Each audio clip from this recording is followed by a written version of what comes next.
This House now resumes its sitting. Good morning, everyone. Good morning to our listening audience. We do apologize for the late start. At this time, I have received apologies from the Minister of Education, Honorable Shari Di Castro, who is unfortunately out of the territory at this time and would not be able to participate in today's proceedings due to the change of time and date. At this time, I will call on the Premier.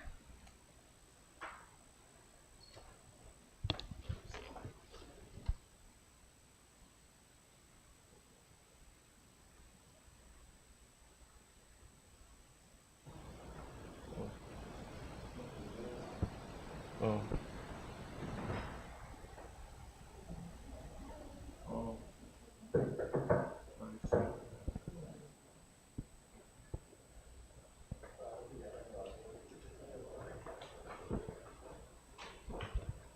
Thank you. I call on the Premier. Thank you, Madam Speaker. Madam Speaker, I move a motion to lay 2 additional items on the table under item 5 on the order paper, which is the 2024 to 2026 medium-term fiscal plan, as well as the Crown Land Distribution Audit Report. Thank you, Madam Speaker. Yes, Honorable.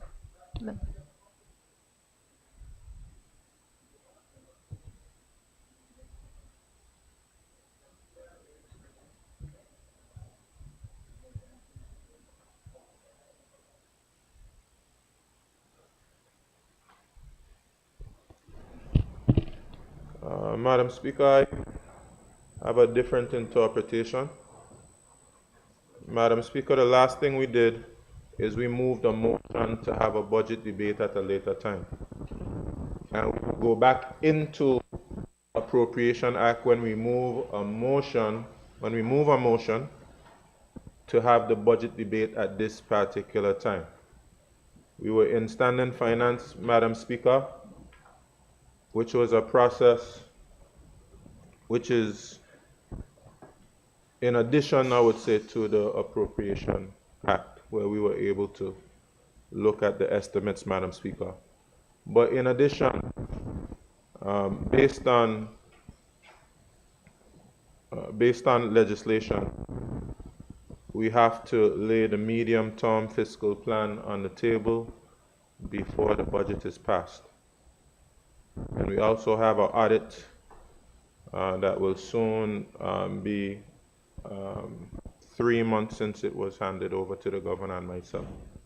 And that also has to be laid on the table. So, Madam Speaker, perhaps if there's some dissatisfaction, we can deliberate with the Attorney General and yourself. But my interpretation is that there's nothing wrong with us moving a motion right now. Thank you, Madam Speaker. Thank you.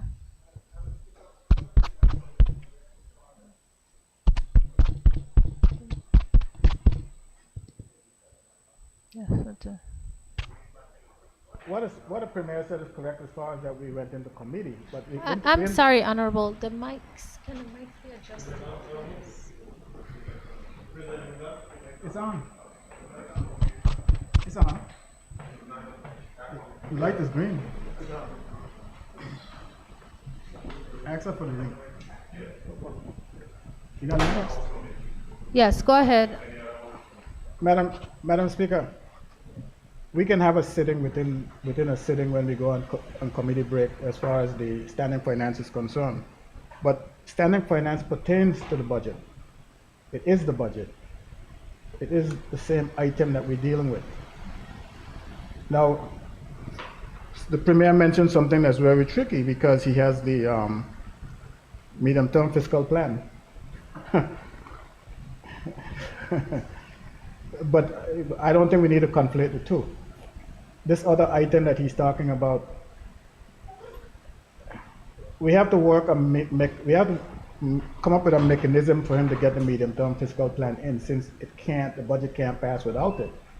But something else outside that's not germane to what we're doing, you just can't do that. We're in the middle of an item. We need to complete the item. And, and if, Madam Chair, and if he's saying that he wished to get this document on the table, all we have to do is to lay it on the table after we pass the budget, unless he plans on passing the budget next year. Even so, this sitting will still be continuing if he passes the budget next year, since we don't have to prorogue the House this year. Thank you. At this time, let me take a brief recess.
This House now resumes its sitting.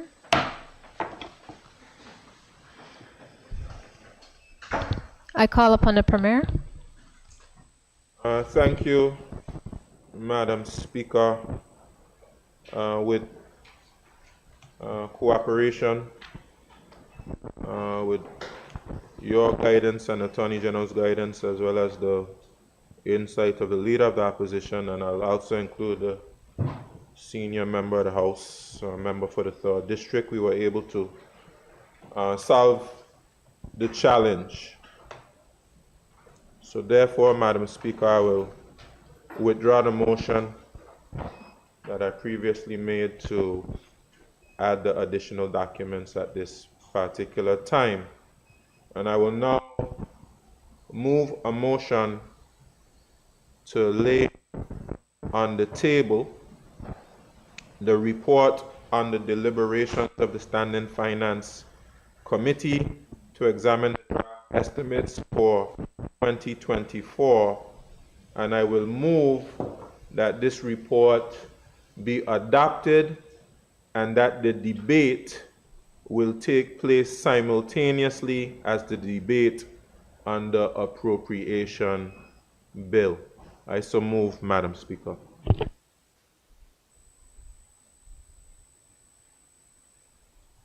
Madam Speaker, I rise to second the motion. Thank you, honorable members. Honorable members, a motion has been moved and seconded. Those in favor? Those against? The ayes have it. The motion has been passed. I call upon the Premier. Thank you, Madam Speaker. Madam Speaker, I will now move a motion to lay 2 additional documents on the table under item number 5, presentation of papers. Madam Speaker, I lay on the table the 2024 to 2026 medium-term fiscal plan, and I also lay the Crown Land Distribution Audit Report. I so move, Madam Speaker. Madam Speaker, I rise to second the motion. Thank you. Honorable members, a motion has been moved and seconded. Those in favor? Those against? The ayes have it. The motion has been passed. I call upon the Premier. Thank you, Madam Speaker. Madam Speaker, I move that debate on the merits and principles of the bill entitled Appropriation 2024 Act 2023 take place at this time, and I'll briefly make a presentation, Madam Speaker. Important to say that the majority of my presentation will be done during my wrap-up. Madam Speaker, on the 21st November 2023, I delivered the 2024 budget address under the overarching theme, Planning, Priorities and Progress, Building a Sustainable Nation.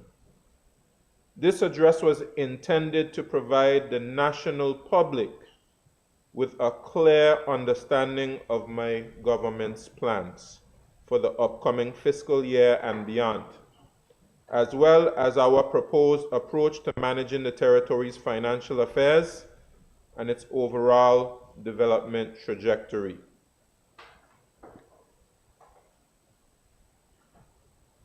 The theme captures the essence of my administration's commitment to strategic decision-making, focused investments, and unwavering dedication to the advancement of our beloved territory.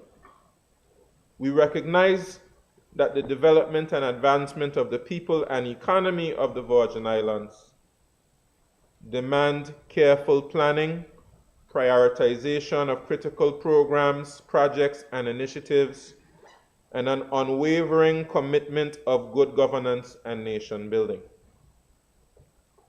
The 2024 budget reflects our firm commitment to delivering on these promises. It is a budget that prioritizes investments in education, essential services, infrastructure development, and social programs. It is a budget that is anchored in fiscal prudence and accountability. As we embark on the new fiscal year, we are confident that our strategic approach, the commitment of a world-class public service, along with the support of a vibrant private sector and our people, will enable us to achieve our goals.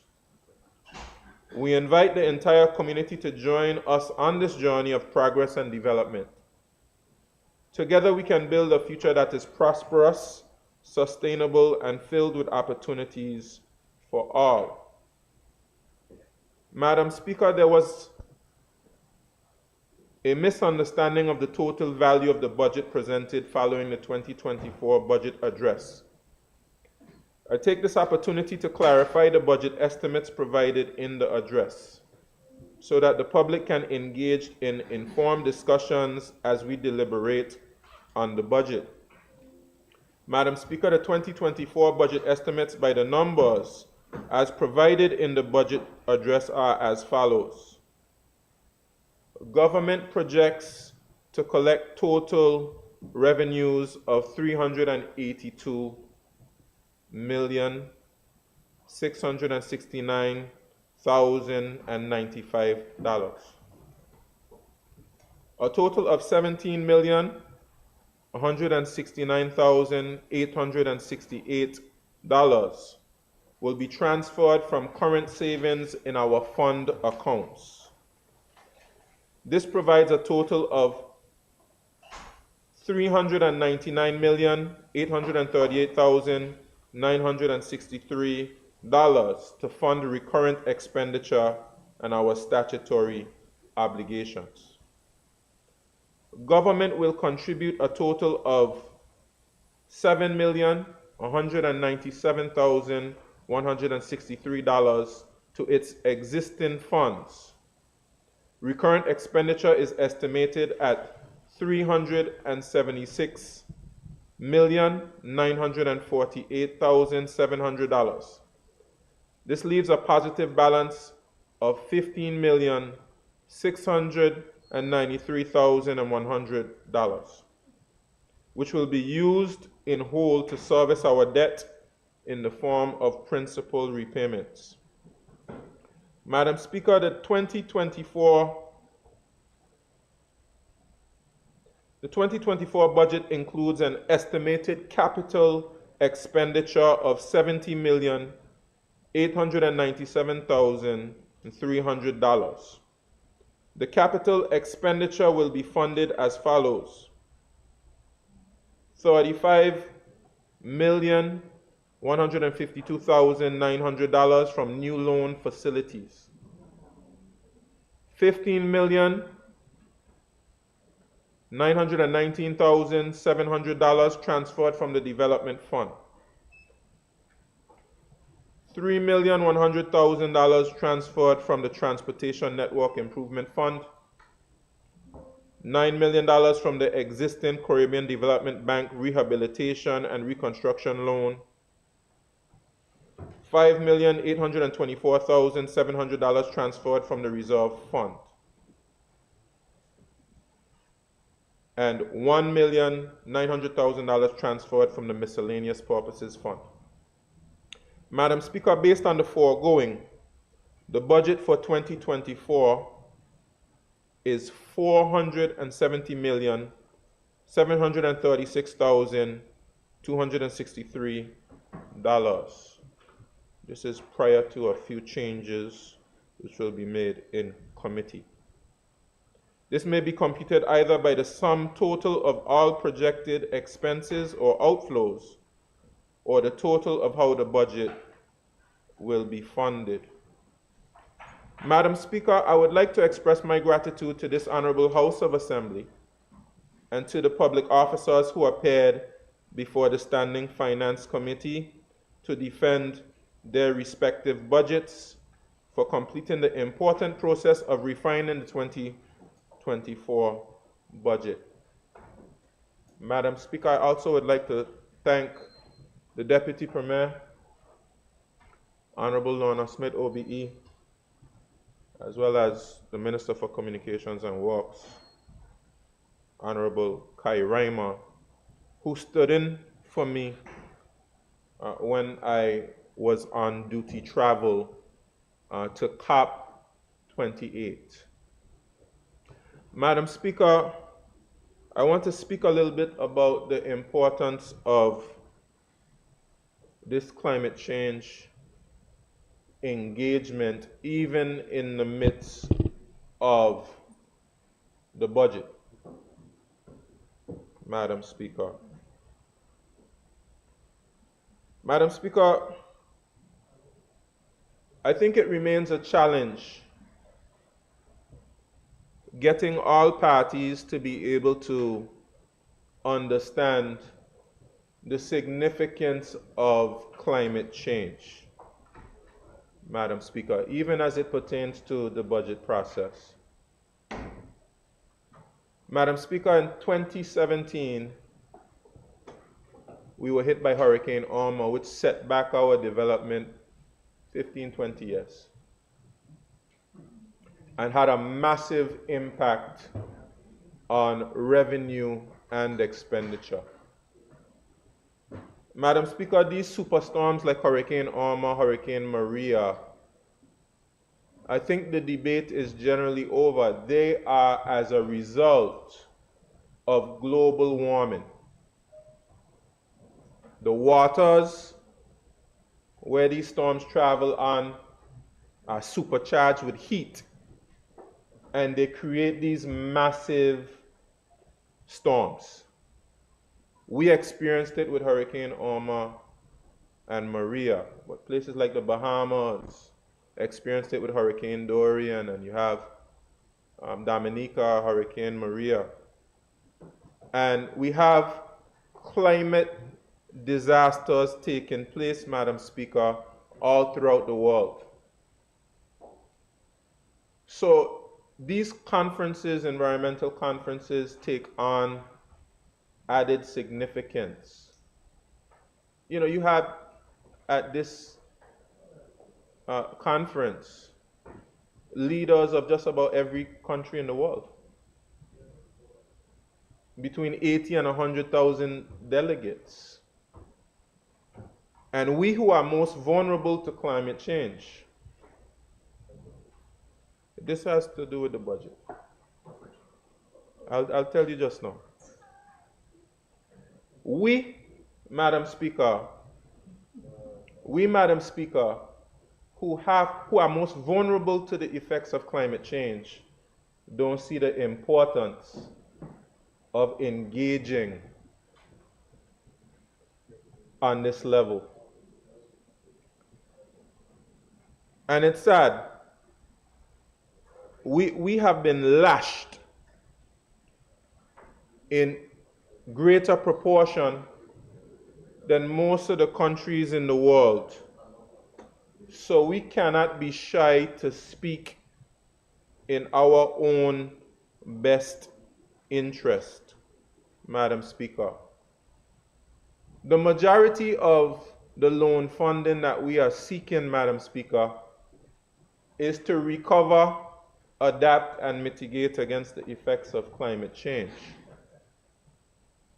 The reason why we are here clamoring for resources to rebuild our society is because we have been lashed by climate change. And the majority of the small island developing states are crying out to the world for fairness and justice. We're crying out for debt pauses. We're crying out for more affordable financing. And in the case of the overseas territories, Madam Speaker, we're crying out to access to the funds Leader of the opposition, this is where we get to the money. We are crying out to access for the funds. Right now, we have no access to the Green Climate Fund under the United Nations. We have no access to the Loss and Damage Fund. We have no access to many of the other funds. And we're also in a, you would say, a twin dilemma because of OECD rules. The United Kingdom does not make available to us what they call overseas development assistance or official development assistance, one of the two. So we are locked out completely, scrambling for funds to be able to adapt, mitigate, and recover. And it makes it difficult, Madam Speaker, to fund many of your other objectives to strategically build your society, and then we end up arguing with each other over a problem that none of us have solved. None of us have created this problem. We bear the brunt of it and we argue with each other rather than putting the attention where it deserves. But Madam Speaker, at the very same conference, we were able to engage with the United Kingdom. We were able to engage with the United Kingdom to advocate that they should create a climate change fund specifically for the overseas territories and unlock millions and millions of dollars which can be added to our budget. Madam Speaker, I hope that goes some way in explaining to the public and even members of the House why climate change is so important to our budget. In fact, climate change and the response to climate change might be the most important factor in looking at our budget. And we will have to start looking at the world through a different prism, Madam Speaker. We're in a new era. We are no longer in the era of industrialization. We have to shift our thinking. We have to shift our approach.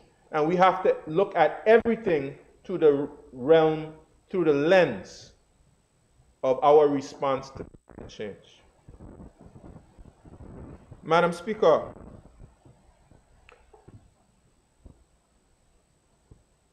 so I'm grateful to the opposition who were a part of the standing finance process, a big part, and did their best to encourage public officers to get the numbers up. But I want to say to you, Madam Speaker, and I want to say to the public, I understand the job of the opposition. Make you feel like there's a ton load of money and that you can have access to the money if not for good for nothing.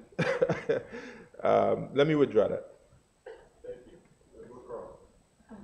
But we basically paint a picture that whatever it is you need, you can really get, just advocate for it.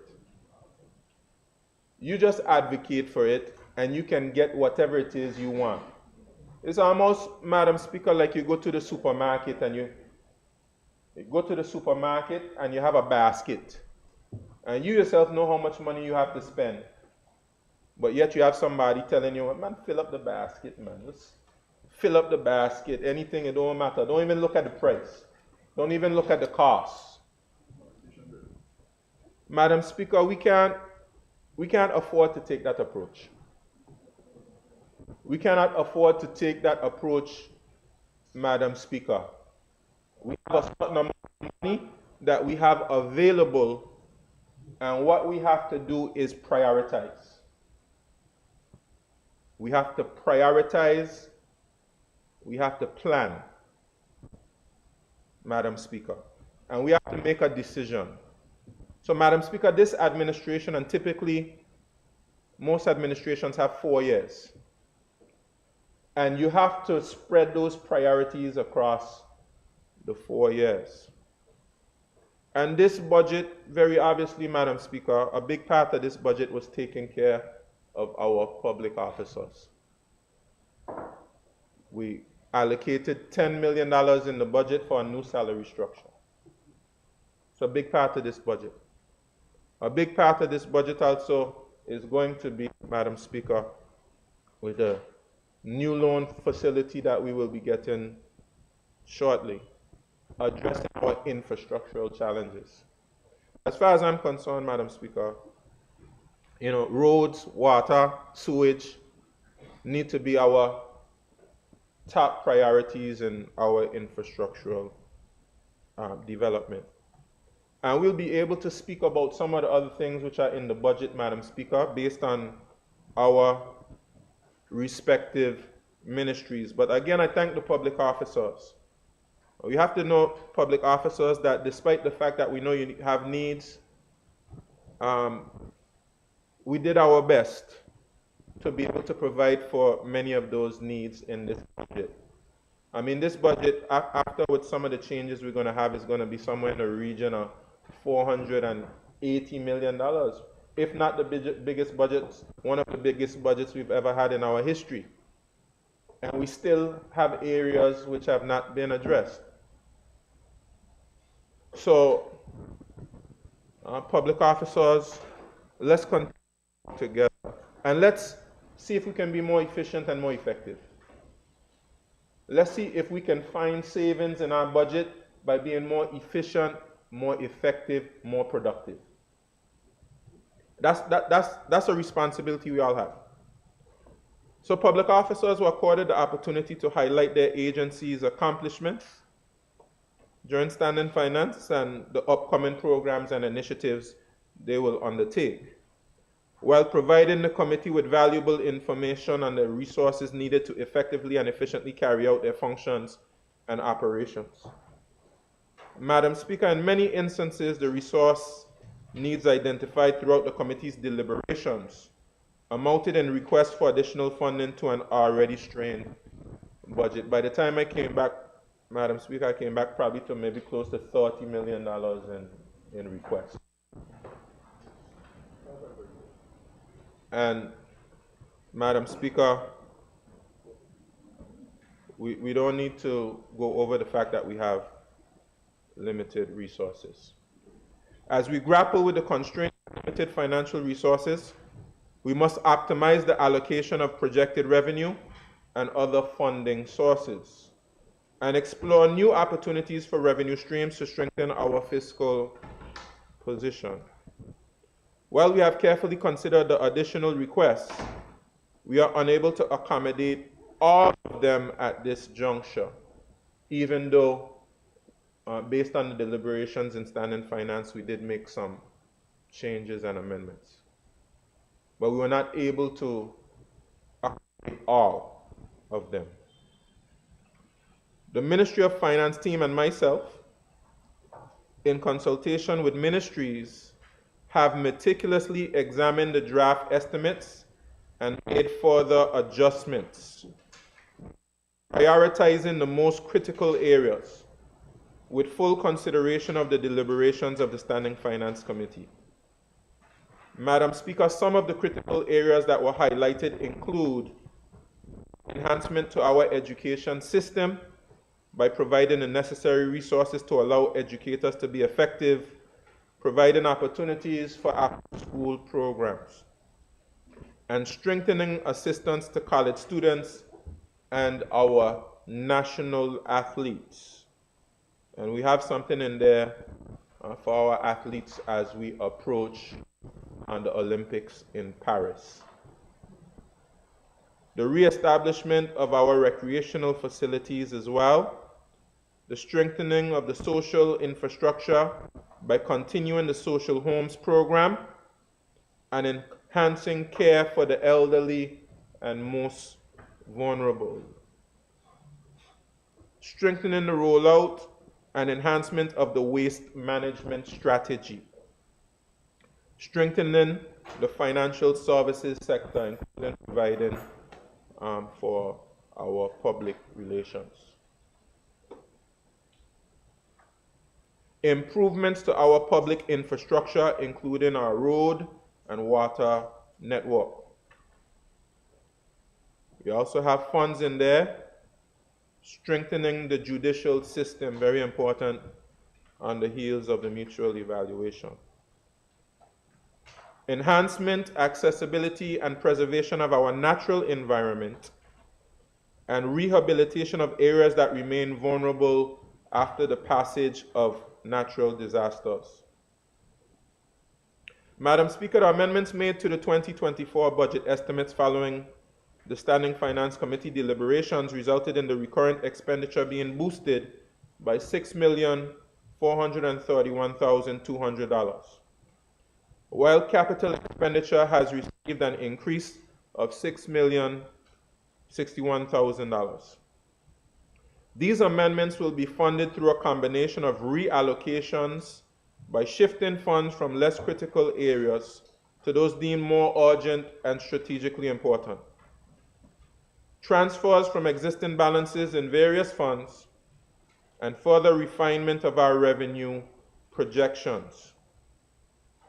Madam Speaker, of notable mention is a boost to the revenues from insurance proceeds in the amount of $849,373.98 from the Caribbean Catastrophe Risk Insurance Facility, or CRIF, as we know it, following the recent earthquake experienced locally.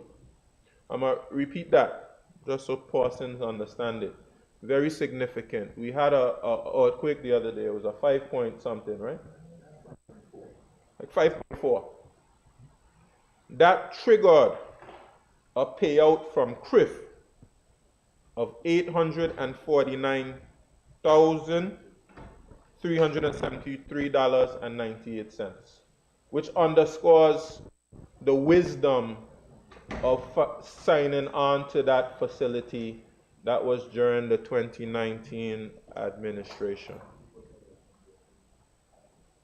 Also, we received a payout of $552,297.17 in compensation for flooding caused by Tropical Storm Felipe. A portion of those proceeds will be used to supplement the budget, Madam Speaker.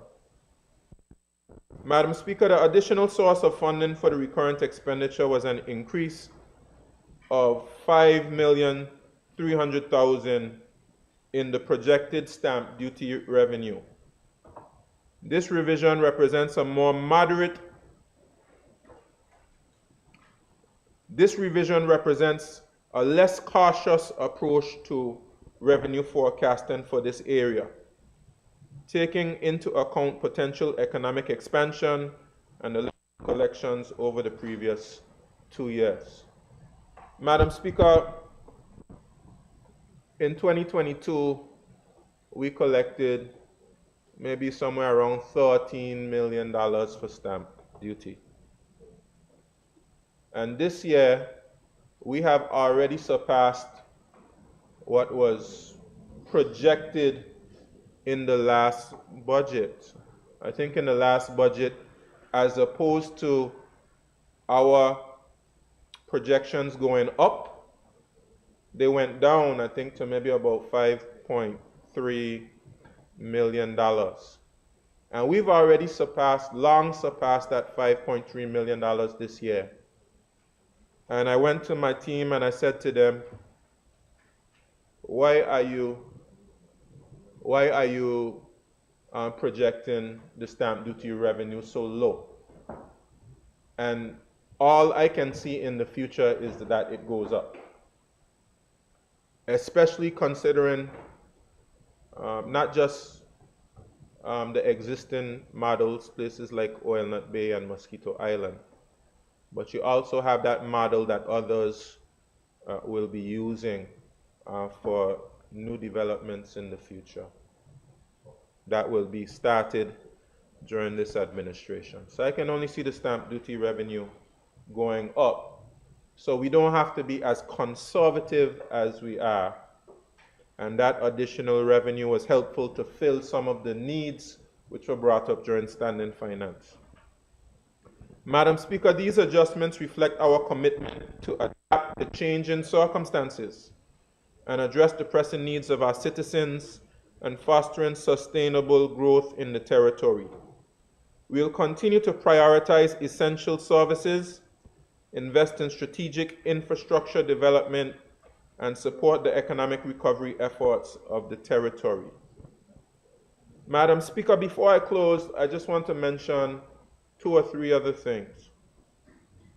Madam Speaker, during the budget address, I did not speak about a very significant allocation of resources, which has to do with the acquisition of Joe's Hill Manor. We put $20 million in the budget to acquire Joe's Hill Manor. Madam Speaker, once this exercise is completed, we are going to sit down with the Social Security Board. And we are going to sit down with our banks, our funding institutions. And we are going to see, Madam Speaker, how we can get first-time homeowners, Virgin Islanders, into those homes. Madam Speaker, what had started to take place was that homes were starting to be sold to persons who are going to rent those homes out to individuals. And that would be a case of the rich getting richer.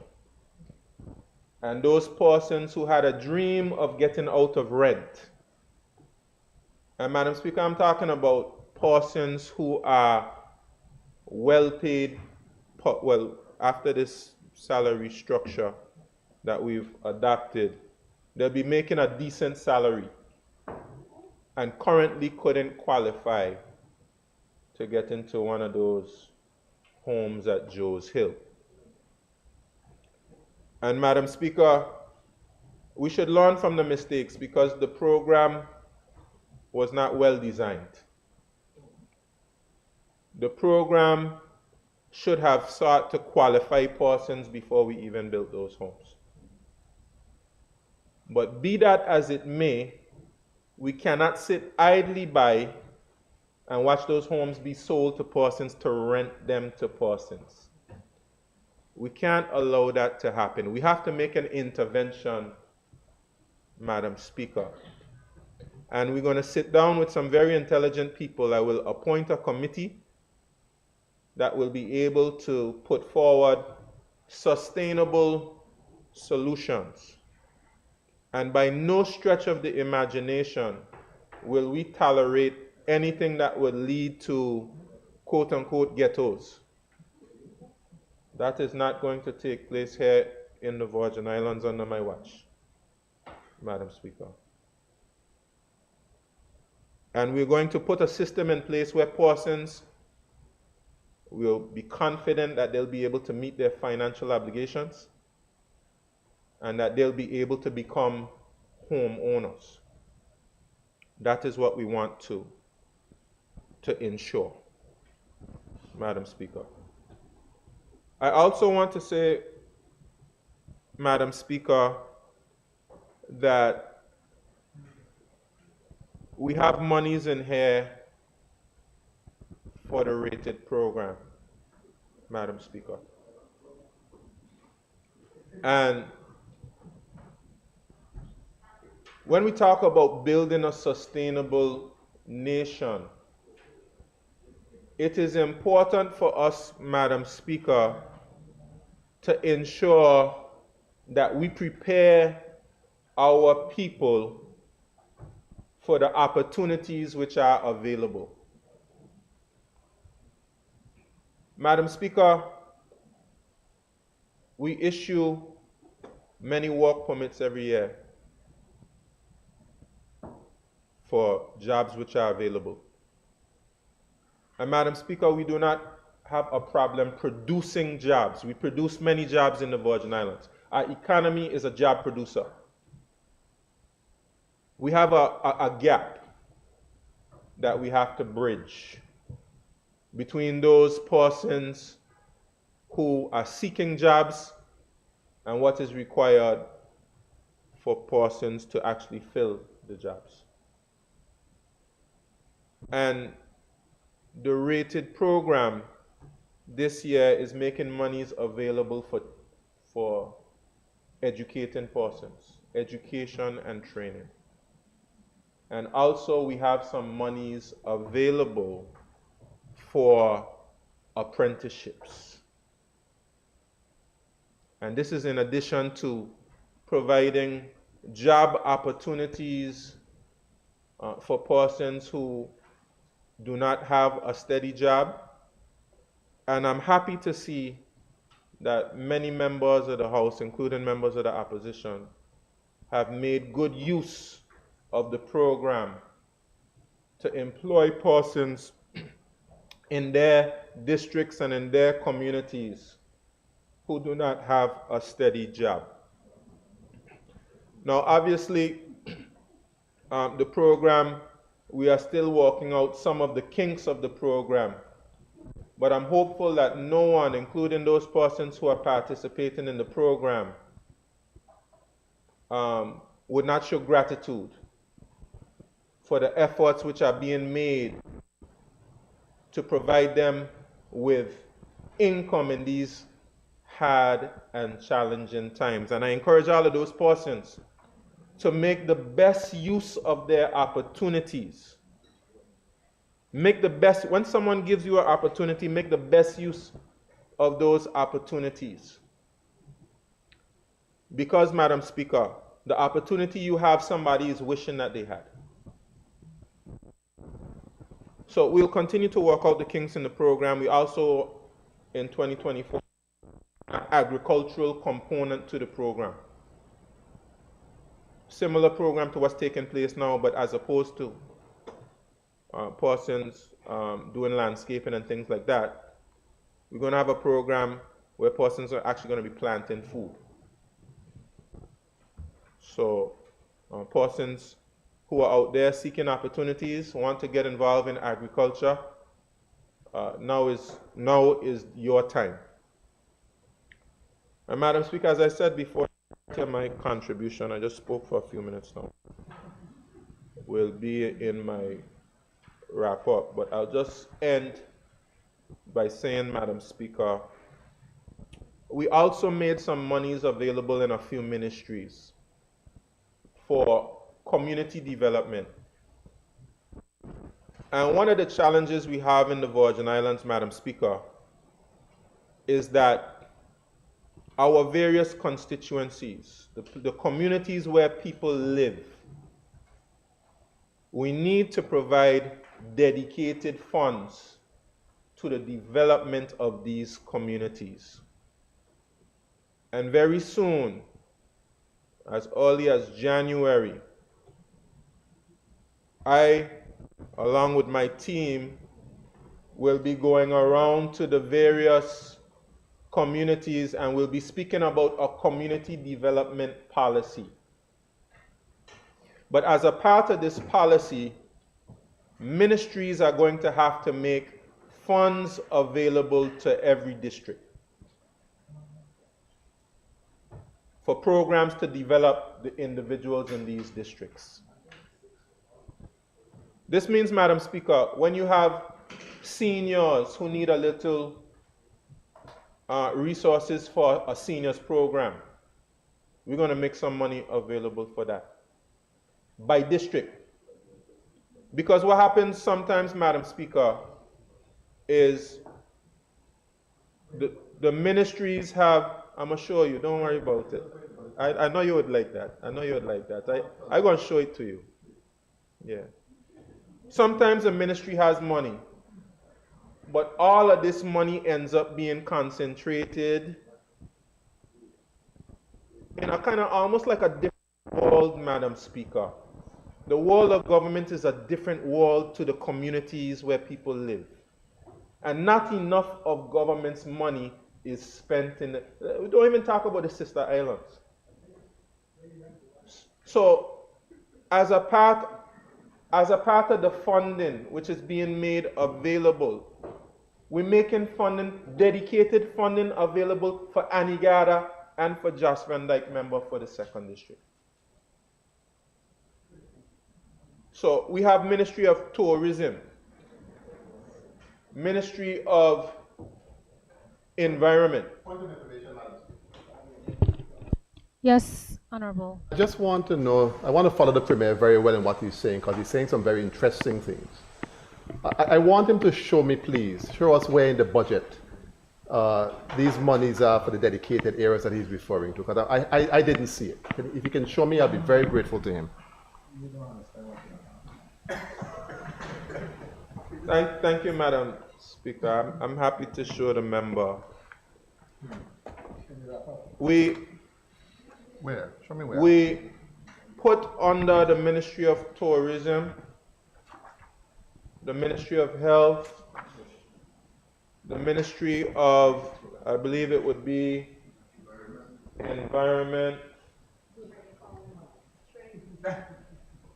We had some under the Ministry of Financial Services. In a similar structure to how we have civil mitigation in the Ministry of Communications and Works. And right now you'll find it under where it says assistance grants. But we're going to have to what we're going to have to do is we're going to have to pass a policy which will govern how this money will be spent across the various ministries. But the policy is from the 1st district to the 9th district, equal sum of money, and the 9th and the 2nd gets a little additional extra money than everybody else, because they have Anegada and Jas Van Dyke to account for. So I want all members of the Honorable House to be able to participate in the formulation of this policy in terms of how these monies will be expended. Because, Madam Speaker,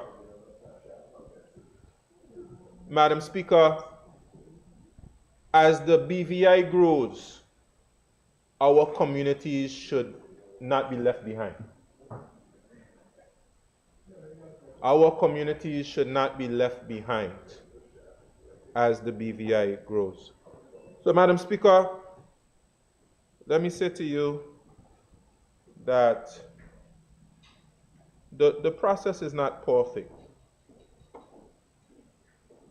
Let's not cause the darkness.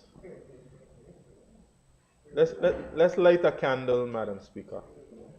The process isn't perfect, but as we are working together, government and opposition,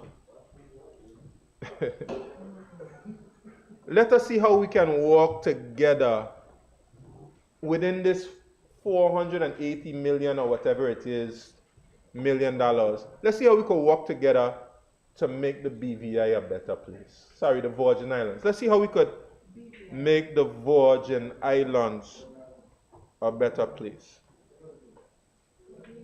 Madam Speaker,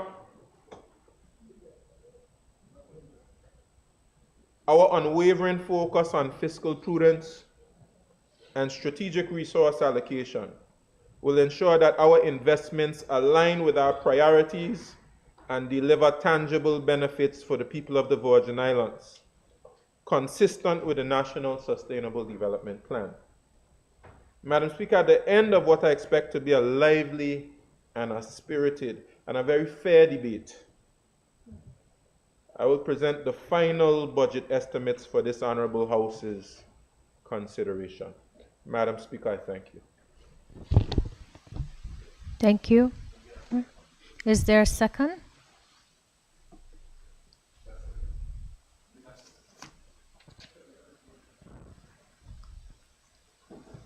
Madam Speaker, I rise to second the motion. Thank you.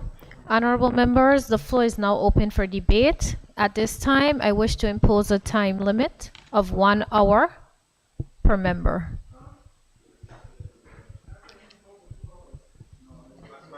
The, the leader of the opposition and the premier will be given an additional 15 minutes to that hour. So at this time, I recognize the member for the 3rd District, Honorable Julian Fraser.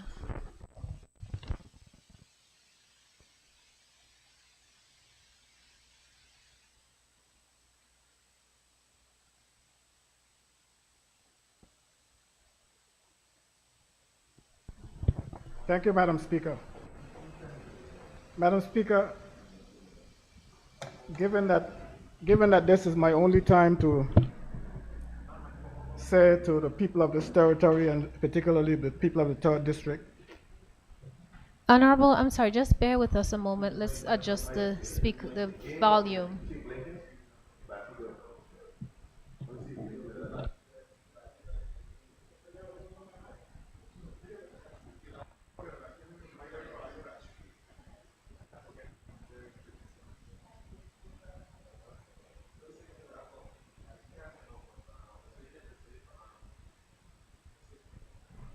what's that? You want to say something? Excuse me? Yeah, I'll take care of that.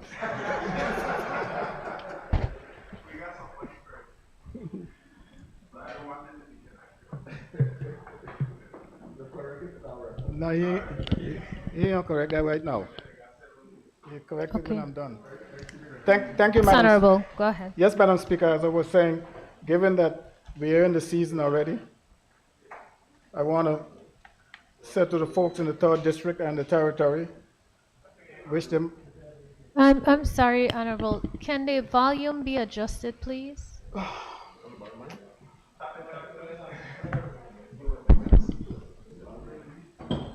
very good. Yes, Madam Speaker. Yeah.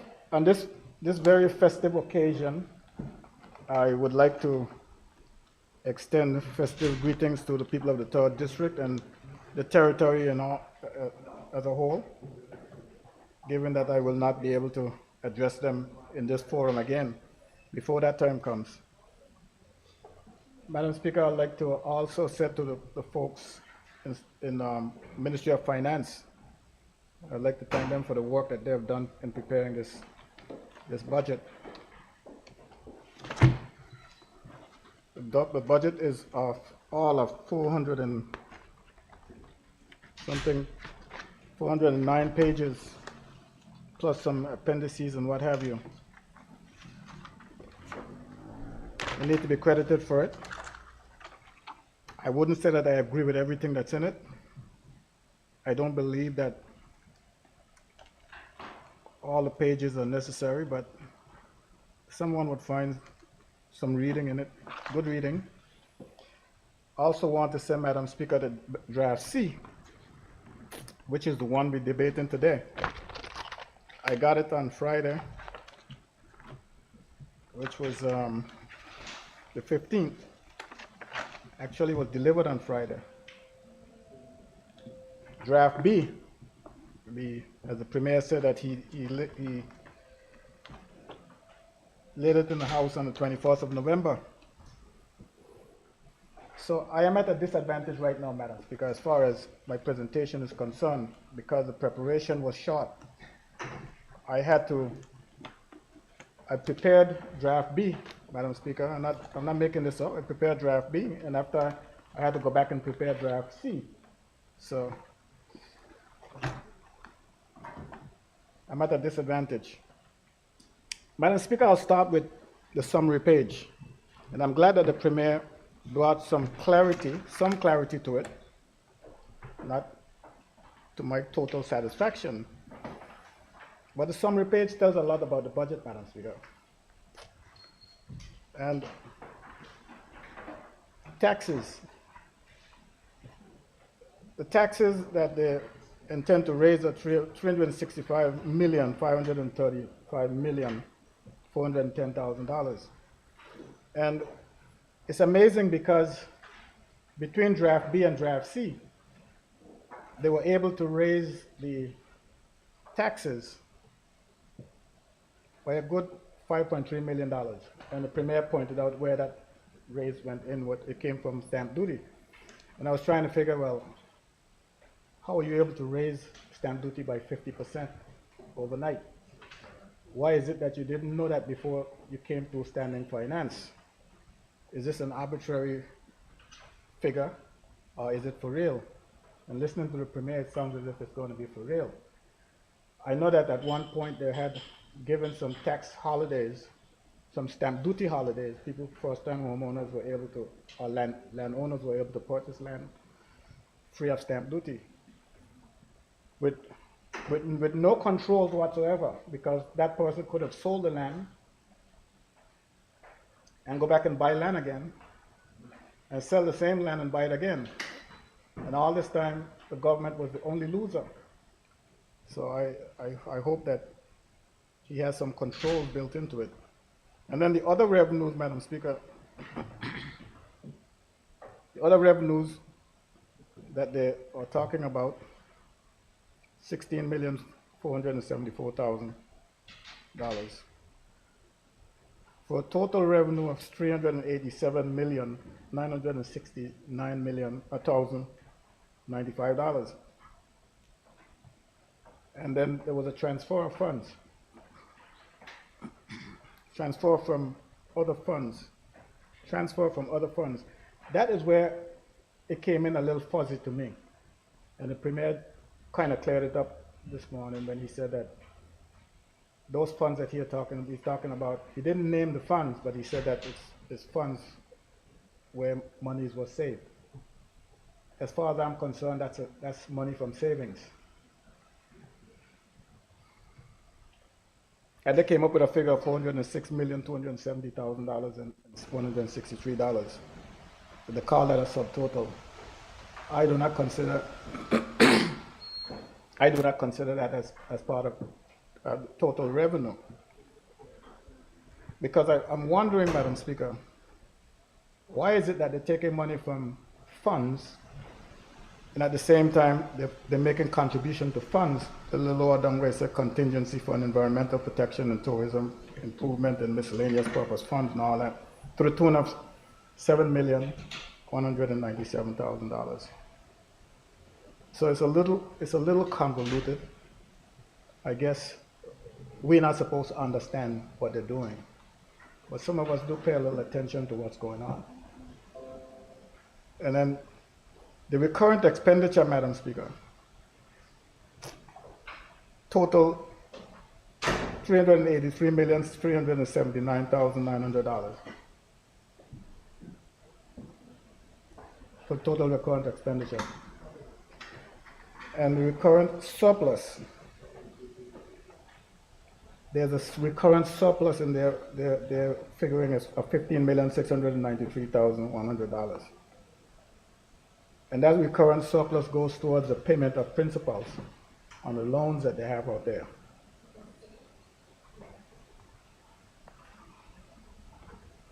And the capital expenditure, Madam Speaker, of a total of $76,958,300. And they tell you where the capital expenditure, how it's being funded. New loan facility of $35 million, $559.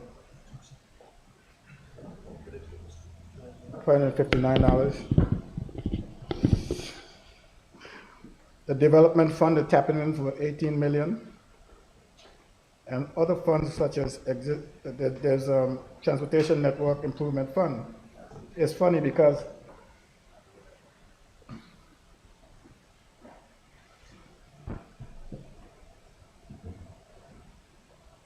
that's $4 million they're taken from there. There's an existing loan of $9 million.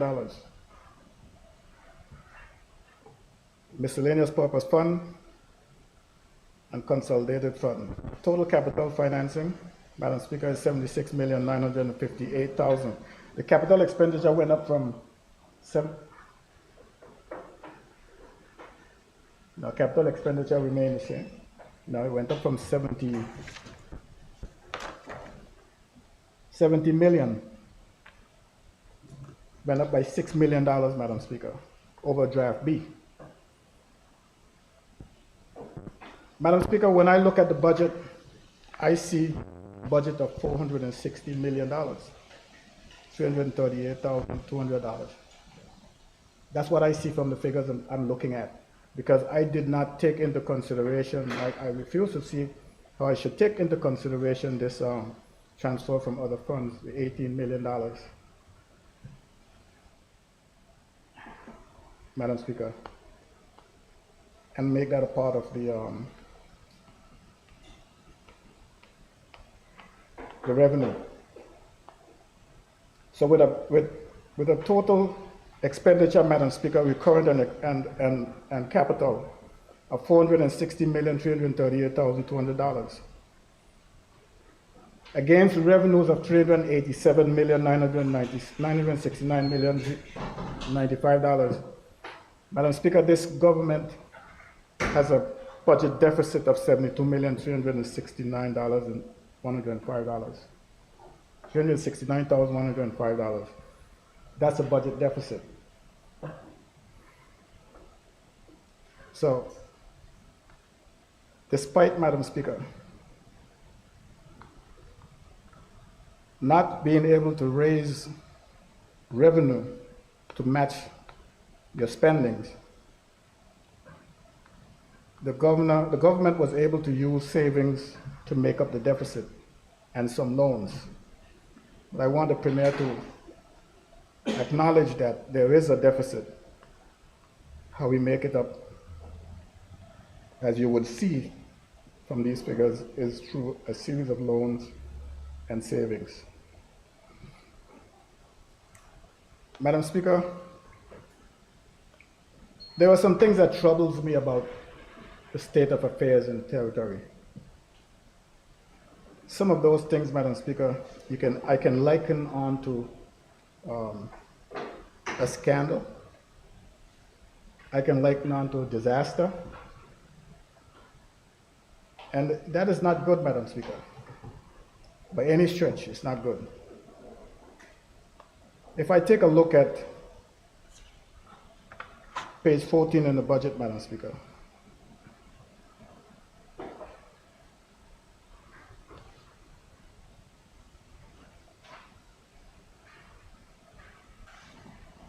and I immediately go to the grants. Grants to BVI Health Services Authority. BVI Health Services for 2024 will be $1 million. And a little further down, you go to grants to National Health Services, Madam Speaker. That's $42 million. That's $43 million going to BVI Health Services Authority. And when I consider, Madam Speaker,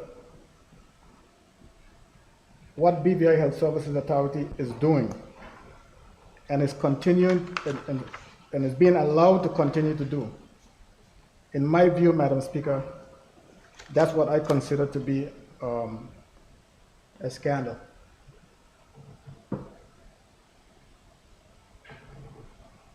The BVI Health Services Authority tells us that they need $55 million, a $55 million budget in order to operate.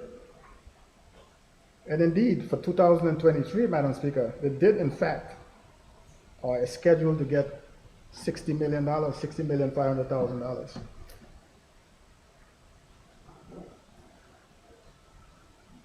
Based on the 2024 budget, they're getting $43 million.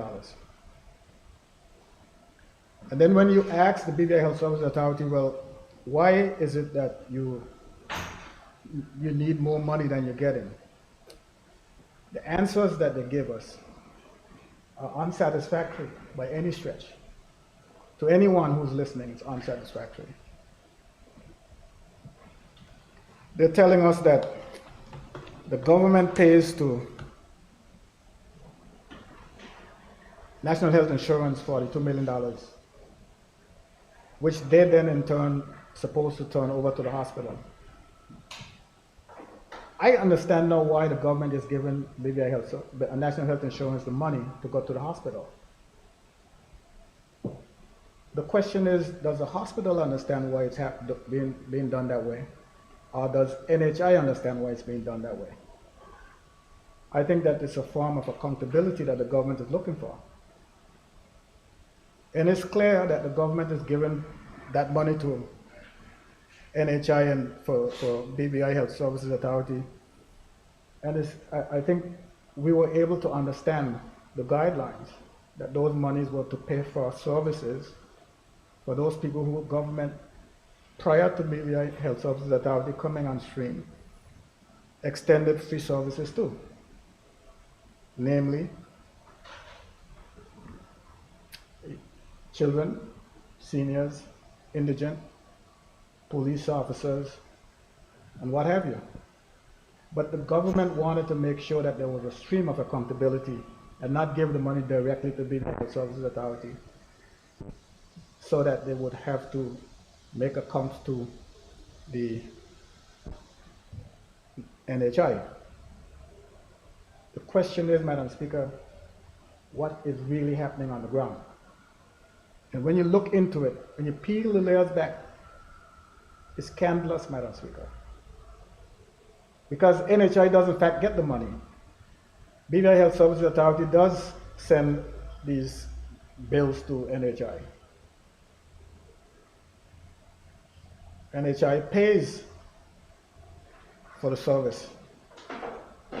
But NHI, BVI Health Services Authority does not bill the BVI, but does not bill NHI for services that are insured by NHI. And even if they send those bills to NHI, they can't get paid from NHI because they have no contract with NHI.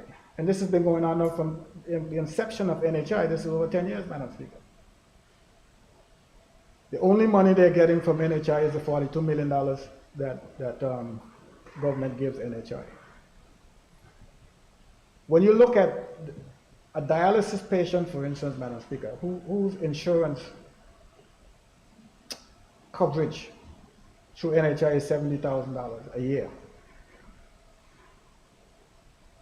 And we have more than one dialysis patient. And all the other services that the hospital render to NHI insured patients, it goes into millions of dollars a year, Madam Speaker, that is not being paid to the hospital. And why isn't it being paid? Because the hospital failed to have a contract with NHI. And this has been going on, as I said, from the inception of NHI. Hospital can't pay its bills. It's not billing for services rendered. So it's a scandal, Madam Speaker. And these scandals has to filter up. Somebody has to tell these agencies, you know, enough is enough. Government can't continue hemorrhaging money like this to these facilities. Like I said, last year or this year, that figure went up to $60.5 million based on the estimates. How much money does the hospital collect for services? I've been at the facility, Madam Speaker, not as a patient, but as a visitor, and I saw patients being wheeled out of the hospital. They were still alive. They're alive. To get services outside of the hospital. Then come back because they were a patient in the hospital. And I know, Madam Speaker, that many times the hospital is equipped with the equipment that's needed. Because I know they have an MRI machine. So we have to be more mindful, Madam Speaker, as to where the government money is going and why we have a deficit in services in the territory. That's only one such instance, but it's one that needs to be stopped.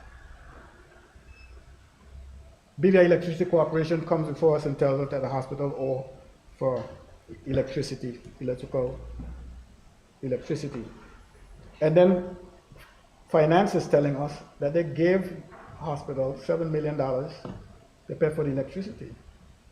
And they didn't pay all the money back to Electricity Corporation.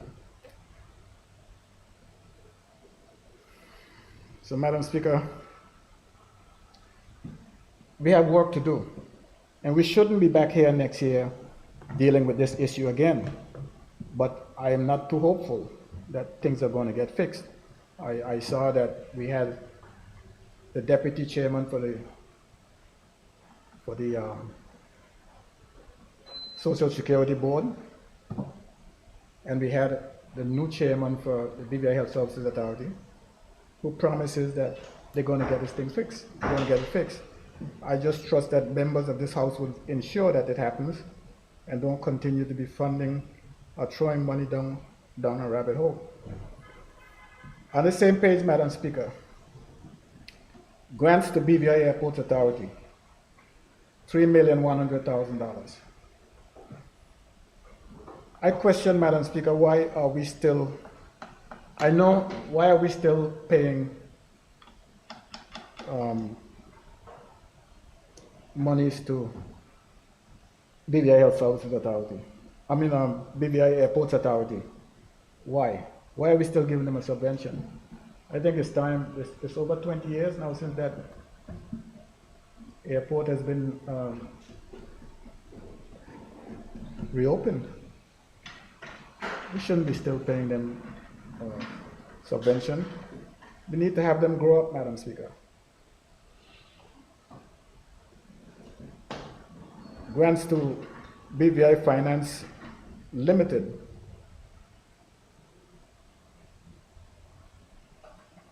Recovery and Development Agency, $1.9 million grant. I am one of those people who believe that the RDA is doing a magnificent job. I believe it's a necessary agency.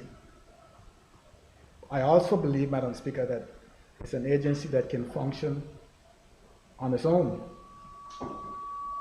I know that there's legislation governing what kind of finance it should get, but we should be looking towards, and these initiatives should be coming from the Ministry of Finance, because they have the finger on the pulse and knowing what monies that are being, where the funding of government is going. But we should have the legislation amended if we're going to keep that agency around, beyond which we have already extended this term. But if we're going to keep it and utilize it, it should be one that is functioning on its own. They're doing some hefty projects, some lofty projects. They can have those projects finance their existence. I see nothing wrong with that, Madam Speaker. Then there's grants to the Taxi and Livery Commission. Madam Speaker, I question whether the Taxi and Livery Commission is set up in order to, in a proper fashion, in order to collect subvention. So that is something that I would wait to see how that plays out, Madam Speaker. Then the interest on these loans that we're paying. On page 332.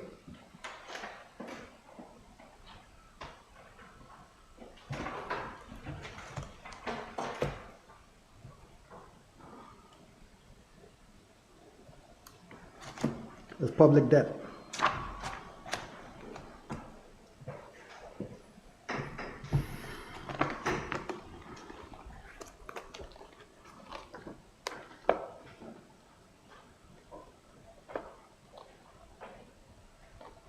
We're paying out a total of $649,000 in interest, Madam Speaker.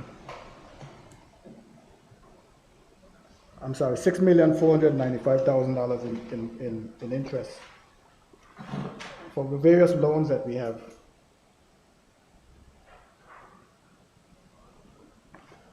And The same People's Hospital, Madam Speaker, is paying $800,400 on People's Hospital and sewage. New People's Hospital and sewage. I understand that we did in fact take out loans for some of our statutory bodies. Hospital is one, and BVI Airports Authority.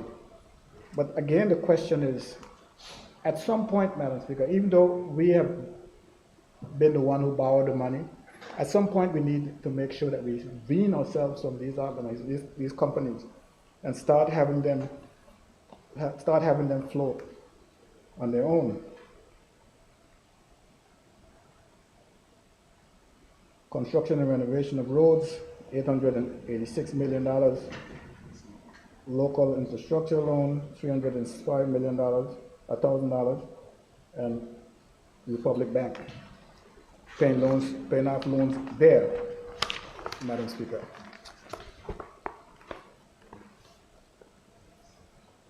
Madam Speaker, on page 339, head 55211116, new airport runway. There's nothing there, Madam Speaker, new airport runway. And I'm asking myself, if I go to page 370, Madam Speaker, where I ask myself out loud for others to answer,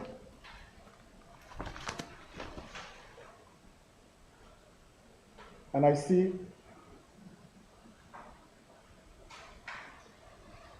head 3278000, TBLIA development project, Transbill Airport Development Project. I see a $3 million there allocated for it in 2024.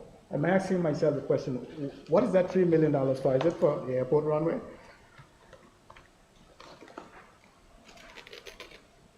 If we're spending any money on Transbill International Airport, Madam Speaker, it should be towards a runway extension.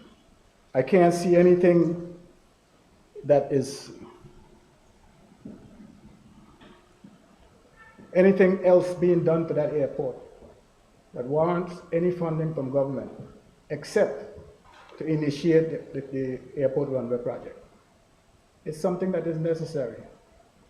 You don't need to be a rocket scientist to understand that if we're going to be in the game, Madam Speaker, we have to build a field to play the game. We don't have that field yet. Right now, yes, it's true that we have some direct flights coming in from Miami.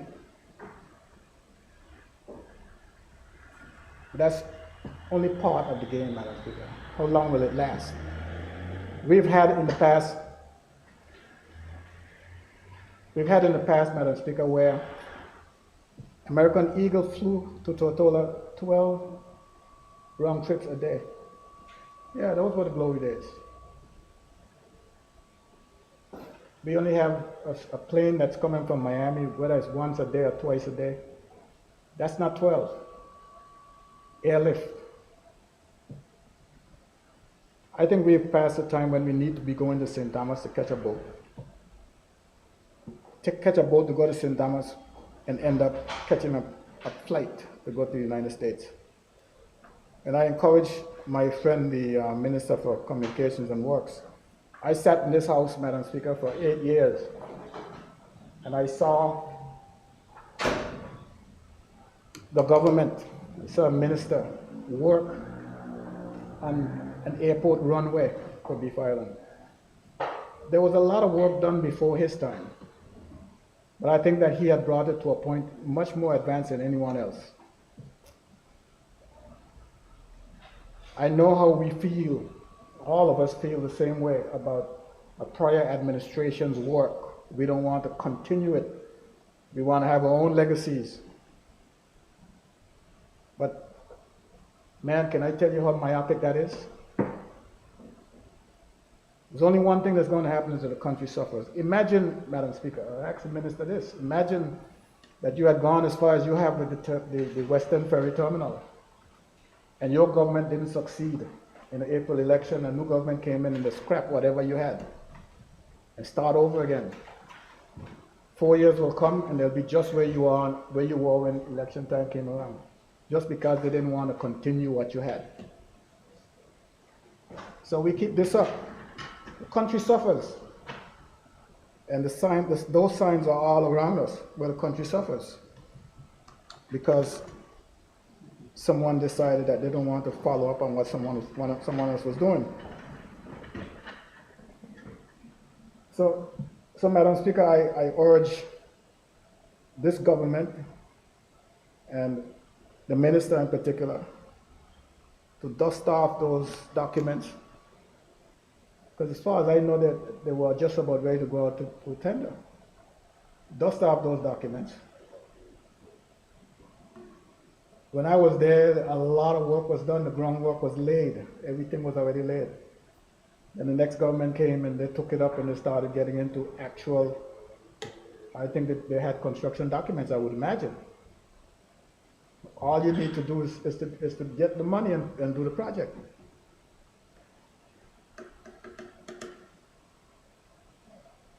When your premier goes to Dubai, you'll be going to Atlanta or someplace, drumming up business to come to Tortola. Take the minister for financial services with you. She has a good track record on dealing with those things. Her charm will go a long way, I'm sure. And her experience, double it. But the territory needs it. It's not for you. It's not for you. It's for us. It's for the territory. Maybe not for me either, but for the territory.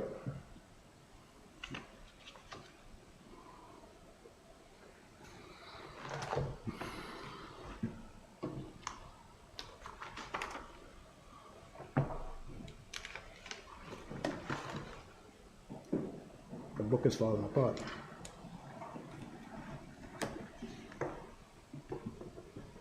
Madam Speaker, on page 366, my book is falling apart.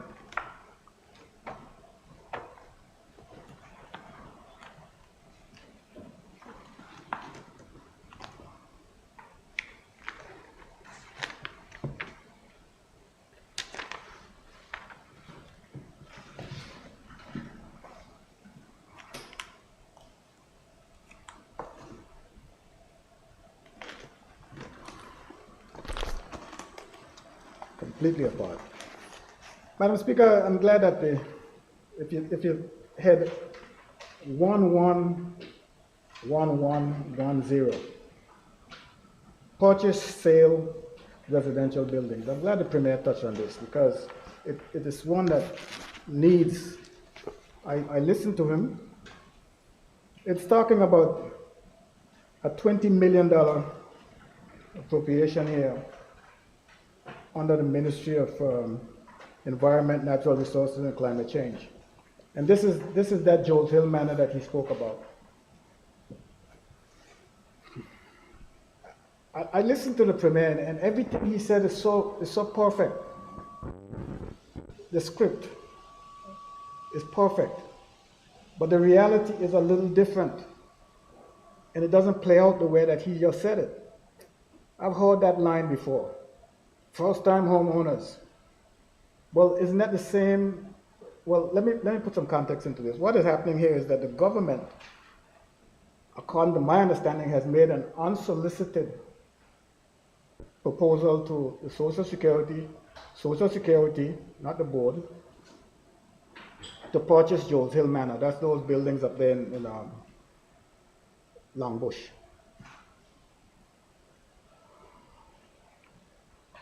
Why is the government trying to purchase those buildings? Well, the same pitch that the Premier just made, that they were going to be built for first-time homeowners, is the same pitch that the Social Security made.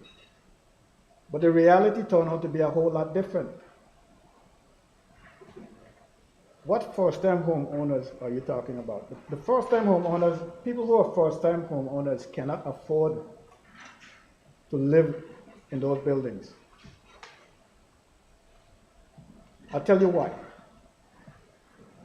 They're going to have so much difficulties financing the purchase of the building unless you intend to buy them as a government and subsidize them heavily.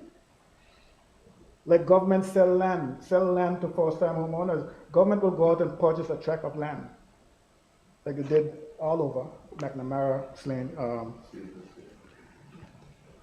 Lives Estate, Schooners. Buy a huge tract of land, like 100 acres of land, and turn around and sell it for $12,000 a quarter acre. I mean, you know, where could you find a quarter acre of land for $12,000 unless it's somewhere on the desert, or on a cliff? But the land that government is selling is prime land. That's heavily subsidized. And those are for people we call first-time homeowners. But I would invite you, Madam Speaker, to go and see how much of those properties that have been sold have been developed. I want you to see, go take a look. People have struggled, and we have bent over backwards to ensure that those people get those pieces of land. Those buildings that I saw up there, and I want you to give me, now that it's under your ministry, Premier, I'm asking for the opportunity to get to see the property. I'd like to see the property. I haven't seen them.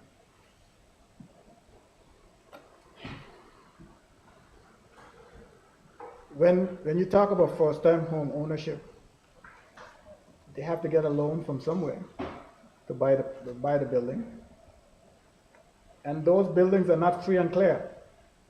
They are in the same vein of condominiums or co-ops. They don't only have to pay a mortgage, they're going to have to pay the ground fee. Because a management company is going to have to maintain the facility, the grounds. Unless you want to turn into your typical housing project, which you know what they are in other parts of the world. So I don't believe that this is a viable idea. I don't see it being sustainable. You will end up buying these properties. Two things will happen. Either you don't get them sold or you sell them and they flop. And this whole thing gets even a little more tricky, because I understand that the government is planning on borrowing it says $20 million here. I'm sure it's going to be, the cost of those properties are more than $20 million. I understand that the government is planning on borrowing the money from Social Security.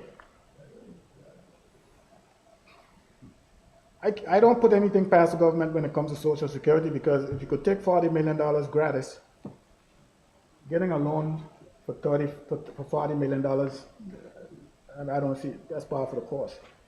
But then again, I understand that the interest on the loan is less than 1.5%. So you're dictating the terms of the loan. You say you're going to have negotiations, but I know negotiations could be one way. Our job, Madam Speaker, you know,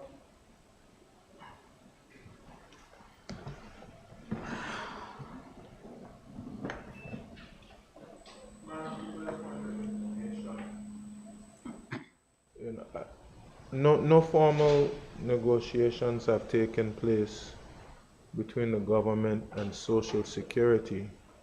So I'm not sure why interest rates and things like that are being put forward in this debate at this particular time.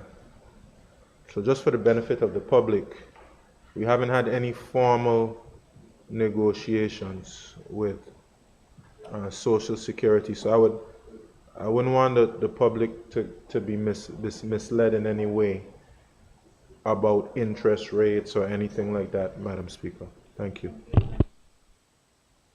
For the third. May I ask him as a courtesy not to go any further as far as that is concerned, or he's telling me that I shouldn't do it? I could only... Did you see, Madam Speaker, when the Premier told us about this? Did you see? He told us about it today. That's when he decided to tell us. Somehow he knew that I'm sure the leader of the opposition has a whole lot more than I do, as far as this is concerned. I told him today I'm not going to do his dirty work. So I'm sure he has a whole lot more. He has a whole lot more on this topic than I do. He's the shadow minister for finance and premier. But I can't sit here, Madam Speaker, and let something like this roll past us when you and I know that I come to this house religiously asking my premier to take those derelict yachts out of the Secaucus Harbor. You know that. He talks about money. I don't want to hear about money. I want the yachts gone. When I come and I see money, I got to talk about money. I'm traveling from, you want me to stay here after dark, right? But trying to get home where I live, you got to go through Secaucus where the potholes are big enough to take my car front and in the dark.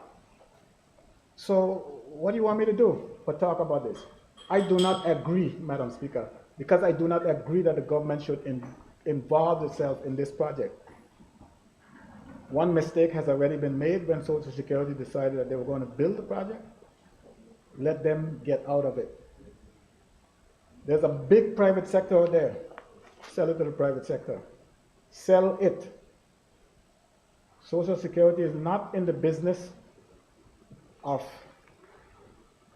what do you call it? Real estate, residential real estate. Get rid of it, even if you get rid of it at a loss, because trying to hold on to that property, Madam Speaker, is a sinkhole. It's going to get so deep. How much time I have left, Madam Speaker? Do I have like 45 minutes? Because I don't, excuse me? Jeez, I got to move on. No, I got too much. You see, that life is not fair. Especially that part of life is not fair, Madam Speaker. Yeah, and I got a whole lot of things to do. Madam Speaker, let me move on. Let me move on to the second, what I call it? Scandal in government. Madam Speaker, I want to preface this one by saying it is water and sewage. Water. I want to preface it by saying that the management at water and sewage, I absolve them from this. I absolve the management at water and sewage from this. And I'll tell you why. It is not their fight, and it's not one that they can handle. Their resources to handle this is not there, and I don't think it's within their grasp. Let them deal with getting the water from point A to point B. But this I'm talking about, Madam Speaker, is the contractual arrangements with the water producers at 7 Seas and the government. That's what I want to talk about, Madam Speaker. Madam Speaker, the water and sewage told us that they paid out $27 million, and it's here in the budget for 2022 at $27,529 million. 2023, $27 million was budgeted. But I noticed that the revised estimate for 2023 is $30,627,600. And Madam Speaker, the budget for 2024 is $29,857,000, or $29,855,900, Madam Speaker. Madam Speaker, the reason I said that this falls in the category of a scandal is because I believe, and no one can argue this successfully with me, that the government is being ripped off with that water deal up at Paraquita Bay. And I'm going to tell you why they're being ripped off, Madam Speaker. Government is required to take from that plant 2.3 million gallons of water a day. Required. Failure to do so, they have to pay for it. And paying for 2.3 million gallons of water a day, Madam Speaker, equates to $28,382. In other words, if the tank at Sabbath Hill can't take water for a day, and government can't take water for a day, they have to pay $28,382 for that day. Likewise, Madam Speaker, the plant must produce 3.2 million gallons of water a day. Failure to do so, they have to pay government this money. They're liable to government for that $28,000. The problem, Madam Speaker, is twofold. There is no mechanism in place for government to tell us how much of that water do they take each day, and whether or not they take the 2.3 million gallons per day. Madam Speaker, I'm going to take 2 minutes to give you a demonstration. 2 minutes. This is not Seven Seas water. I'm going to fill this glass. I hope nobody knock on the table so it spill on my stuff, so I'll have to go home. I'll have to go home. I don't mind doing that. Yeah, Madam Speaker. That's the 2.3 million gallons of water that Seven Seas has to produce for government each day. If government doesn't take it, they have to pay Seven Seas the $28,000 for it. Let's say they don't take it on Monday. So Monday they owe Seven Seas $28,000. Come Tuesday now, Madam Speaker, the government takes the water. Do you see something wrong with this picture? Government is taking the water that they already paid for, but they still have to pay on Tuesday for the $28,000. Is someone going up to Seven Seas every day and telling them, okay, we didn't take that 2.3 million gallons, so dump it, and you go produce a new set of water? I don't think so. So every day, government is getting a bill for that water. Whether they use it or they don't use it. The problem is that if they don't use it, the following day the plant doesn't have to produce the water, but they're getting paid for it. So, Madam Speaker, you see, these are the kind of things that hemorrhages our money, and no one is paying attention to. I stand corrected if I'm wrong. I'm under immunity, so they can't do me anything right now. For saying what I believe is true until someone proved me wrong. And the reason I said I absolved the water and sewage people, they can't monitor this stuff. They can't. They don't have the capacity. And even if you give them the capacity, they won't be able to do it because where are they going to put the people to sit down and do it? It's going to cost money. It's going to cost money to save the government money. If the government wants to run on the cheap, they don't want to staff. They don't want to put a staff in place. They don't want to put a staff in place to watch this stuff from happening. It's costing us money. So, Madam Speaker, it doesn't matter who come up with the idea. It's who stuck with it. You told the people out there that you could handle it. Okay, come. You see big man playing ball. You want to play ball? Come. This is what happens. And Minister, do not take this personal. It's not. Minister, you know I love you. Minister, this is not your ball game. It's a problem that needs to be fixed. And people don't fix it. And I'll go a little further, Madam Speaker. And I'm missing, how much time I have? 25? 20 minutes. Excuse me? 12 minutes. Gee, good. So, Madam Speaker, just to take this a little further. In the course of 7 days, what I'm trying to point out, in the course of 7 days, to produce 2.3 million gallons of water a day, in 7 days is 16.1 million gallons of water. 16.1 million gallons in 7 days. But that one day that they didn't take water, the one day they didn't take the water, all they had to produce was 13.8 million gallons. But they're collecting you for that 7 days worth of water And I don't want you to take offense, Minister. I want you to take the lesson and just go home tonight and meditate on what I said. If I'm wrong, come back to me. I know I'm right. So that's it for those two nuisances that we had, scandals.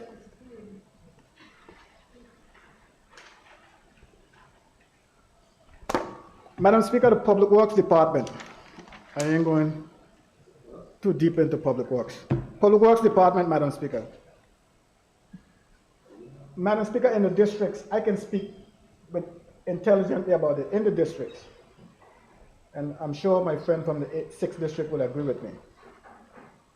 We have a problem getting our work done. I see we have appropriated $200,000 per district. That figure came from 300,000 in 2022. That's how it started out in 2022. And then it went down to 250. Now it's down to 200. Wisely so. It could go down to $100,000 for all I care. Because you can't get the money, the leader of the opposition don't want to hear me say this, you can't get the money spent. He like to hear us say we can't get the projects done. But you can't get the money spent. And I was encouraging the Public Works Department and the Minister to increase the number of engineers in Public Works. And the reason for that, Madam Speaker,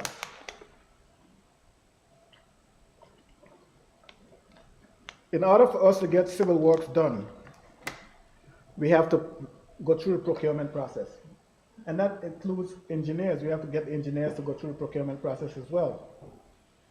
How do you go out and get 3 engineers to look at a section of road, to prepare engineering documents and bill of quantities, to give you an estimate to do that work? How do you get that done? They're not interested, Madam Speaker. You're not going to get it done. But if Public Works engineers does it, they don't have to go through a procurement process. And we will get all work done. In the past, Madam Speaker, district representative would have access to a particular engineer at Public Works who will take out on sites and look at project that the district representative would like to have done. And they go out and prepare the documents and the bill of quantities. And from there, the projects could move. Right now, I am not hopeful. I see we have $200,000 in the budget. Thank you, Premier. It looks good. But I'll do you a favor. You can get it back at the end of the year because I can't use it, and for the reasons given. And I think that we need to do something about it. And I hope to hear my colleagues echo the sentiments regarding this same thing, because I know they're going to have the same problem that I'm having.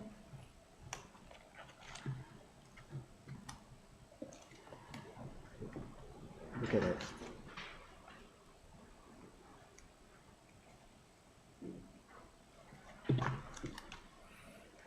Madam Speaker, the derelict yachts in the Chicago Harbor, I spoke to the Premier about it, and he told me that he was going to get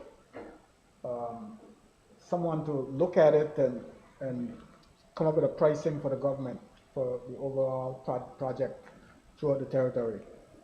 When the RDA came here before us, that discussion was had. The Premier wasn't here.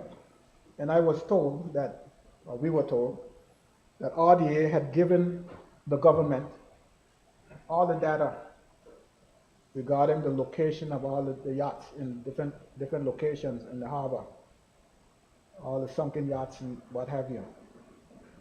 And I'm not sure if it included, that data included anything regarding pricing, but I think that the Premier should have enough information to move this issue forward. It's been too long, it's been vexing. I think by now everyone is clear that they can't use those yachts against me to get me out of office. I mean, I come up in, there's 2 elections that come up in already, and I'm still here. So the next victim might be you, sir, if you don't get rid of those yachts. So get rid of the yachts. street lights, Madam Speaker. Madam Speaker, can you imagine, can you imagine, after Hurricane Irma, the place is black. I know, personally, I know for a fact that lights were replaced, some lights were replaced. But what happened, they disappeared. I am convinced that there's some form of scavenging going on with those lights. I went by Duff Bottom. This is in April when I was campaigning. And in Duff Bottom on the main road, dark, it's black. This is from places like the Island Department Store over to New Life Baptist Church, it's black. You go down Packwood Pond. Thank God that they got businesses in the area like the R&R Malone Complex and Delta Gas Station. Black except for those lights. This is not right, Madam Speaker. The Ministry of Communication and Works, between the Ministry of Communication and Works and the Electricity Corporation, need to make sure that these things stop, are remedied. I wouldn't talk about the neighborhood. I know for a fact that the road going past the St. George's School, St. George's Secondary School in Pleasant Valley, I argued, fought, and got the lights back up after Hurricane Irma. Madam Speaker, they're gone. The lights, there's nothing on the pole. So it tells me that somewhere along the line, someone is scavenging these lights. It's not for me to secure the lights. It's not for me to replace the lights. I know that every lamp on every pole was paid for by government at some point. Because electricity is not going to put them up just like so. Government paid for those things. And government has a standing maintenance to pay electricity for those lights each month, however they pay them. So if a light disappears from a pole, electricity is supposed to go and put it back up. But this is not happening. So on a territory-wide level, Madam Speaker, I know my district is not the only one that's black. I'm sure the 6th district need lights too. Good, you see? And I believe the 5th might need some, but that's on him. So we need to get those lights back so that people can feel a little safe in the neighborhood. People telling me, like the Boundary Road from the Methodist Church in Sikauga up to the top of the hill, people tell me they heard shots ringing out on the road, and the road is black, it's dark. Well, that never had lights, so that's a new one. We'll look at that.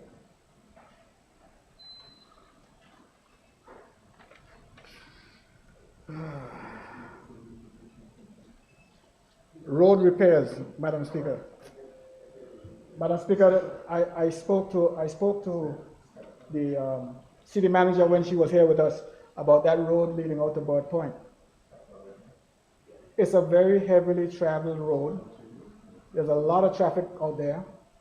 Police, Marine Base, Water and Sewage has an office out there. They have a doctor's office. We got all kind of things going on out there. The BBI Yacht Club, and so on and so forth. And the road is nothing but sandy holes. So we need to get that fixed, Madam Speaker. I talk about the Prospect Reef roundabout. Could you imagine, Madam Speaker, this government has become almost, well, I wouldn't call it what I think, but they get these contributions from people to do things, and even those that can't get done. It's not right. I've been down there like a year ago now, with electricity and all those people looking at the area. They want to put a little circle. That little circle has to go up slightly and about the place. They want to turn it into not put per cell size, but so don't look at me. I'm not going to compete with you. Just a little thing to beautify. They noticed that nothing's happening in the third, so they will give me a little something. But that's a year ago, and nothing is happening. Minister, let's move on something like that. That's easy. It's paid for by somebody else. You could do it. Madam Speaker, I want the Minister for Communication and Works to tell me what's the status of the Bird Point sewage treatment plant. What's going on with that plant? Is it ready? Don't take my time now, because I'm coming down on last minute. If I sit down and the speaker won't let me get back up. Packwood Pond incinerator. The minister isn't here, but he could hear. A few days ago, they told us not just the people in my district, but the total territory, do not bring any garbage down to Packwood Pond until further notice. So I'm wondering, what do you do with your garbage if you can't bring it to Packwood Pond? That was a joke. The trucks were still running. I don't know where they dumped the stuff, but they still went. But we need to get an incinerator fixed. These, so you see, Premier, I cannot sit here and let you go take $20 million and buy Jones Hill Manor and we got all these problems. If I sit here and say nothing, I mean, the least I could do is talk, and I got to say something. So but I want you to hear it. We have problems in the territory. That's one of them. Senior Citizen Program. Madam Speaker, I wish to remind the minister and his department that we talk about that senior citizen program from after Hurricane Irma. And we talk about the reasons it couldn't open.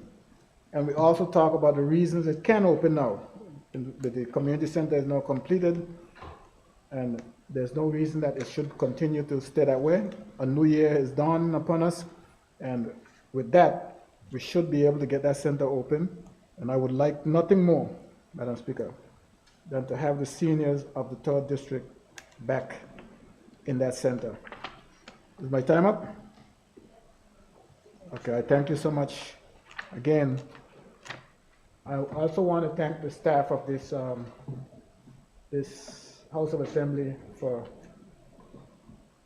building bricks with straws. It couldn't have been more difficult for you losing the clerk. But one thing I must say, Deputy, that you've been well trained. If I look at what we received, all the stuff that we got, I couldn't tell the difference. You've done your job and you've done it well. Thank you you and the rest of the staff for the services you render. Thank you, Madam Speaker. Thank you. At this time, honorable members, we will take a break at 2:50 p.m.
behalf of the House of Assembly, all public officers and senior officers and the teams that came before us and prepared to present their requirements and requests for this incoming year's budget.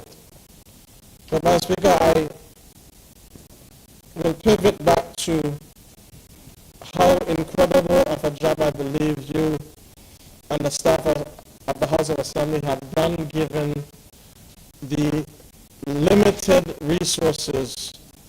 It is all good and well to say do more with less, but I think you guys have been able to do the impossible with almost nothing. And I'm hoping that as we go through this new year, Madam Speaker, the House of Assembly will receive the necessary funding that it needs to build this institution in its 73rd year, going into its 74th year of existence here in the territory of the Virgin Islands.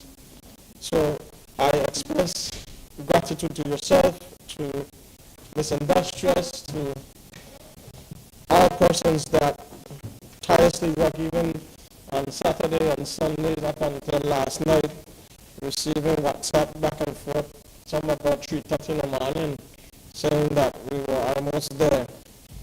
And then to be here again today, Madam Speaker, I believe it is commendable, and I take my hats off to the entire team.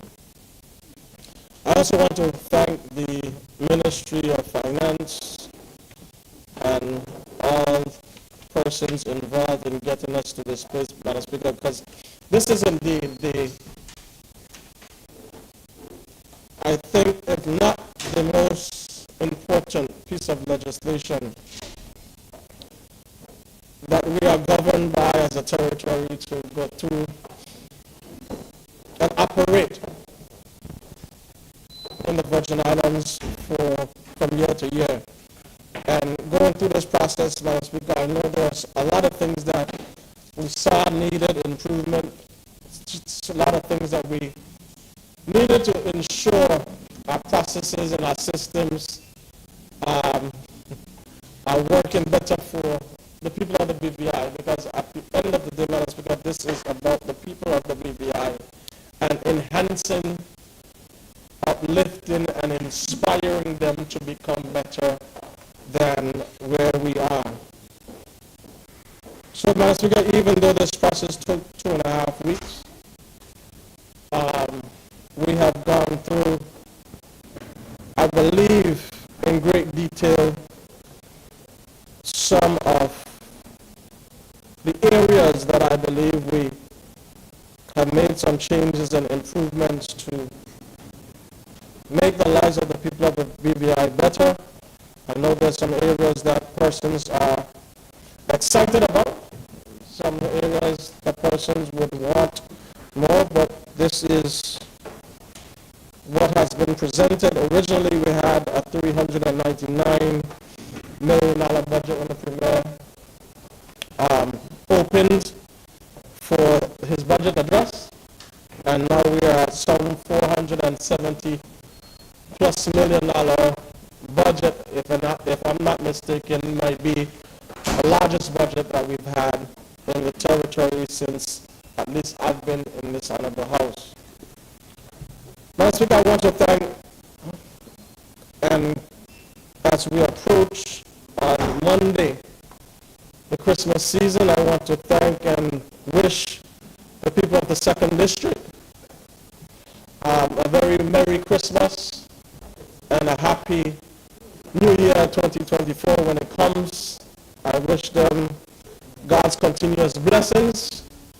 I know this is my most favorite time of the year, where we pull back on the culture of the Virgin Islands, where we go caroling. My good cousin Honorable Dawson and myself were together last night doing some caroling in the community of Kinganon Bay. We did from bridge to bridge. And then the Tart Wars have started. That's deep in trend. And then we have a challenge going on now. We're going to take over the 4th District. with the permission of my honorable cousin, Musab Smith, there's a challenge that was put out. Carolyn was between the New Life Baptist Church and the King Garnaby Baptist Church, but when you pick on one person from King Garnaby, you pick on the whole village of King Garnaby, and I don't think they understand the kind of the kind of beating, the kind of fun that we're going to have when we carol them to the ground. So Bishop Klein and Pastor Javon Klein, they're young and excited, but they will understand what this thing is about. Because if they can't hold the fort and realize that Jesus is coming, then I have to remember that they have to run under a rock, which is higher than I. So, Madam Speaker, I'm looking forward to this season. I'm looking forward to this time. And I wish the people of the 2nd District all the best, even though we have not yet reached the season, the actual day, but I know that we are looking forward to a beautiful and brighter British Virgin Islands. Madam Speaker, I'm going to try my very best to keep within the time limit of an hour and a half that you have given. Don't misquote me on All right, I believe it was an hour. all right, all right. Thank you, Madam Speaker. Madam Speaker, thank you. Thank you for that correction there. With that there. If I start on the budget, Madam Speaker, the Ministry of Health and Social Development, we spent some time, and I'm going to go not in any particular order, but we spent some time, and based on the summary page, Honorable Fraser in his opening contribution did a bit of how I plan to do it, and I'm just going to draw the contrast from draft B to draft C based on the notes that I have taken, Madam Speaker. If we look at the difference between draft B and draft C, we will notice that Ministry of Health and Social Development has a decrease of $18.9 million, and then they have now a new loan capacity that they're going to use $4 million to loans to deal with funding for their ministry. But Madam Speaker, when we sat with the team from Health Services Authority, when we sat with the teams from the Social Development Department, and that's where I'm going to spend a little bit of time dealing with health before I get to the areas in my community, I realize that we are facing some of the same challenges and difficulties that have existed since being appointed to that board back in 2012. We are having issues, Madam Speaker, between the Ministry of Communication and Works dealing with water, and now the Ministry of Health and Social Development dealing with the healthcare services. I think we have a problem, Premier, that your focus and attention needs to be given there, because on one hand, with water and sewage, the number has gone from 24 to 25 to $27 million that we are spending in water and collecting just under $5 million.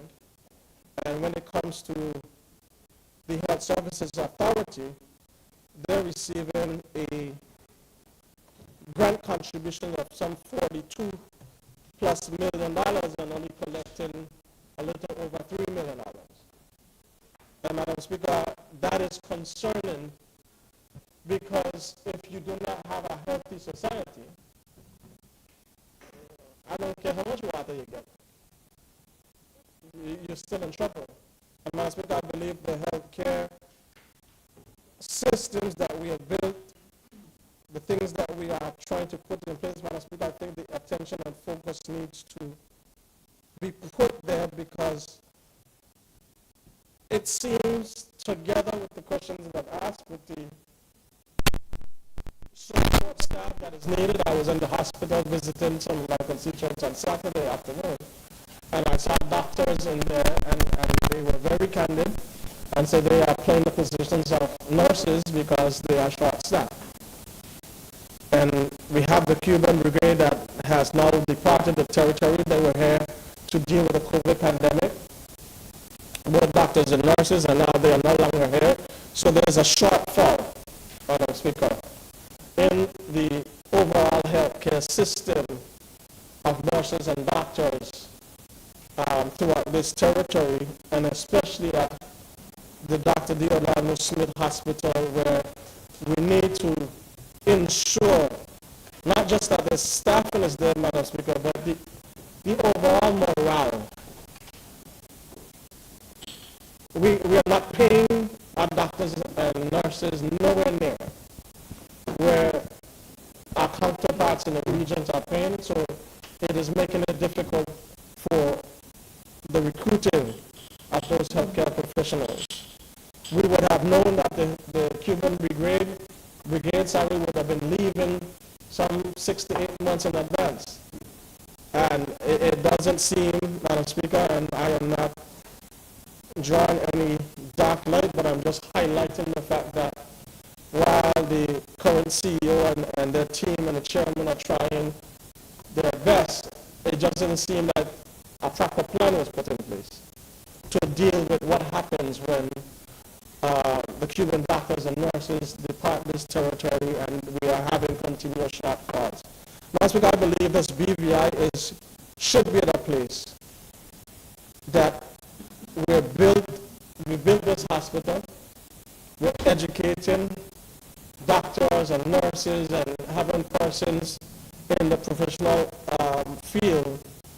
But for some strange reason, Madam Speaker, we can't seem to get it together where we are falling behind. And a lot of the services that are needed day to day in care, the private sector, while they have their role to play, are continuing to dominate, which has a trickling effect, Madam Speaker, in terms of the contributions received and the monies that is paid towards NHI and that shortfall there that I'll get to in a minute. So, Madam Speaker, while I'm on the HSA from this aspect, and one of the things that I brought up, there is no identified funding for the healthcare facilities in the communities for which I represent, namely Just Van Dyke, in terms of repurposing that facility to deal with not just the 315 plus residents that live on Just Van Dyke, but on any given day, Madam Speaker, you have in excess of 500 to 2,000 tourists on that island. And during this cruise season, Madam Speaker, the foot traffic that is on Just Van Dyke, given all that we provide for the tourism product, that is something that we need to look into. The emergency services for that community on Just Van Dyke is important. Ambulance, something that will keep people steady. When you get injured at any part of Just Van Dyke, Madam Speaker, the nearest truck that's available, that's where you go in the back of. That's what we're faced with in 2023. There used to be the emergency service vessels, the boats that would take you from Just Van Dyke in case of something. That contract and that arrangement has since ceased.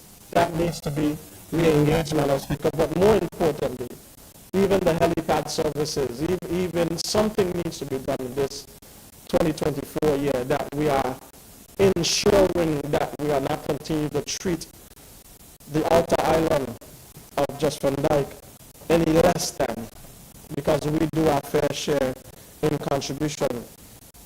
The King Anime Community Center, which also houses the clinic facility, that tender, I understand, has been finalized and awarded, but I have no clear indication on when works would start to have the community center repaired and have the clinic operational, as well as the facility being open again to do some of the community-minded project that we have for the community of King Gardeme and the surrounding areas, all the way up to Mayor's, the Bruce Bay Community Center, Madam Speaker, which would house the clinic as well for that community.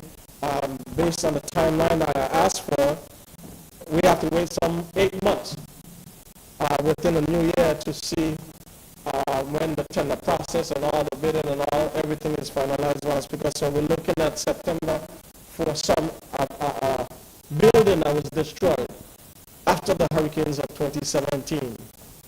And we have passed budget after budget after budget after budget after budget after budget. And we are still nowhere closer to being able to have this shelter, this community center rebuilt.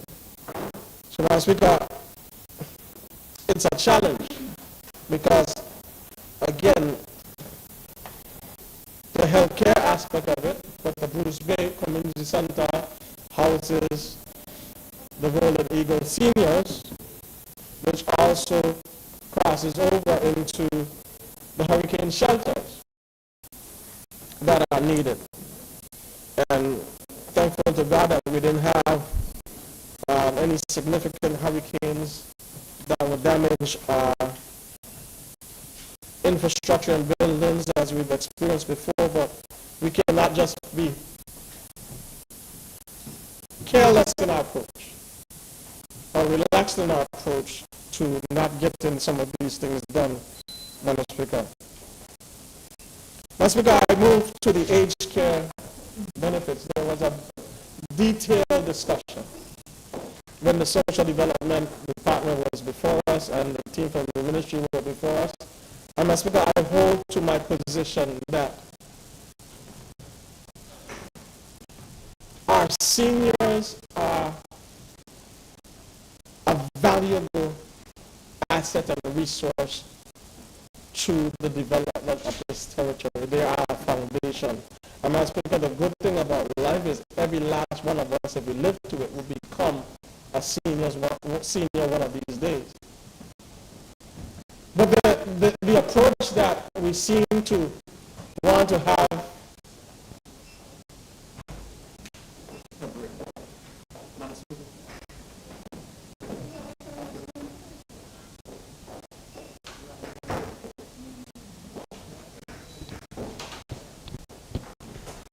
Let's take a brief recess.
This House now resumes its sitting.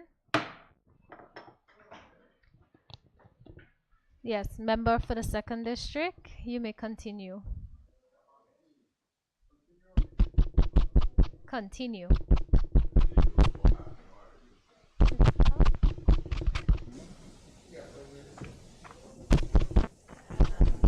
I didn't hear Madam Speaker. Am I fine? No. No. Hello, testing. You could hear me? Anyone could hear I me? think I could go home. This ain't making us. Honorable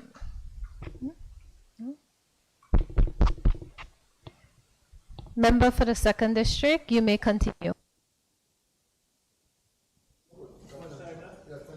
Madam Speaker, I have received, just a point of information, Madam Speaker, before I start. I have received a number of messages that none of my contributions was captured by the persons in the public, including where we are being aired on social media and radio stations ZBVI. So I've even lost where I was, Madam Speaker. So I am craving your indulgence to begin again. Well, you don't have to. I need to greet the people, Madam Or Speaker. two. It is important. It's important. I have to speak to my people. Madam Speaker, I'll begin. I'll begin again. It's okay. We're in a second, so we do second chances. The Lord gives us second chances. Amen. 30 seconds. Madam Speaker, I want to first again start by commending. I have to put it on record and make sure that it's clear.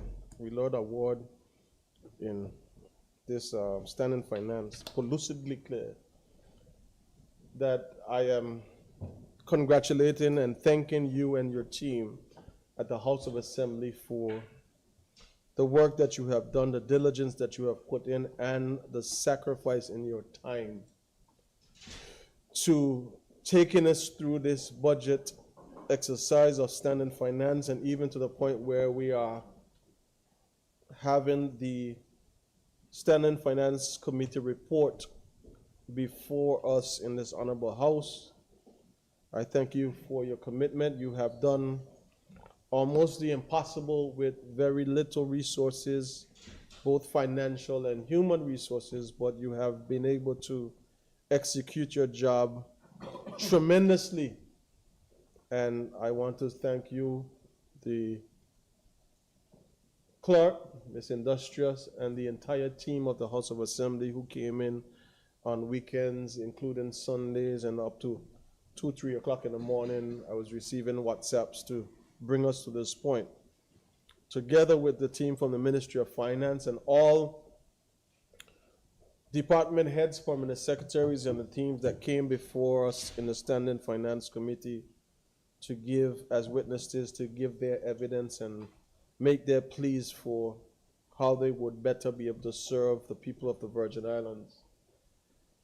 Madam Speaker, I also want to extend season's greetings on behalf of my family and myself to the people of the Second District and larger Virgin Islands, as this is indeed the most beautiful time of the year where we celebrate the birth of Jesus the Christ, and where we take some time to do our traditional caroling, and a lot of persons engage in spending time with family and having some Christmas ham and eating tat and all the tat wars and the different wars that have started, and rumors of wars, including the caroling wars that's going to take place between the New Life Baptist Church and the King Garden Bay Baptist Church, or all of the Bay people.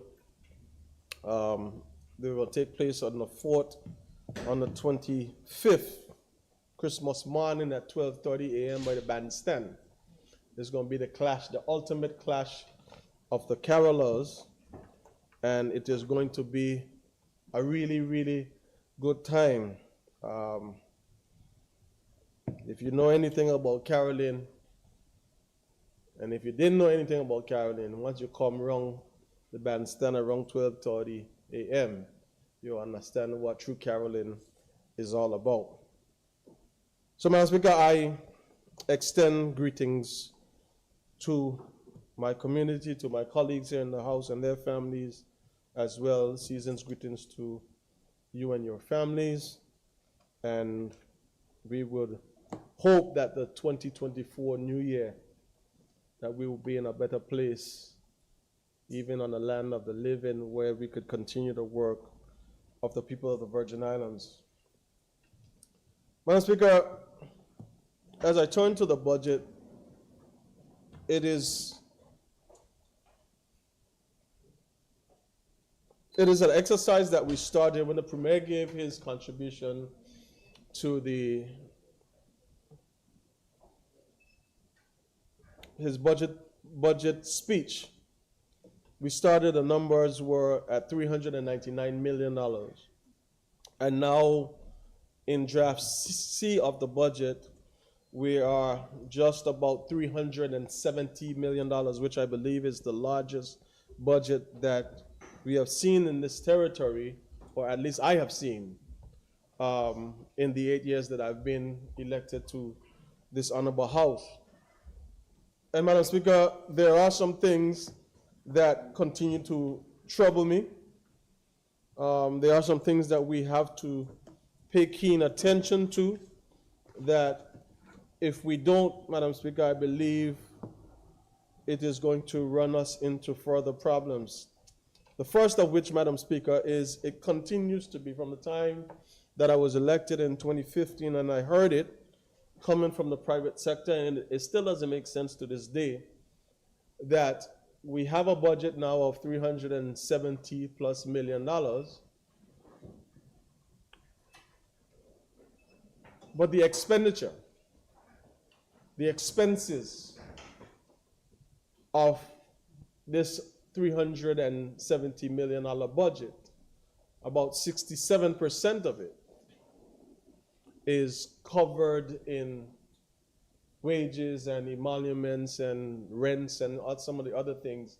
And Madam Speaker, while it is important that we take care of those who serve the public, there has to be some sort of balance or efficiency created where we are ensuring that a greater portion of this money that we have in this budget is touching the ground and touching the lives, the hearts, and the heads of the people of the Virgin Islands, that we are making their lives a little better, that we are elevating the way they live, that we are inspiring the young people, Madam Speaker, to be a part and contribute to the society that we call these beautiful British Virgin Islands.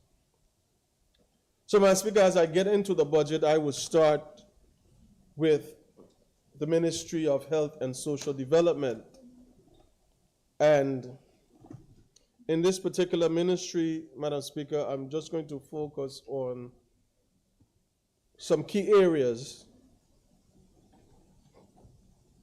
Because like water and sewage, under the Ministry of Communication and Works, the Ministry of Health and Social Development is going through the same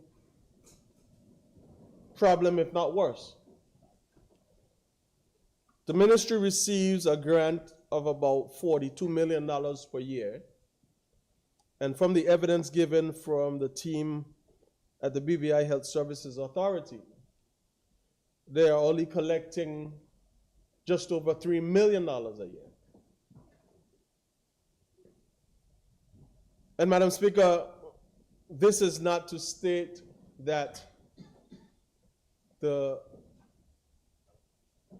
CEO, the chairman, the board, the employees of the Health Services Authority are not working hard and trying and doing their best to take care of the healthcare needs of the people of the Virgin Islands. But, Madam Speaker, it speaks to a greater problem in that if we are not collecting monies for healthcare, then the burden continues to fall on the shoulders of the people of the Virgin Islands who would essentially be paying twice,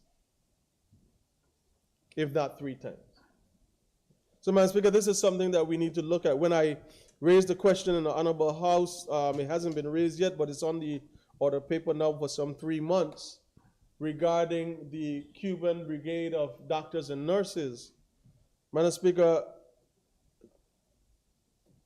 I'm extremely thankful to them. I got an opportunity to meet about, I think it was 16 or 17 of them, and host a dinner for them during the pandemic time, or lunch for them, Madam Speaker.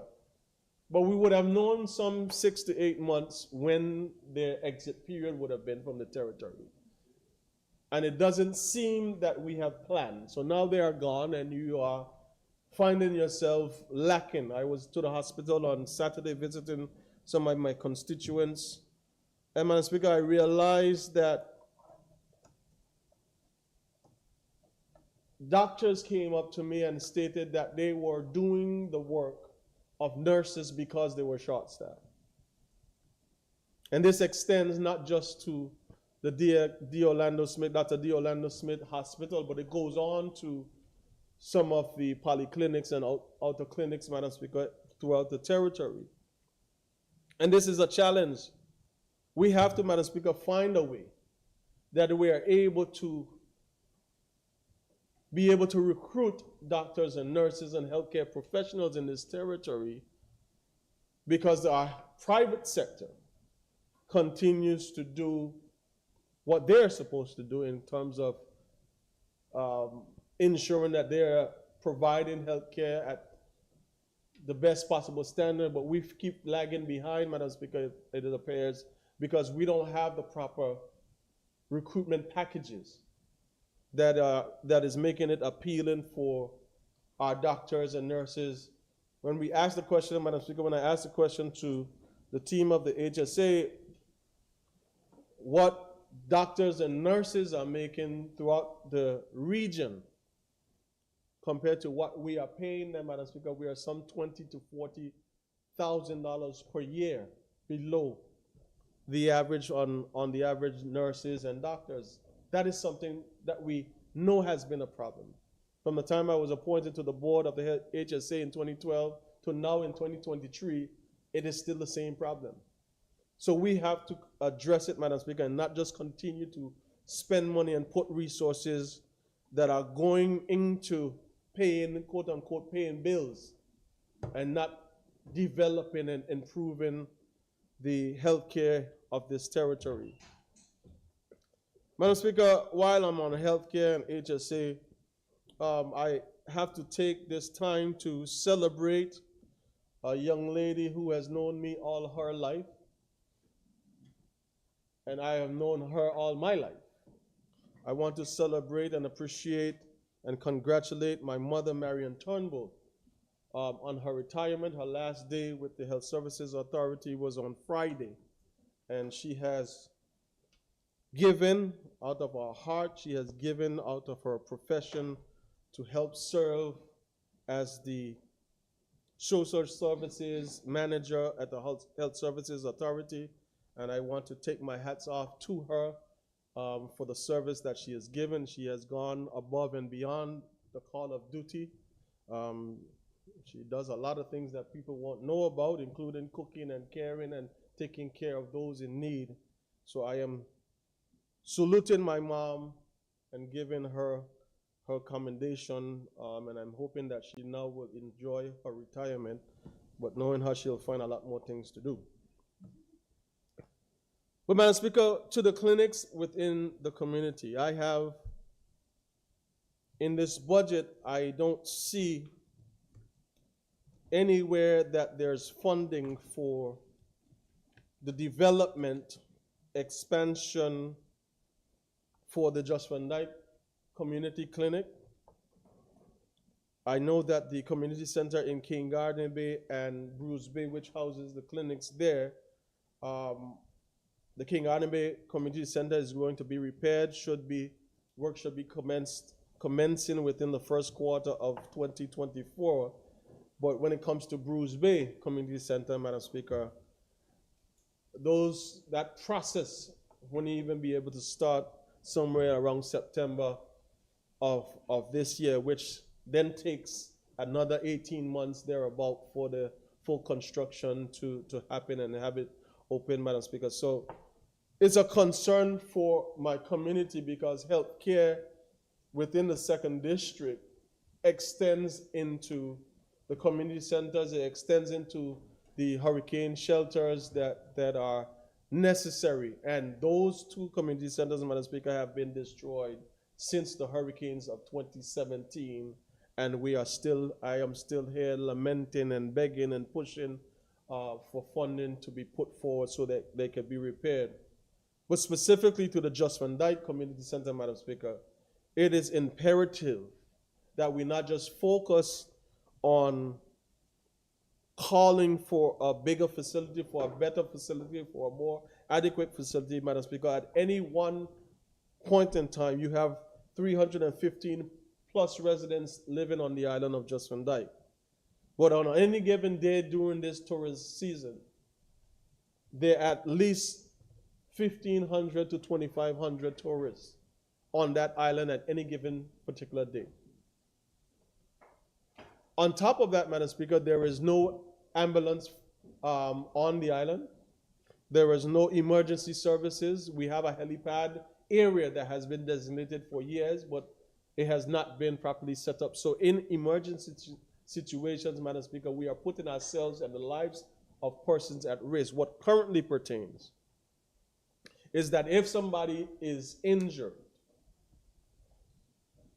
the closest available truck or back seat of a car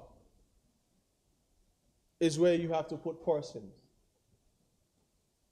to be transported to Great Harbor, to then trying to find a boat or something to get you to West End where the ambulance would meet you.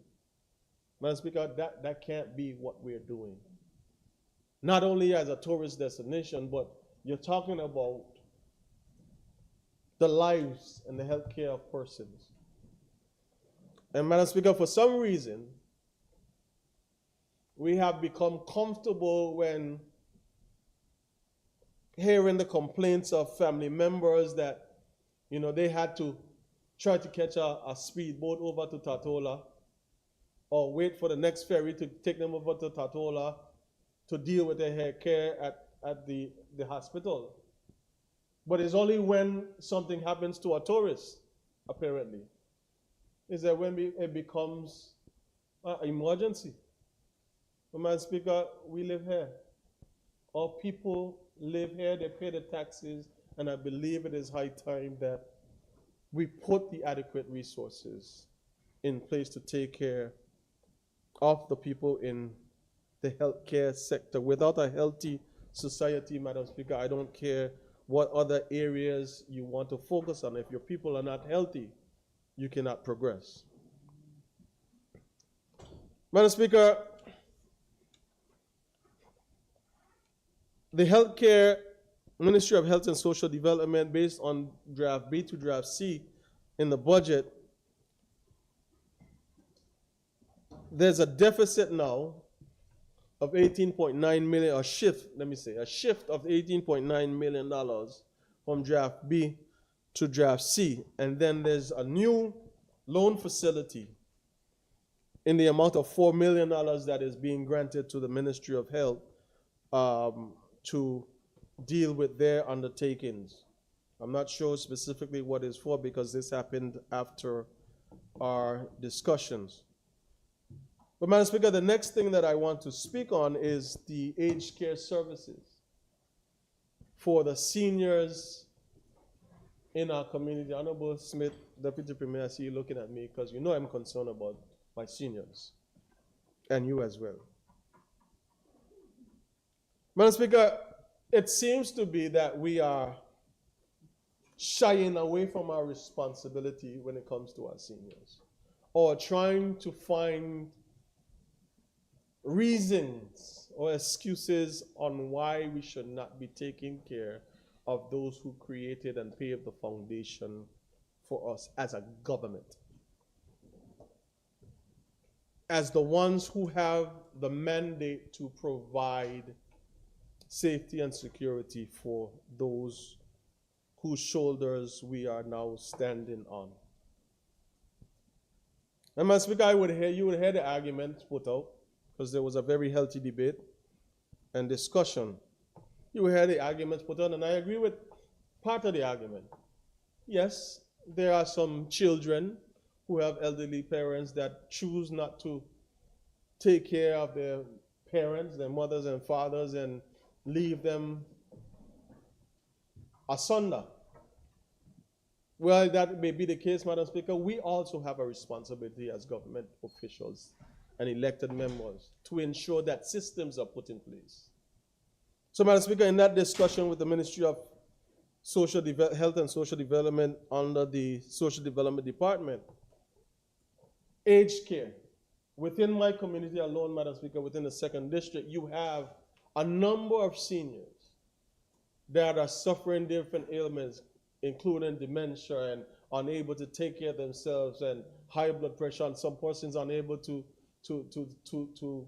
be able to administer the proper care to themselves. And the short staff that you have within social development and the capacity to provide these home care services for our seniors, Madam Speaker, it is not adequate. So I was pushing to get an additional 10 persons, for funding for additional 10 persons to deal with our aging society, because our seniors are living longer.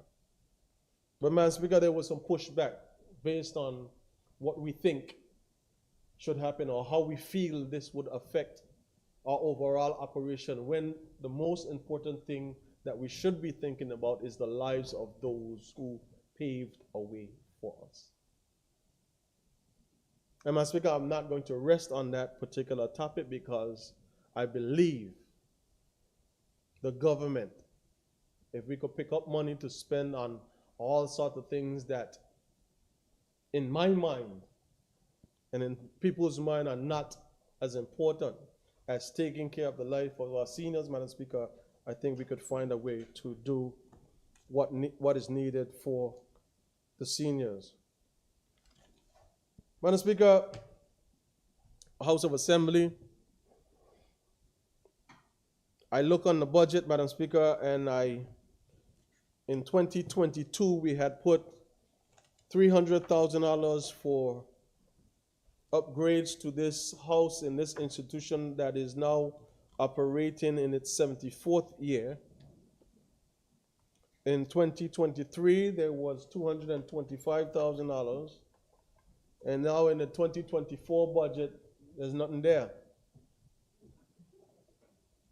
And, Madam Speaker, I am trying to understand how we expect to continue to talk about building institutions, how we expect to talk about raising the standard of what needs to be done, Madam Speaker, and we are not putting the necessary funding. The Premier is not here, Minister of Finance is not here, but we are not putting the resources to be able to provide the staffing and the research personnel and the library persons, and even our own court reporters, and all the things that make the House of Assembly function efficiently. Madam Speaker, if I go down the road now, I look at the clock and I look at even you, I could see the tired. I could see the tired in our face because I work hard. But it doesn't have to be that way, Madam Speaker. We could put the necessary resources in place to build this institution. Why is it that we say on the one hand, we want to build this and we need to improve this, and we go to the UK and they have people come from elsewhere and here and there and everywhere and give us the capacity building opportunities, but we are not investing in ourselves. Madam Speaker, we have to do better. Madam Speaker, I move now to environment, the Ministry of Environment, Natural Resources and Climate Change. When I look at their budget, I believe that's where the money went from the Ministry of Health. That's an addition of $19.8 million. And I heard the Premier speak about the Joes Hill, acquiring the Joes Hill Manor property. $20 million to buy back something that we, as a government, had instructed to be built through Social Security. Now we want to buy it back. We pay for it, and now we want to buy it back. Madam Speaker, I want to say it slowly. Through social development, through Social Security, sorry. I was here in 2015.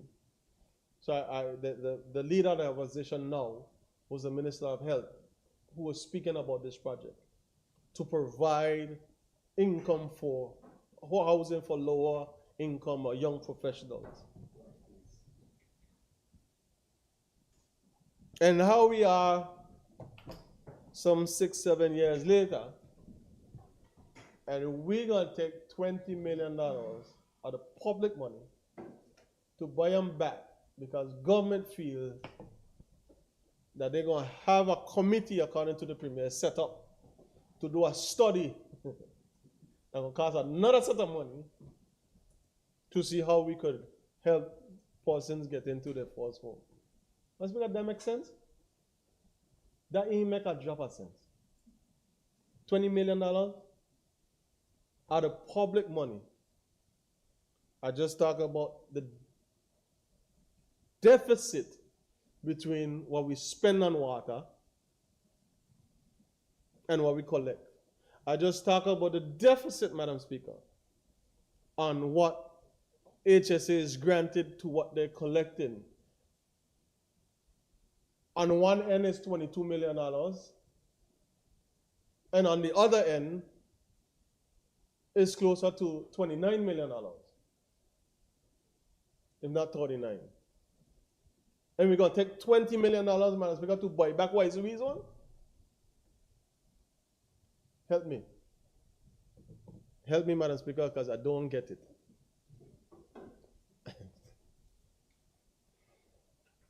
Madam Speaker, the money can be better spent. But I believe one of the challenges that I continue to speak about in this overall process is that I don't believe there has been a clear, identified plan to prioritize the priorities of the government. Where are you going? Where are you leading the people of the Virgin Islands? And how can we do it systematically that we are continuing or causing some ripple effect, some shift in terms of how people are feeling in this territory? And Speaker, there's not a good feeling in this territory about leadership. There's not a good feeling in this territory about how things are happening or not happening. But it comes from the leadership and being able to decide what your priorities are. When we went through this process, everybody came before us making the case that they need more money and they need more money and they need more money. And everybody rightfully should be causing for more money because they have their own individual departments and government ministries to run. But the key is everybody can be satisfied.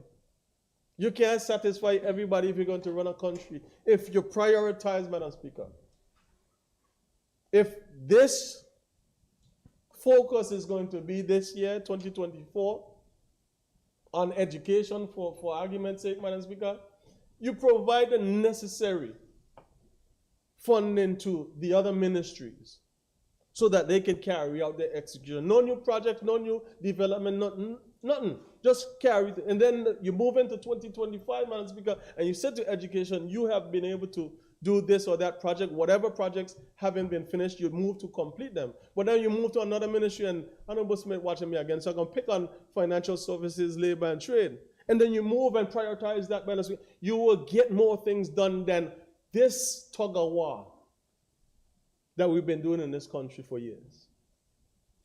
And the end result is you're now at a $470 million budget. Next year is probably going to go up more. And then the other year is probably going to go up more. And then at the end of the 4 years, where would we be? We would have a lot of projects started under different ministers and ministries, but nothing completed that is providing the service that we want. Madam Speaker,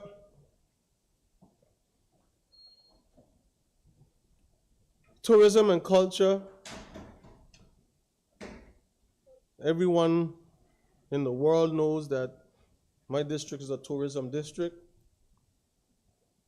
But before I get to tourism, I'm going to touch on culture, Madam Speaker.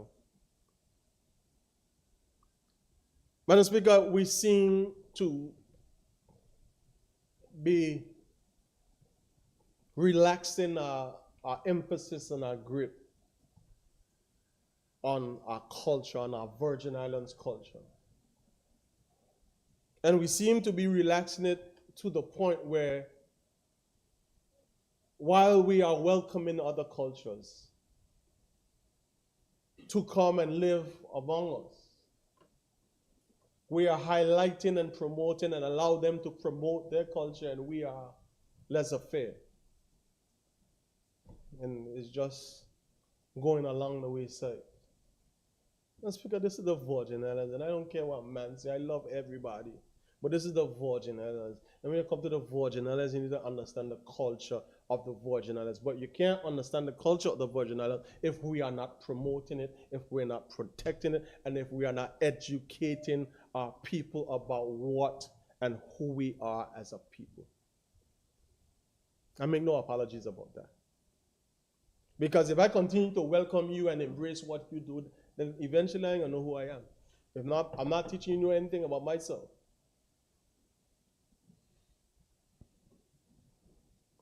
Our culture, Madam Speaker, is who we are. How do we get here? What is our story, Madam Speaker? People need to understand that. And I don't see, Madam Speaker, in this budget, adequate funding for our culture. Yes, we do programs. And yes, when it's specific times within August Festival or National Heroes Day, we try to do, but Madam Speaker, our culture needs to be evidenced every day of this 365 days that we are given. And then tourism, Madam Speaker, I am trying to understand what is the plan. Under the last administration, I remember asking for a plan and being told that it was high secret, that they didn't want to tell what the plan was because our neighbors might take our plan and use it. Let's speak of how is it that up to this day we ain't hear what the plan is, but our neighbors in the Virgin Islands gone further ahead of us in tourism. Not just the Virgin Islands, the region. The BVI was leading. And we are still world leaders, but when we play with your food, Madam Speaker, long ago I hear, if you hadn't, my grandmother on my mother's side had 14 children. If you're playing with your food, somebody else will eat your food. And you're playing catch up, Madam Speaker, you gotta wait for the next meal to come, but we don't have a plan for tourism. Areas of King Garden Bay, Just Van Dyke, Bruce Bay, Mayor's Mount, Healthy, Madam Speaker, proven tourism product. Madam Speaker, I'm not saying spend all your money there, but put some money in what has been proven. A product that has been proven to bring revenues to your territory and bring awareness and been highlighted in the different magazines, world magazines and all over. Put the resources there so that they can generate and then continue to diversify your product. And product office and invest in other opportunities, Madam Speaker, whether it's East End, whether not in some of the areas, Madam Speaker, that we would spend money to build beaches and things that didn't materialize into nothing. Not that kind of thing.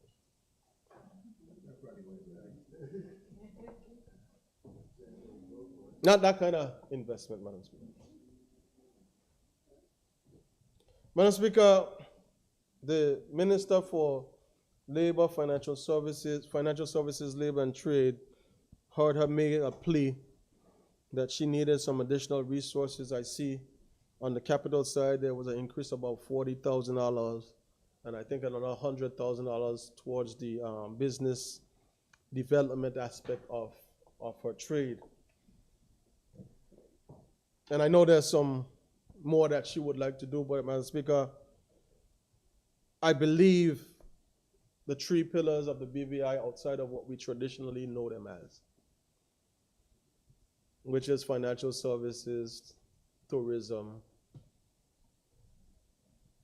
and fisheries, as we call it, or our aquatic side.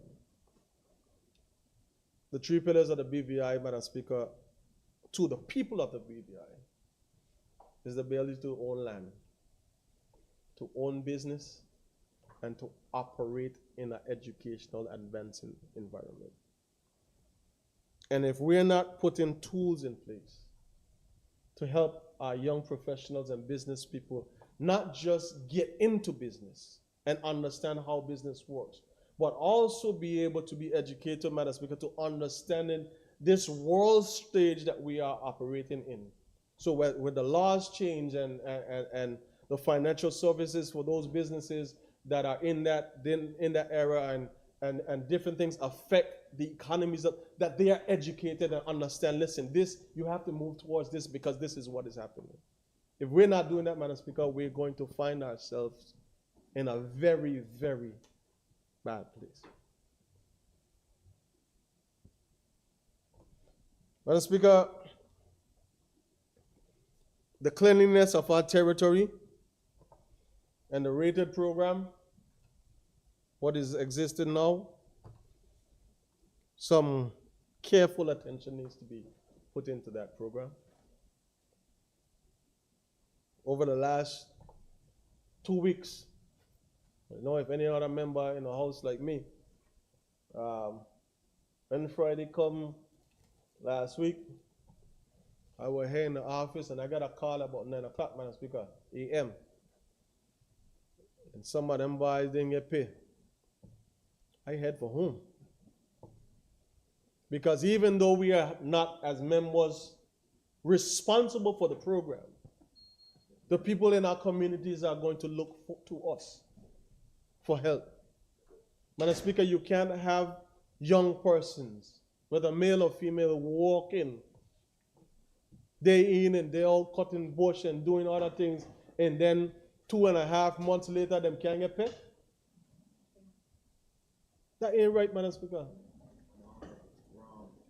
That is not right.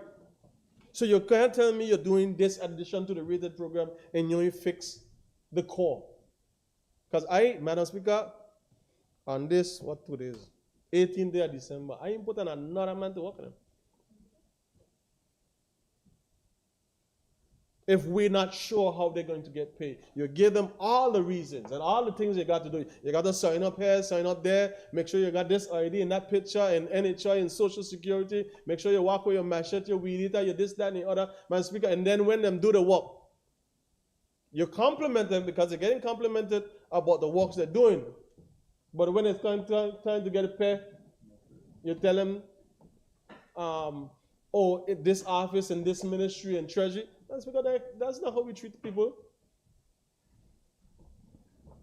So fix the program. Put the money in the program. Put the people in the program. Oh, he in there. Oh. Well, that's... You listening? Oh, okay. You listening. Premier, you're listening. But you should be here. You should be here, Premier. You should be here. You coming now.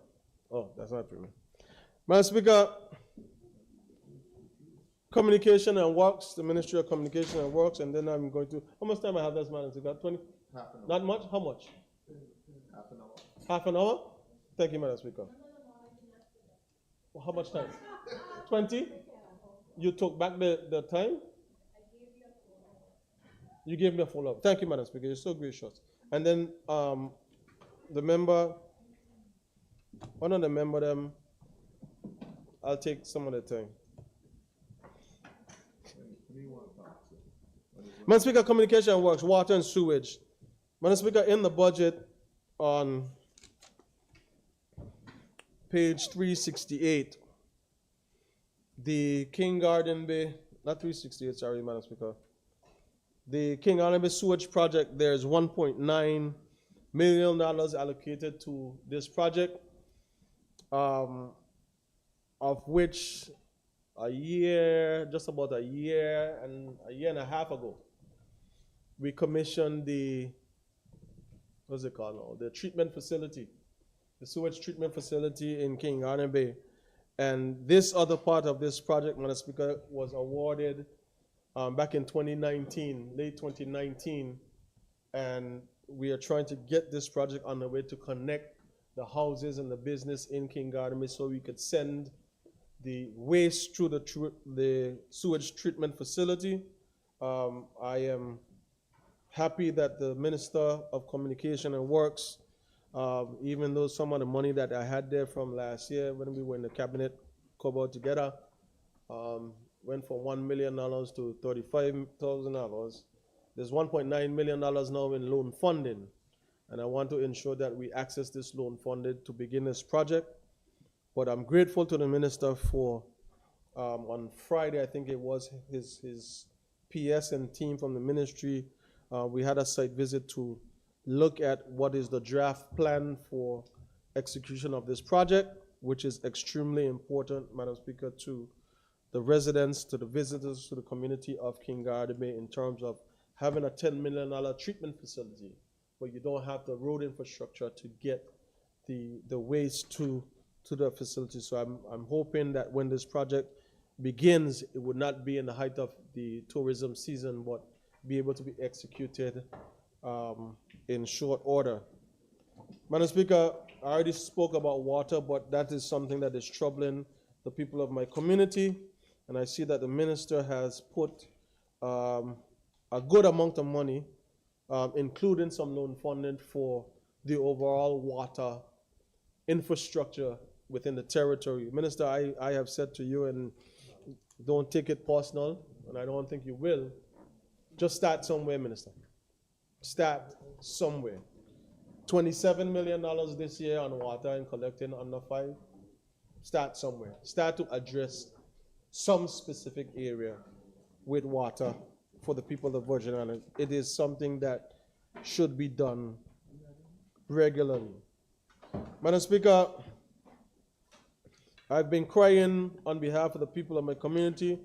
The Minister for the subject, Communication and Works, he had a very grand post there on the social media for the water and sewage building that he refurbished or rebuilt in Virgin Gorda.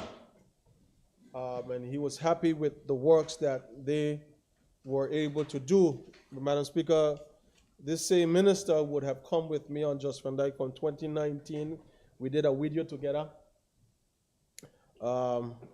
And I am trying to see in this budget where the funding is for the rebuilding of the Just Van Dyke Public Works and Water and Sewage building. Because in the budget, Madam Speaker, I'm making my contribution. The minister is trying to assist. I don't need your help at this time, Minister. In the budget, Madam Speaker, I see an overall funding between Public Works, for Public Works Central, which include Statola, Virgin Gorda, Antigua, and Just Van Dyke, and Beef Island too, for $650,000. And then underwater and sewage buildings, I see $500,000 for Statola, Virgin Gorda, Antigua, and Just Van Dyke. So, Minister, you stated to me that there were going to be some monies slated for the rebuilding of the Just Van Dyke Public Works and water and sewage building. How much money is there, sir? Six. You made an edit. Let me see. I want to see for myself.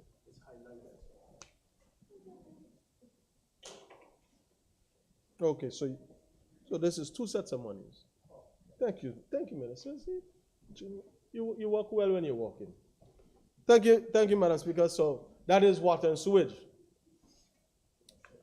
We're going to share the building.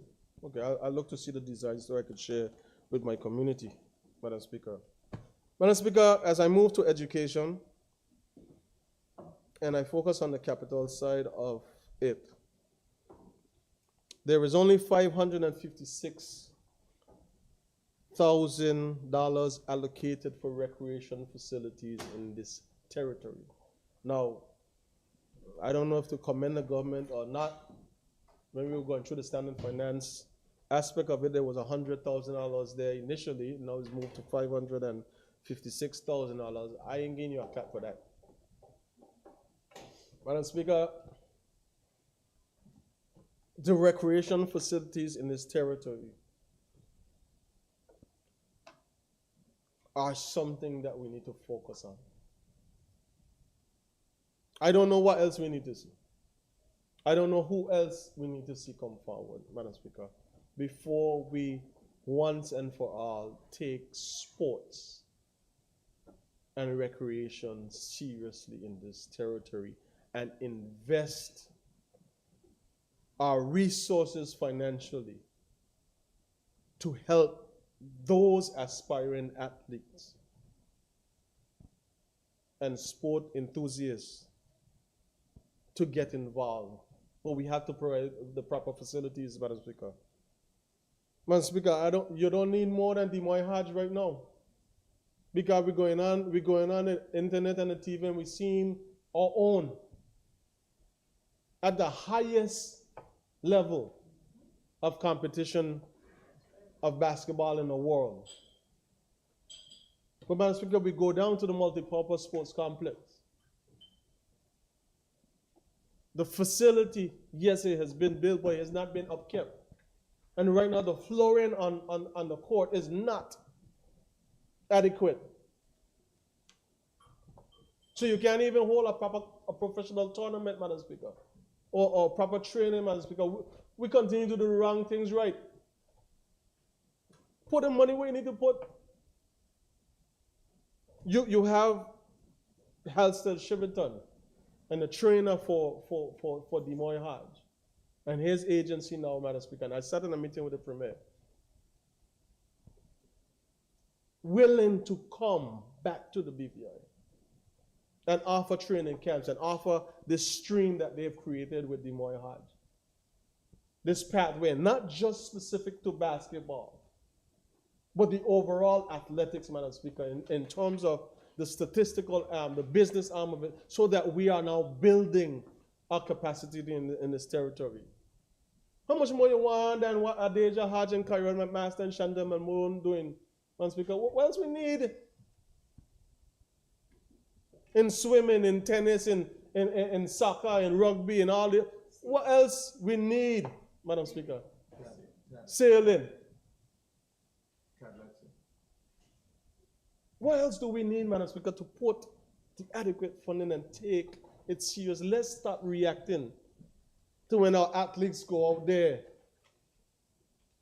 and give it their best and put themselves in a position where they're recognized by the world. And then we are reacting to putting funding in place for them. Madam Speaker, if we start from now, within the next 5 to 7 years, we could have Olympians in the different sports in this territory. So $556,000, Madam Speaker, is not enough. Madam Speaker, the Just Van Dyke Primary School, while I'm in education, that school now is about completed. And sitting in a meeting on Friday morning with the RDA, Madam Speaker, I learned that they should be handing over the school based on what the Minister of Education had said while she was there. The furnishing for the building should be completed and the school should be opened in January for the new Lent term. There are some difficulties, Madam Speaker, that I have addressed with the RDA, with the ministry, that I am not ashamed to put on record. Madam Speaker, that building is not just the Just Van Dyke Primary School. It is supposed to be the Just Van Dyke Primary School and multifunctional facility, which would be able to host and hold community-minded projects and initiatives, Madam Speaker, for the population on the island. It is the largest, singular largest investment made by any government on the island of Just Van Dyke. And Madam Speaker, I believe we need to maximize. We need to maximize the use, not let technocrats and people tell you what they want in the school. Madam Speaker, I can't understand. I don't understand why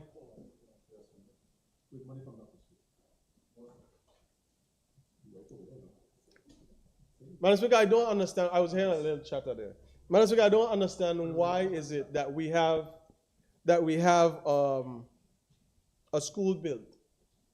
The estimation, when I put the numbers together, some $3.7 million, and we don't have AC in every classroom. That's a challenge for me. We just don't talk about climate change and global warming and COP28 and hotter summers and longer winters. And Madam Speaker, you build a $4 million school. 4.7 to be exact. Multi-purpose facility. Well, let me make it that. Let me put it AC in the classroom. Madam Speaker, there are about 13 classrooms situated for that school. So it's built for the future. But here's the key, Madam Speaker. The challenge for me is that school could be able to do after-school programs. It could be able to do night school.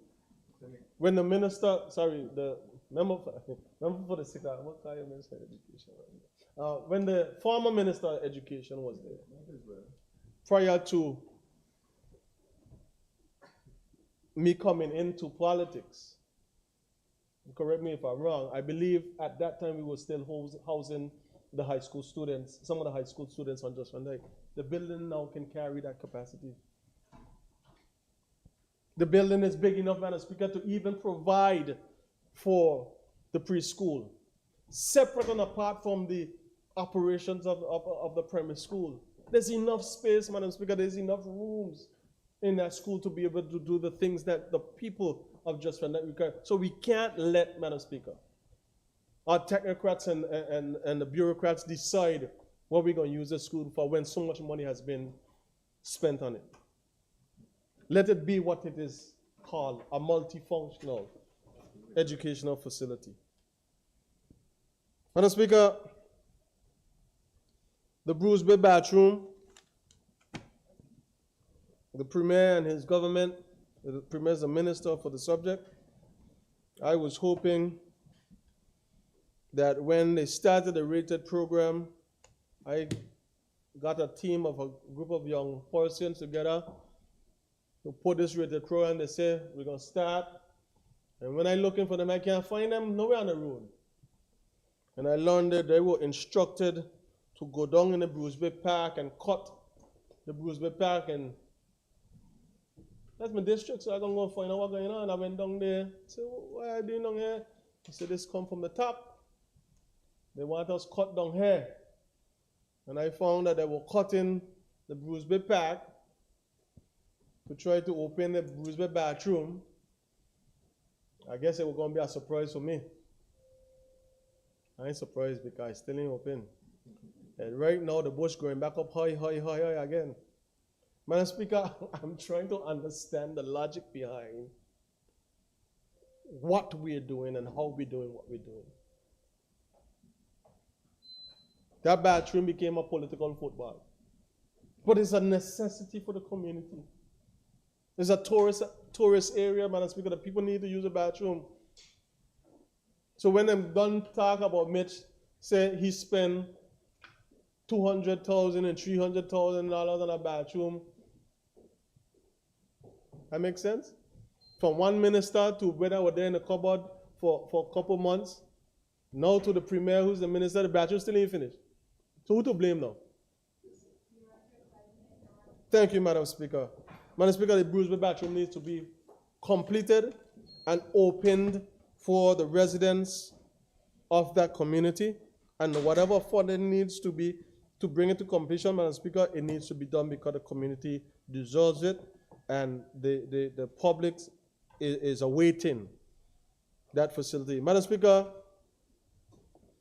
I will end where I started, which is gratitude to the people of the 2nd District for their confidence and support in me. Gratitude to Almighty God for this year that we've been through, even though we had some difficulties and challenges, but we are here nonetheless. I'm thankful to my family and my committee and all those that support me and those that pray for me. I'm thankful to the members of our House Assembly for pushing each other to become better representations of ourselves and representatives for the people of the Virgin Islands, Madam Speaker. And I want to say, Madam Speaker, that as we push to 2024, if we simply take the time to prioritize the priorities, I think we will get to a place once again, Madam Speaker, where this BVI will become leaders in many different aspects and industries. Once again, respected, Madam Speaker, and not allowing the COI to highlight everything that we've done wrong. When we as a territory, Madam Speaker, as a nation, have done so many things that they have yet to acknowledge us for. Madam Speaker, we are indeed stronger as a people together. We're even stronger with the help of God. But we cannot afford to make any more simple mistakes that would set us either further back or leave us remain where we are. Madam Speaker, I thank you for this time. And again, happy holidays, seasons, greetings to the people of the 2nd District and these beautiful Virgin Islands. Thank you. Any other member at this time wish to debate? If members do not wish to debate, I will call on the Premier to wrap up. Yes.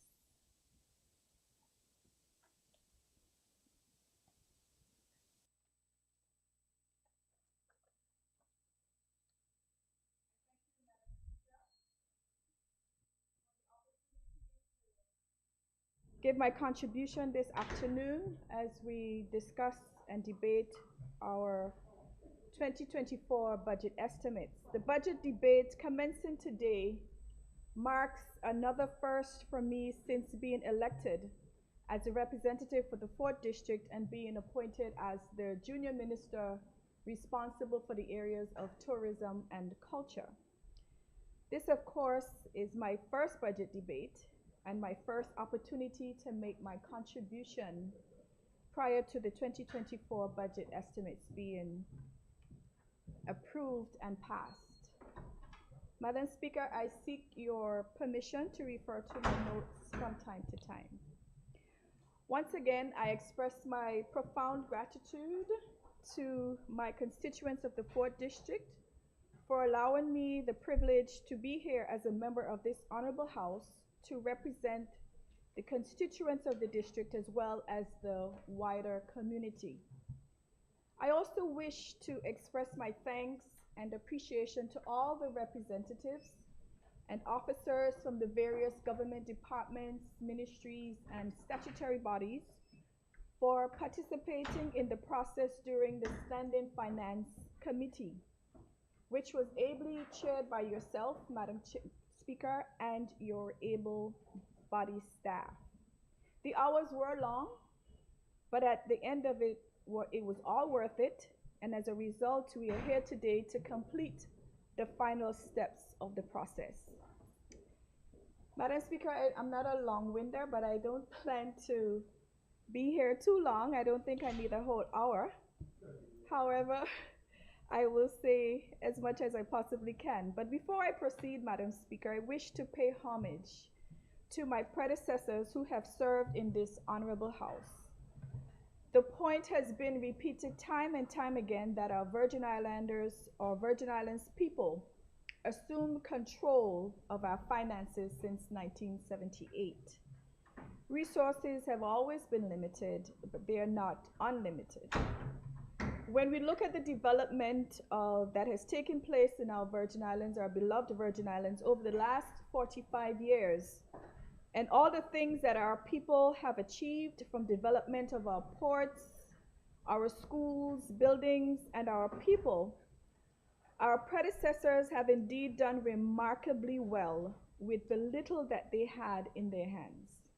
Madam Speaker, we cannot ever forget the passage of Hurricanes Irma and Maria in 2017 and the challenges caused by the COVID-19 pandemic. Because of the fortitude of those who led our people through those turbulent times and the care for our country and people above self, we are here today, building on what they have laid for us today to move our beloved country forward. This budget that is being debated today will assist us with our mandate of moving our country forward for the continued betterment of our people through the enhancement and increased quality of their lives, and at the same time transforming it into a world-class destination that will keep up with the changing times and continue to be competitive in the global industries of financial services and tourism. Madam Speaker, during the Standing Finance Committee stage, various ministries and bodies of government and departments and statutory bodies, as I said, were able to justify their budgets and request additional funds that were needed to cover the projects and programs they wish to implement or action. The reality is that it's not possible to accommodate all that they requested, which added up to over a tune of over $27 million. That the request that they added up to that amount, it was not possible to accommodate them all. But of course, it does not mean that their requests were not valid or necessary. As the Premier stated in the budget address, and it is reflected in the theme of his address, there's a lot to be done.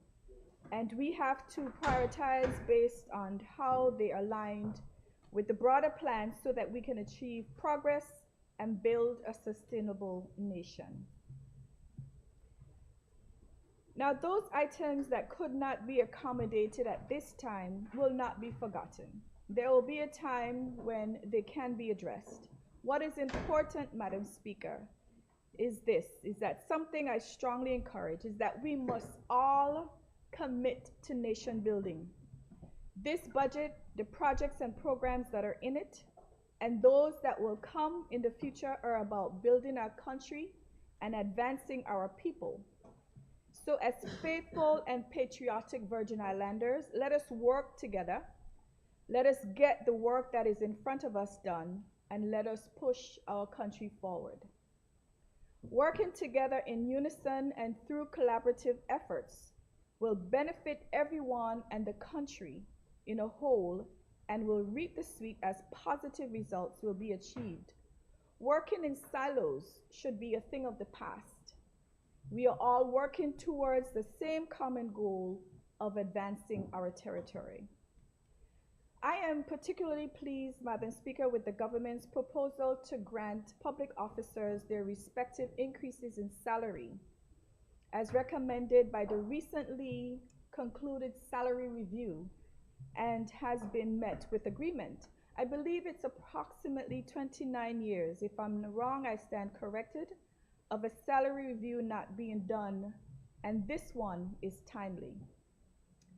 I encourage all public officers to use this monetary incentive to be motivated to increase their productivity in their various areas of responsibility, to bring about the necessary good changes in the service. Increased customer service and care is and should be priority, along with being efficient and effective in their duties. The year 2024 promises to be a good one as it pertains to tourism. Visitor arrival promises to be increased in high numbers due to the increase in airlifts at the Terence B. Lettsome International Airport and the Taddy Bay International Airport in Virgin Gorda. And of course, through our ports of entry on Tortola, Virgin Gorda, Jocelyn Dyke, and Anegada.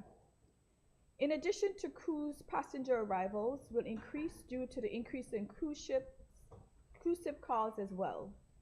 Now, these increases will certainly result in increased revenue for the territory and economic opportunity for all the businesses and individuals that rely on this industry.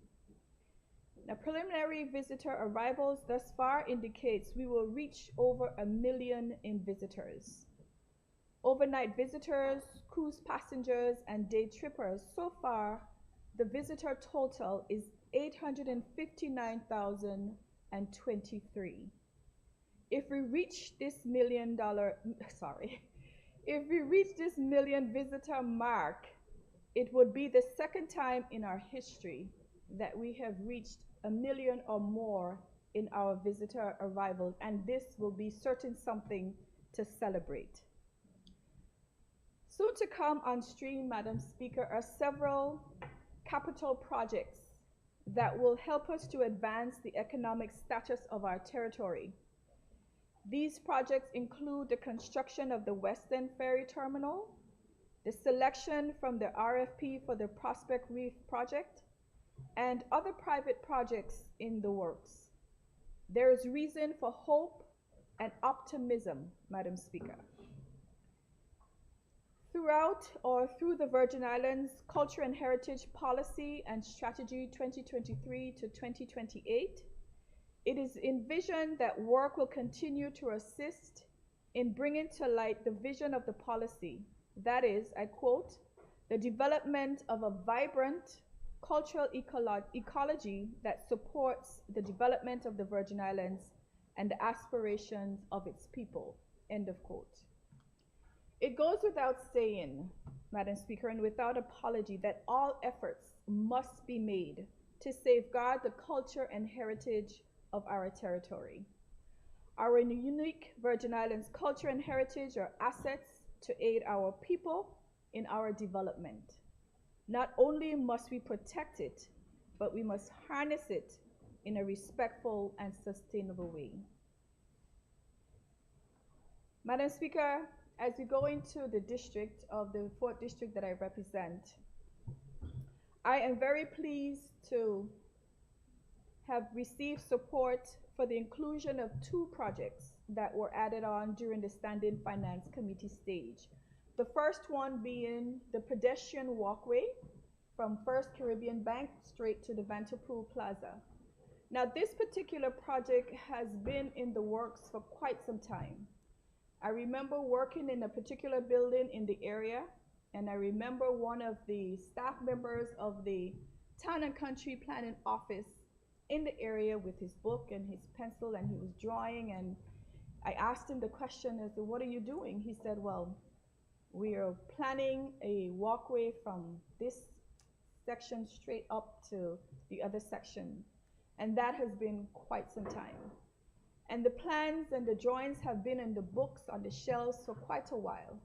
So I am so pleased, Madam Speaker, that we were able to include this project, bring it to fruition, and have it completed in a possibly timely manner, so that it will not only enhance the particular area in the district, but in the capital, but it will make life a little easier for those who walk in the area. So I'm looking forward to that.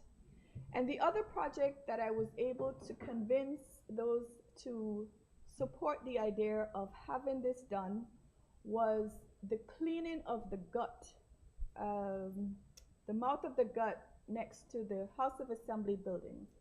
Now, this particular gut it has all the guts from the district, not just in the 4th district, but the 5th district, I understand. When the water comes down, the debris comes down, everything comes down and gathers into this particular area, into this gut.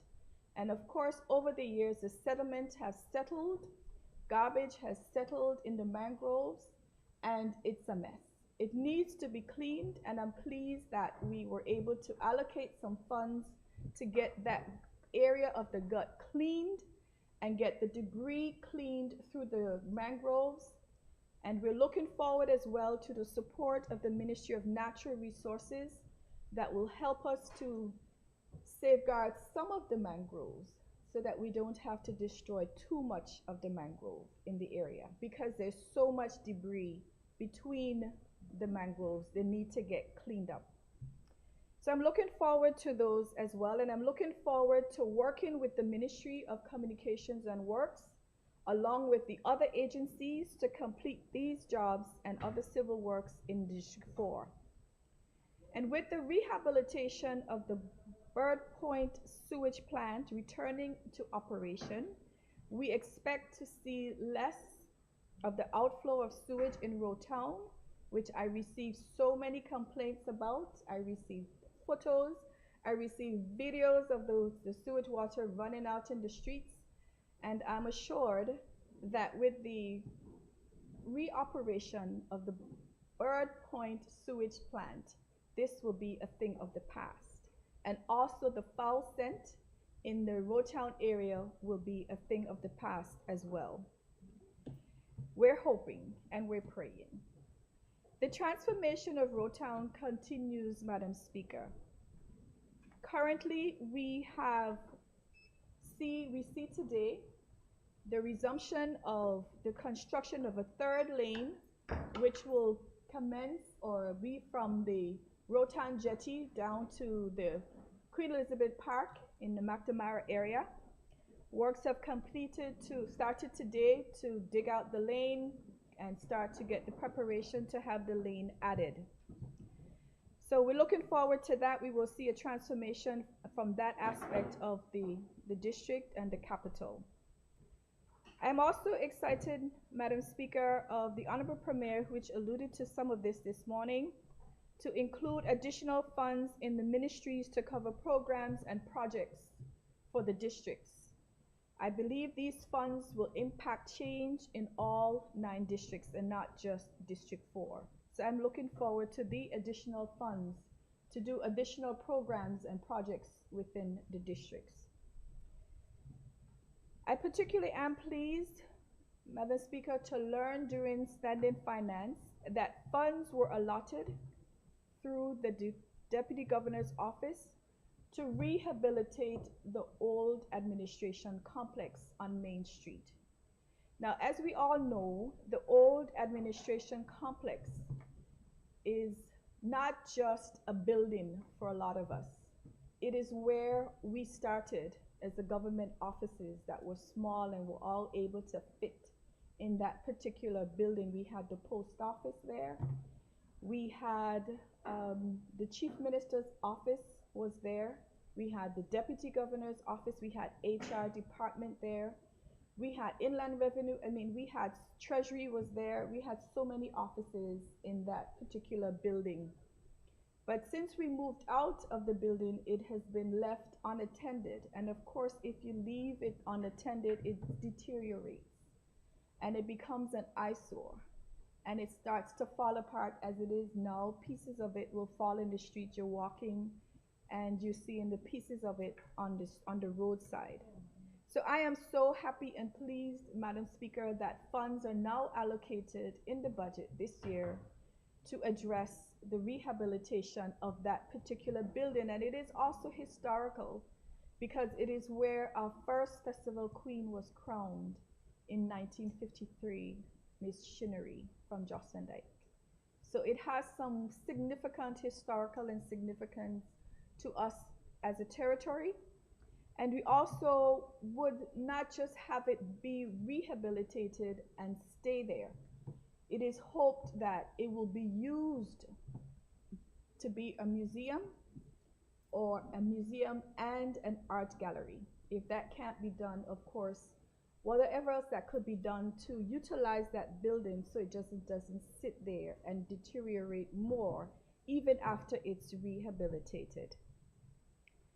There are a number of other projects that are being taken place in the Fort District that I want to just acknowledge simply because they are in the Fort District.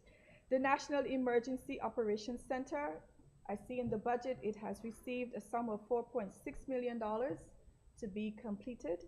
I think that's a good thing in terms of our National Emergency Operations Center. We often depend on the NEOC to lead us when there's a hurricane that's or some form of emergency. So having this facility come to completion and so that they could move in and set themselves up would be an ideal thing. And I also noticed in the budget we have $4 million allotted to the Dr. D. Orlando Smith Hospital for ongoing outfitting and capital improvements. Of course, we could never have enough in terms of ensuring that our hospital facilities are adequately outfitted and funded to do the things that it needs to get done so they too can advance their services and their products. The Central Administration Complex, I know Honorable Reimer will speak more about that, but that's also in the Fort District. And $3.3 million are allotted to that project to include works like internal office configuration and the mechanical system. So we look forward to the completion of the Central Administration Complex where all the ministries can then be relocated back into the complex.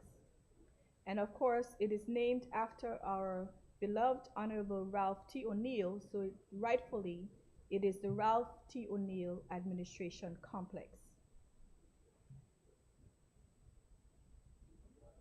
Madam Speaker, as I said before, I didn't plan to be too long, but I am just to say that there's a vision for the Fort District, where the capital of our territory is located. And I just want to say before I end that, we do have plans in mind, and we will be putting them into action shortly once we have had some discussions with all the related stakeholders. Plans have been in place for quite some time to rehabilitate or even to redesign our Fort District, our capital. And we talked about green spaces, we talked about pedestrian friendly areas, we talked about being clean and tidy and pleasingly aesthetic. Now these are the things that we want to see in the future, but before we can get to that point, we need to come with an overall plan.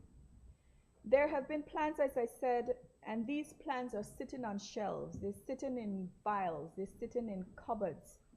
And the idea is to pull these plans out of the cupboards, off the shelves, and spring them into action or amend them as the original plans do to changes and concepts over the years. And basically we want to see a revived, a redesigned Road Town area, clean, tidy, more pedestrian friendly. Works have started on the sidewalks, of course, but we want to see a clean and tidy Fort District capital, and not just, of course, the Fort District capital, but the entire community of the Virgin Islands. So we all have to play our part, Madam Speaker. I would like for each of us, as citizens and residents of our territory, to come together to do what is right and beneficial for our territory. And I applaud those who are already doing their part. However, there is a whole lot more to be done.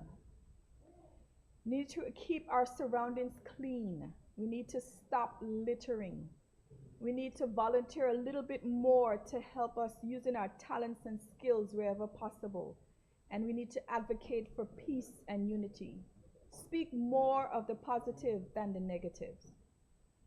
And Madam Speaker, while I have said what I have said, I express support of this passing of the 2024 budget estimates of revenue and expenditure. And finally, Madam Speaker, I extend season's greetings to the wider community and season's greetings, of course, to my constituents of the 4th District. I wish everyone a season of peace, love, and a bright and prosperous New Year 2024. And finally, Madam Speaker, I take this opportunity to extend an invitation to everyone to join us by the Christmas in Longbush Committee on Christmas Day for the revival of the Christmas in Longbush activity. There will be music, food, vendors, and bouncies for the children. So come out after you've opened your gifts and come out and continue to enjoy Christmas Day. The event begins at 2 p.m. I thank you, Madam Speaker. Thank you, Honorable. Any other member at this time wish to debate? I call on the member for the 6th District, Honorable Myron Walwin.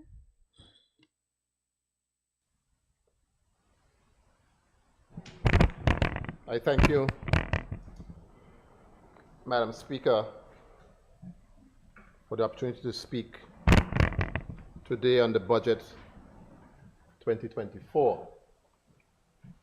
I want to start off like the members who started before me to congratulate you and your team, Madam Speaker, for what I believe was a sterling job in the way in which you conducted the affairs of standing finance and the manner in which, the efficient manner in which your staff was able to produce the requisite documents that we needed to have the debate today. Madam Speaker, the budget process, and you must bear with me, I'm going to ask you to bear with me because I haven't spoken for 4 years on a budget.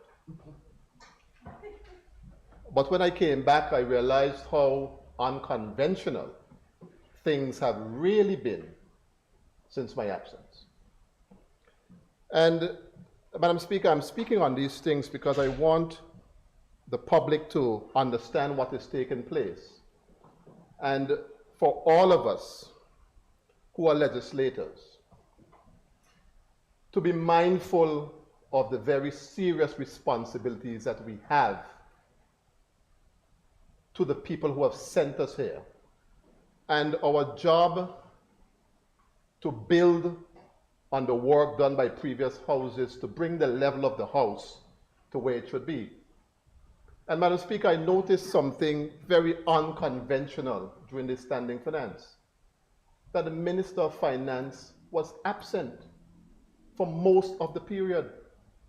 Now, I have never seen that. I've gone through, this is my 9th budget, and I have never, ever seen anything like that. Now, the most important job that a Minister of Finance would have in his capacity as Minister of Finance is to pass the appropriation bill.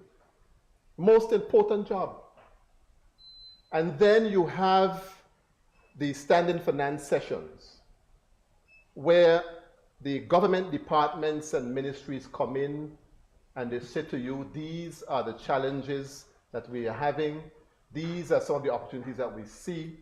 We want to be able to show you this so that when you're putting your exercise together, that the things that are important are taken care of. One of those departments or ministries that has left an indelible mark on my mind, and I wanted the Premier to be here to hear it, was the hospital and the needs of the hospital. And the fact that we have so many non-communicable diseases and different things, and the hospital needs the assistance to take care of our people. There is nothing more, I should say, you can't substitute reading that information for actually literally being there and hearing what the departments are saying that they need. And I think the Minister of Finance missed a golden opportunity. I know he said he went to COP28 or whatever you call it. He gave a nice speech at the beginning of his portion, but that speech was just a speech to just cover what he knew would come. There is nothing happening anywhere in the world that could have been more important than being here as the Minister of Finance.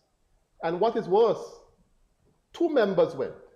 The Premier went and the Minister of Health went. What did two of them have to go up there for? One couldn't go? Why would two have to go? What message they could bring? And they come back with a two-hand swinging, no money, no nothing. And they missed the whole budget session. And Madam Speaker, you would notice as well from your own minutes that at every single point in standing finance, you had more opposition members present than what members you had from the government. I will excuse the Deputy Premier because I know she went off on business, and that business was important. And I have to commend her because what she did very skillfully, she probably asked you to make sure that her ministry comes in before she leaves. That is a smart and responsible person. But the Minister of Finance turned off and the Ministry of Finance came in, and the captain, the ship is there and there's no captain for the ship. And then he says this morning, he thanks the Deputy Premier and the Minister for Communication and Works for filling in for him. There is no substitute for the substantive holder of the Ministry of Finance's post during standing finance. Nobody is studying them. They're not the substantive holders of the post. And so, Madam Speaker, I had to go through this to show you that this is why, for instance, I walked out the House of Assembly the other day, and I'm sure it is the same case for the other members, because we have to show the government that they must take their responsibilities seriously. Here we are today. Do you know, Madam Speaker, you might have some work to do today. I have to put it to you very strongly, because the government cannot pass its own budget.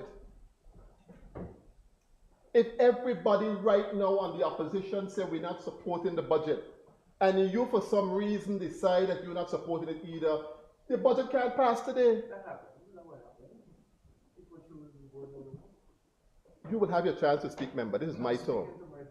No, but no, you can't do that. That's not the. You see, I'm talking about the legislative process.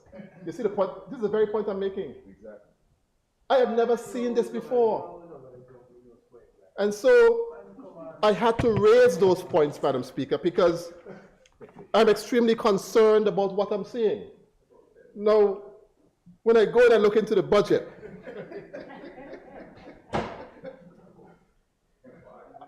I see revenues, expected revenue of 387 million against recurrent expenditure of 383, 159 million being employee compensation.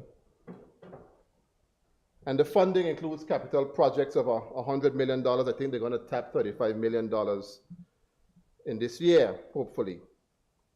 Of the 387, Madam Speaker, 206 million is expected to come from the financial services industry. And the government is expected from the budget speech that was given, the territory expects to receive $410 million, the Premier said, from tourism. But Madam Speaker, I have some concerns, some very, very serious concerns.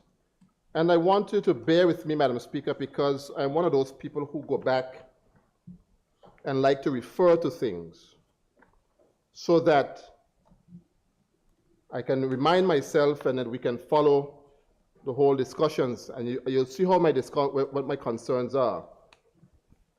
And I want, Madam Speaker, to read from the 2023 mid-year fiscal report. I'm reading from page 4. And it speaks about financial services.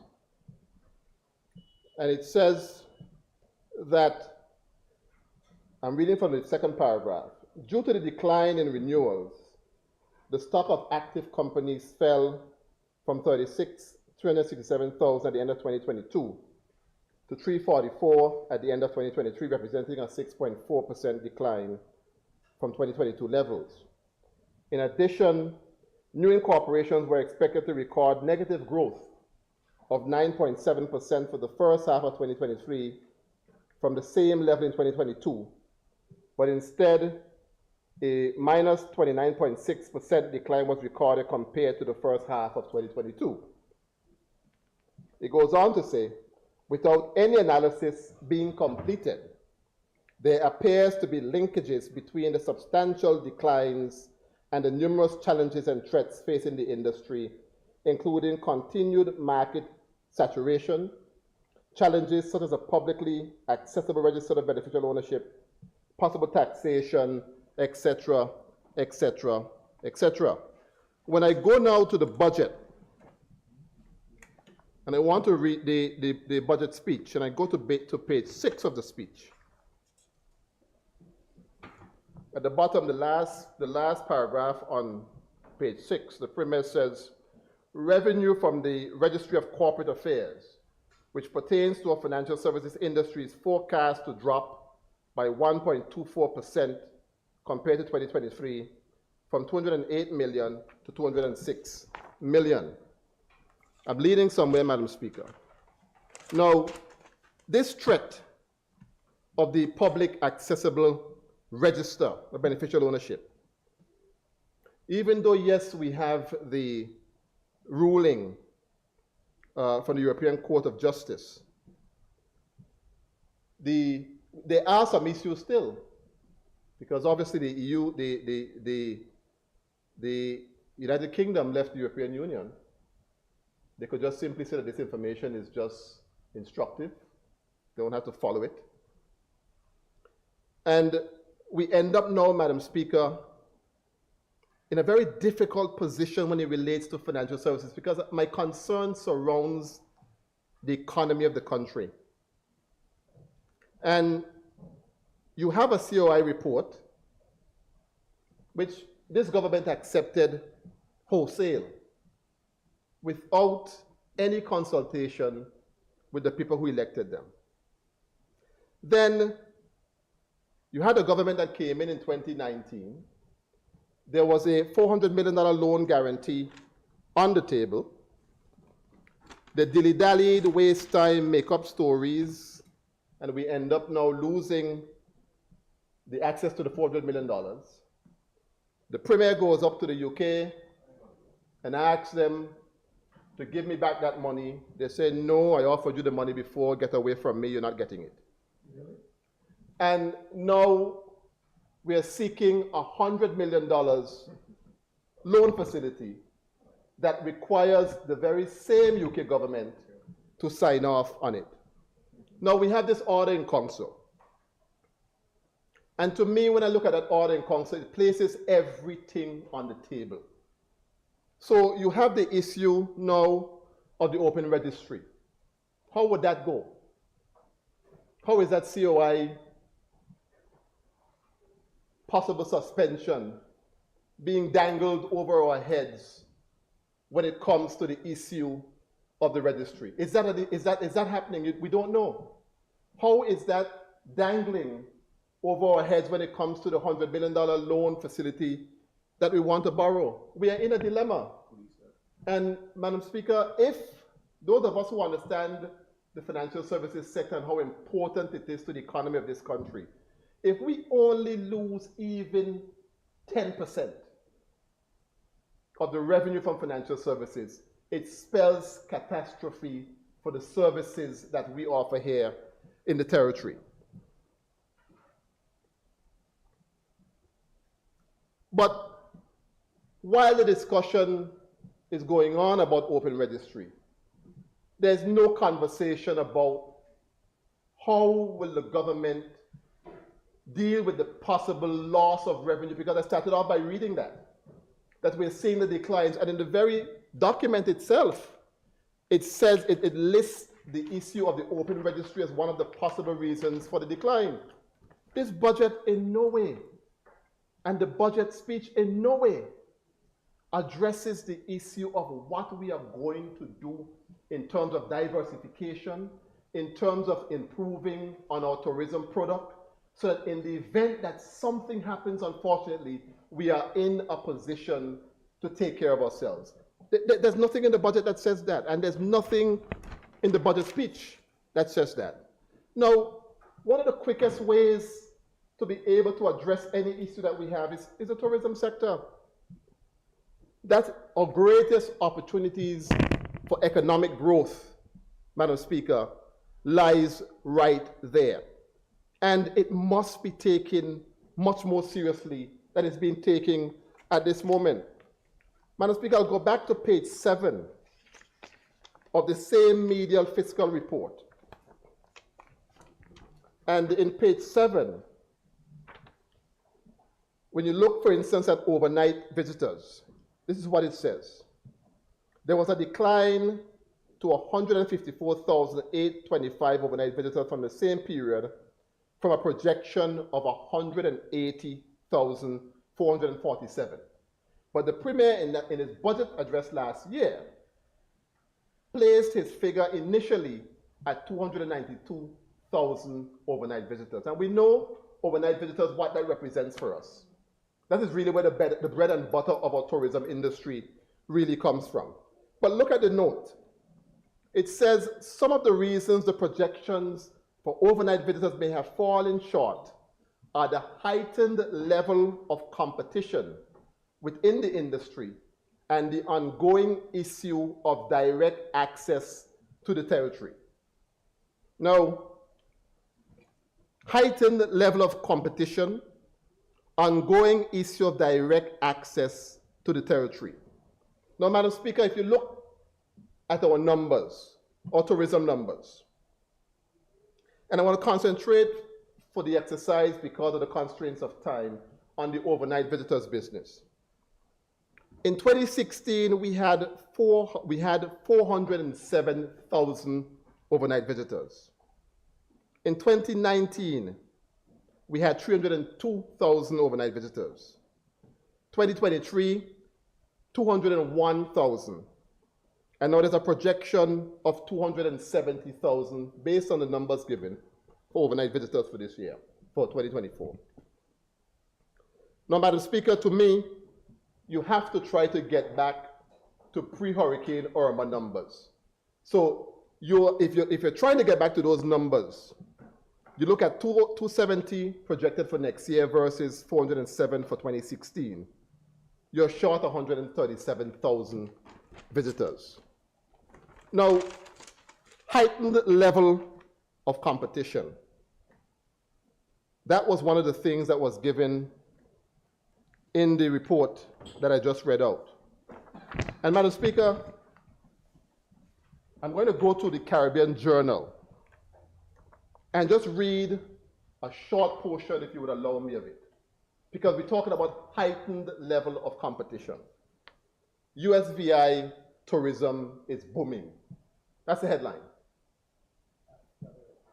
It has been one of the biggest success stories in the Caribbean tourism since the onset of the pandemic.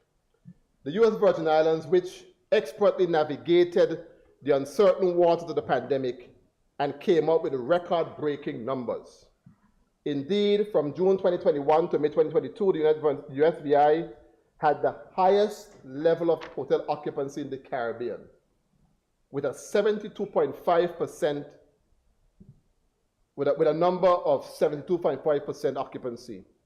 The USVI also led the region in daily rate at $637 and revenue per available room at $461.61 during the same period.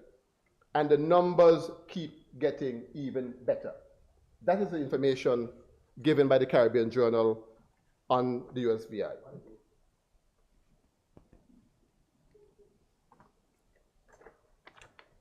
That one that I just read is dated the 27th of July, 2022. The second one I'm reading is more current. This is October 24, 2023.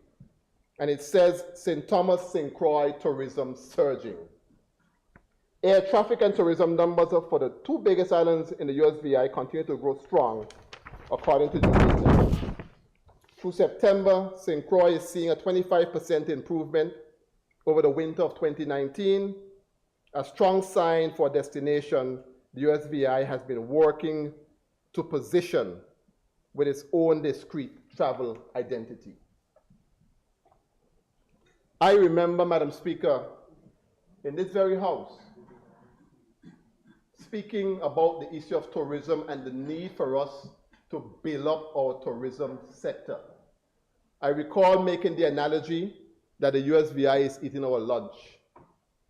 And the government that came in 2019, rather than taking the heat from somebody who understands the tourism industry, spin it on its head and say, I'm trying to create confusion between the USVI and the BVI.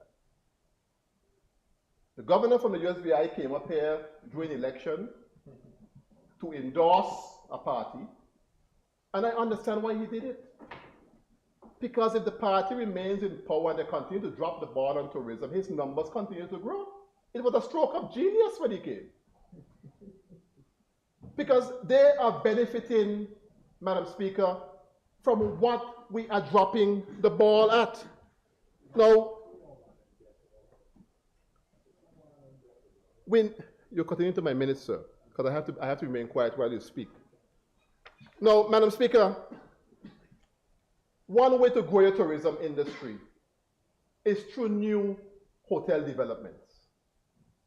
We have no new hotel developments on the horizon. None.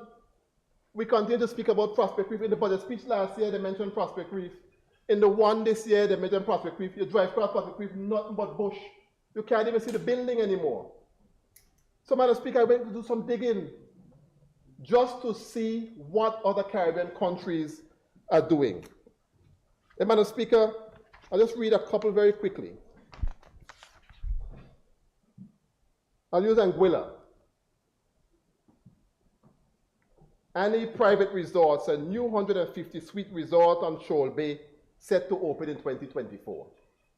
Chateau Genesis, that's in Anguilla as well. 3-bedroom Oasis Chateau Genesis, part of the Genesis collection, has started construction at the Cove. Cocoon to be completed at the end of 2023. 3 major projects happening in Anguilla. Antigua have nearly 100. Halcyon Cove, 260 rooms. Jolly Beach, Hawkbill, Curtain Bluff, Peace and Love and Happiness Resort, which is a luxury resort. USVI, new properties, Pink Palm Hotel, Lovango Beach Resort and Club, and they're coming soon, the Westin Beach Resort and Spa at Frenchman's Reef. Morning Star Beach Resort. Barbados, another set again. BVI, nothing. Absolutely nothing. And when the Premier gives his budget address, he's talking about projects that he come in and meet under construction already and claiming them as his. So, Madam Speaker, I'm raising these things because I am very, very concerned about the economy of the country. It sounds like a joke, but I am concerned. It's a serious matter. And what is worse, Madam Speaker, is that you have now added a $10 million increase in salary on top of what you're dealing with now. How are you going to pay for it? That is the question. How are you going to pay for it? I am not disputing in any way that an increase is needed. I support the increase 100%. 100%. But, Madam Speaker, if you're going to increase your expenses, you have to find ways to increase your revenue. And I don't think that we're doing a good enough job, Madam Speaker, at that. For instance, I asked during the Standing Finance, what happened to the tourism plan? I remember 4 years ago, the former Premier saying that he gave the now Minister for Education a match in order to get this tourism plan in a year. You ask in Standing Finance, where is the tourism plan? Nobody can give you an answer as to where the tourism plan is.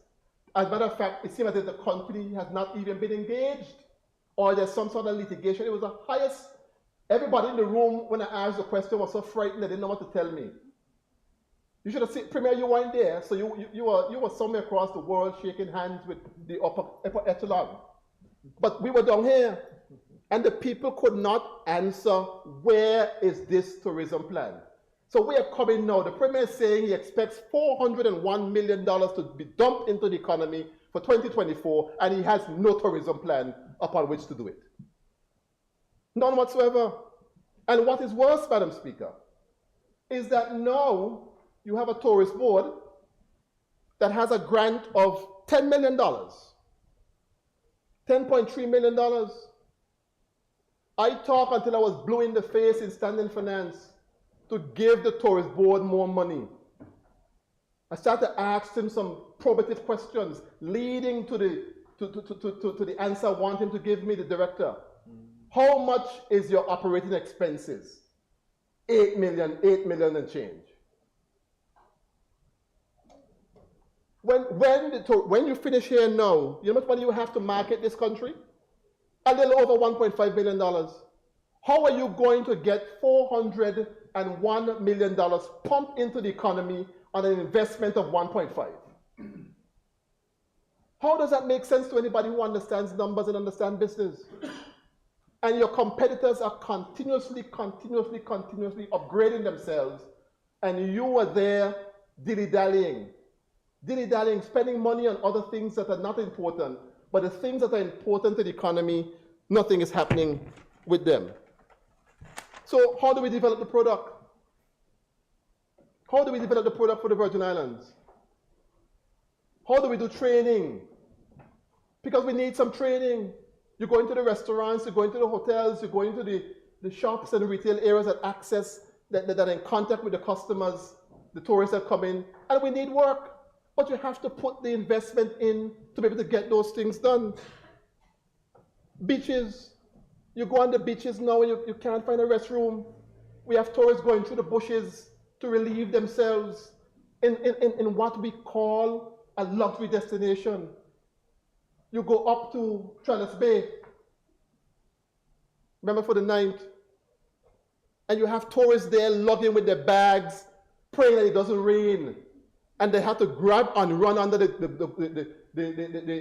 one grape tree up there. So them and the Virgin Ghana people there under the grape tree, under a leaf, trying to protect themselves. And these people are people who are heading to luxury destinations in Virgin Ghana. Are we serious about what we're doing?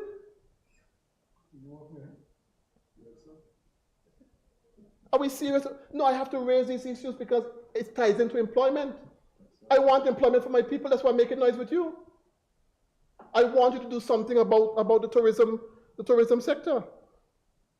And the other part that the medium-term plan said was the issue of air access. The Virgin Party did not campaign in 2019 on the airport because they were dead afraid of the issue. Never raised it.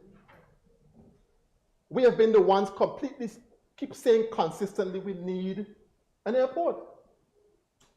I remember the Premier raised it again in his budget speech last year. And I think in this speech here now, there's some report that is supposed to come on the 29th of December. That was in your budget speech, Premier. So I will be asking you about that report on the 29th of December to see where we are with this extension of the airport, because all we see, Honorable Fraser mentioned it, is $3 million to BVI Airport Authority for a number of things and improvements and so on and so on and so on. But Madam Speaker, I want the Premier and his team to buckle down and start to get to doing some work, because there are some issues with financial services, with the tourism sector that needs to be addressed. I want to say to them, and I love them dearly, that airplanes ain't going nowhere. Madam Speaker, they're born meet airplanes, they're gonna die leave the airplanes here. Every time a plane on the runway, you see their hand out there flogging it down to go jump on it. And it have work here to do. They have work here to do. They have work here to do. Now, Madam Speaker, you have to, Madam Speaker, the member is taking up my time. I don't appreciate that. Because whenever, I've been trained not to speak of other people. So, Madam Speaker, can you address it? The member will get a chance to speak, but we're on a timeline, and you know, just exercise some discipline. I know it's difficult. Exercise some discipline. Now, Madam Speaker, the Business Bureau, because I'm on the economy, because all this ties into the economy. I listened to the Premier and his budget speech, speaking about he's going to implement this business bureau that myself and others have been talking so much about. I felt so good when I heard him sit. I said, finally, I got the Premier to understand the importance of giving support to the business community. I gone to check the budget the afternoon when I got home. $27,000 in there for the business bureau. During standing finance, the minister for the responsibility for the bureau came with her plans. We discussed it. She understood what I was saying. I said to her, you need at least $250,000 for that thing to make any sense, because businesses are having a difficult time. And I don't know how else to get the government to understand that.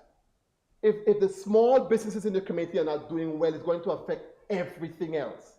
It's going to affect employment. It's going to affect taxes, entrepreneurship. You have to pay attention to and some of the businesses that you want to thrive, they don't need a lot of money, but it's a lot of money to somebody who doesn't have little money to restock and do different things and provide some expertise to help them to build their businesses up. And you can't get the government to understand that. So now they end up putting $112,000 in the business. What can you do with $112 in the business bureau? For the amount of businesses that have been having a difficult time going through Irma, going through COVID, going through all the conflicts and increasing prices.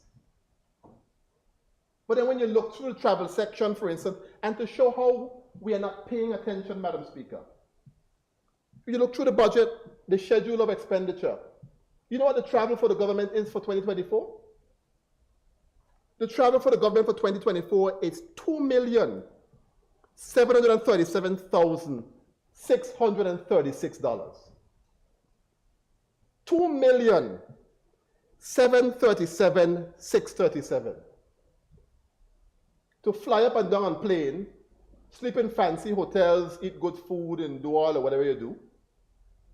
But the businesses in this country, the people who have taken a chance on the economy of this country, who are asking the government to assist us, give us a little hand up so that we can get ourselves together, $112,000. Does that sound like a government who understands or even cares about the needs of the business community? I say not. I say not. We have priority issues in the country. And then you have unemployment. I saw no plans, no programs throughout the budget to address the issue of unemployment. The Premier touts the rated program, but I want to put it to him and put it to him very strongly. The rated program is an indication of unemployment in the country, and not to be proud of. Because the very structure of the program is for people who are unemployed. The more people who are on that program indicates to you, or should indicate to you, the fact of the people who are unemployed in the country. That's what it means. And the rated program as it is, and I'm grateful for it, because many of the people who are unemployed are in my district.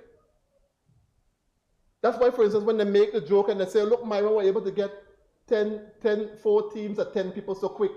The reason I was able to get that done quickly is because I have high unemployment in my district. That is what it is. And so we need to, it's a stopgap measure. Yes, you give me a little money for 3 months, but there are 9 more months in the year.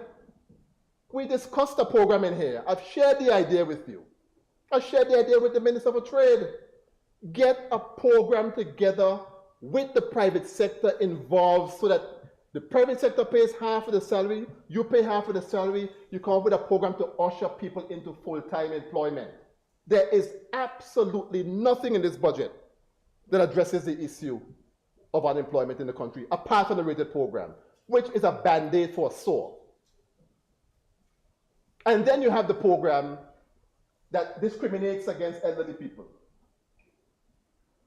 If you were 65, you couldn't get on the program. They bring it up to 70 now, But I'm saying if people are able and willing to work, and they have the capacity, the capability, the ableness to work, let them work. Why are we coming up with these programs to hurt the people in our community who are vulnerable? A lot of the older folks in our community only collect a little bit of money from Social Security.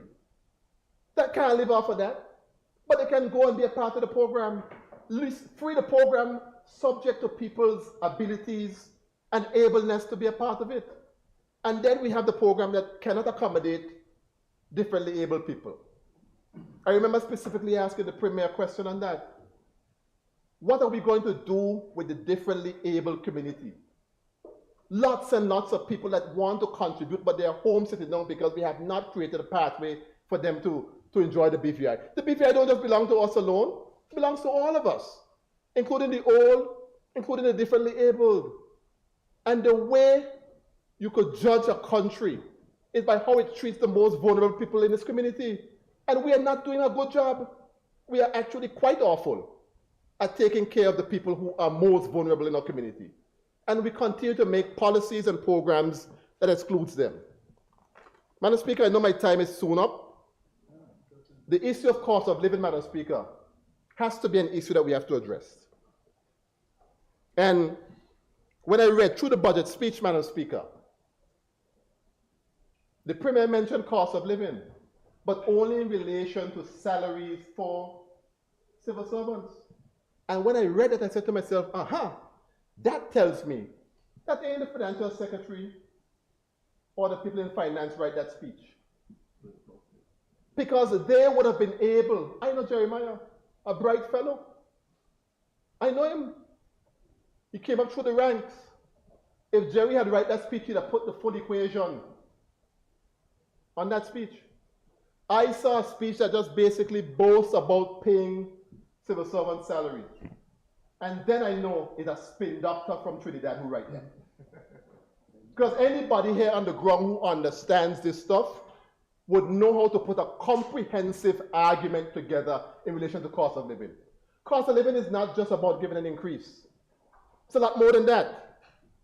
You have to look at the system, Madam Speaker. You have to look at the systems in the country. I'll give you an example. You give a civil servant an increase. Let's say the increase is $10,000 a year by the time you finish. And you give an increase in the minimum wage from $6 to $10. You put no controls in place. You find no systems or any mechanisms or programs to reduce rent, to reduce groceries, XYZ. You think you give a raise at the end of the day? You ain't get a raise. Because all the grocer men have to hear is, I get a raise. And the price of tomatoes gone up from yesterday to accommodate what is happening. I'm not saying they're going to do it, but I'm saying you can't leave people that vulnerable. The raise is supposed to improve their circumstances. I listened to the young lady the other day on the radio, and I have to commend Miss Penn. Kishma? Is that Kishma? Yeah. I listened to part of her reasoning on the issue of increases, and she's quite right. Premier, I see you laughing, but she was talking the truth. You can learn a lot from people. If you give an increase to a business or to employees, the cost has to be absorbed somewhere. You're going to add it onto the product. And at the end of the day, the price gone up. You have to be very careful what you're doing. Watch the whole equation properly and make sure that when you give that raise, that the raise go where it needs to go and that the landlord don't increase the rent. There's nothing on rental. When are we going to address the issue of rent in the country? The insurance companies after Hurricane Irma, double people insurance and triple. So now apartments gone up. You can't find a 2-bedroom apartment under $1,500. So we have some issues that we have to address. Roads, Madam Speaker, and water. I want to say categorically, Madam Speaker, that I do not support water and sewage becoming a statutory corporation right now. I do not support it. I can't support it. And I'll tell you why I can't support it. The government itself can't get water and sewage handled the way it's supposed to get handled. It belongs to you. You can't get it handled. And you're going to turn around now and find a board with 6 or 7 people and say, here's my problem, and they must get it fixed. You, with a budget of nearly $400 million, can't get it fixed. Address the water issue first, fix the problems, and then put it on statutory footing. To try to get rid of it how it is now without fixing it is a problem. And Madam Speaker, I think one of the members mentioned it. You're paying out $30 million, pretty much, $29-something million in desalinated water, and collecting barely $3 million. That is not sustainable. And as Abba further said, the water is being produced, and you're paying for it. But we need to be able to do what we can to help the Water and Sewage Department. I have to commend the director, Mr. Davis, and his team for what he's doing. They're doing a lot with a little bit of resources. When you look in the budget, for instance, Madam Speaker, you see $100,000 there for water network improvement. And then a loan of a little over $1 million, which you wouldn't get a loan now, Minister. You know that. So $100,000, what are you going to do with that? Sabbath Hill and Butu Mountain alone will take up that because we don't have no water running up there. And we are so close to the water, to the reservoirs, and no water. People are spending $300 per load to get water, and only $100,000 is in there to improve the network. But $2.9 million is spent on travel. People can't get to bathe, can't get water to bathe, cost of living already high, and now you have to spend $300 a load of water while the government flies around the world at the expense of people. Every single day I get complaints in District 6 about water being off. And the team responds well, I must tell you, Minister. They do their best. But something more must be given to them to assist them. Because what is happening now is not sustainable. The Water and Sewage Department just cannot be a department just to go there and deal with pipes that are broken. And that is what a significant portion of their time is spent doing. They can't do anything else. Replace the pipes and do what we need to do, get the department functioning well, and then put it on statutory footing when you're done. Roads. Another issue with roads in this country, Madam Speaker. I see a little over $3 million for road infrastructure, but I think some of that is tied to other projects. I see there's some work there in Sabbath Hill and Lower Butu, and I thank you, Minister and Minister of Finance, for that. I see there's a loan amount of $982,500, which again going to take a little while for you to access. I see there's $688,418 for repairs and maintenance. I imagine that's for road patching and road paving. And I know, Madam Speaker, the Ministry of Communication and Works did put out a notice to ask district reps to say what areas in their district needs to be fixed and so on. We sent pictures. I know you wouldn't tell me the truth, but I know that my district was one of the first districts to bring the information back to you. As a matter of fact, I brought the information to your ministry before you asked for it. So I expect to see District 6 being patched up and patched up well until you can get to the paving part. There's some very, very bad roads in the district. Well, I know the point I'm making is Public Works is doing their best. I saw them there for one time and they turned off and then had to do other things. But I want to make sure that if you ask for a schedule, that it is being done in order in which the information was received. Social services, Madam Speaker, I want to commend the good work of the Social Development Department. I must say, Madam Speaker, that I find them to be very helpful. and very responsive to the needs of the people of District 6. I see there's $1.9 million there for social assistance benefits. We'll continue to access that to be able to assist our people. There was one thing that came up in standing finance that I can't recall the answer to it, and I was trying to look through the minutes, and I think it slipped through the report. I don't know if perhaps I didn't see it well. The issue of who can get social benefits. I know typically as it stands, it's BVI landers and belongers. But something needs to be done about people who have been here for a long time. You have many persons who may not have gotten their belongers or residency for whatever reason. But if they've been here for 10, 15, 20 years, they fall on hard time transitioning to another job. We can't turn our back on those people. And many of those people have children who are born in this country. So, Minister, I want to see, Madam Speaker, if something can be done to address that policy so that we can help persons who have been here for a long time to be able to access those services. Senior Citizen Program, Madam Speaker, District 6 has an aging community as well. There's currently no program there.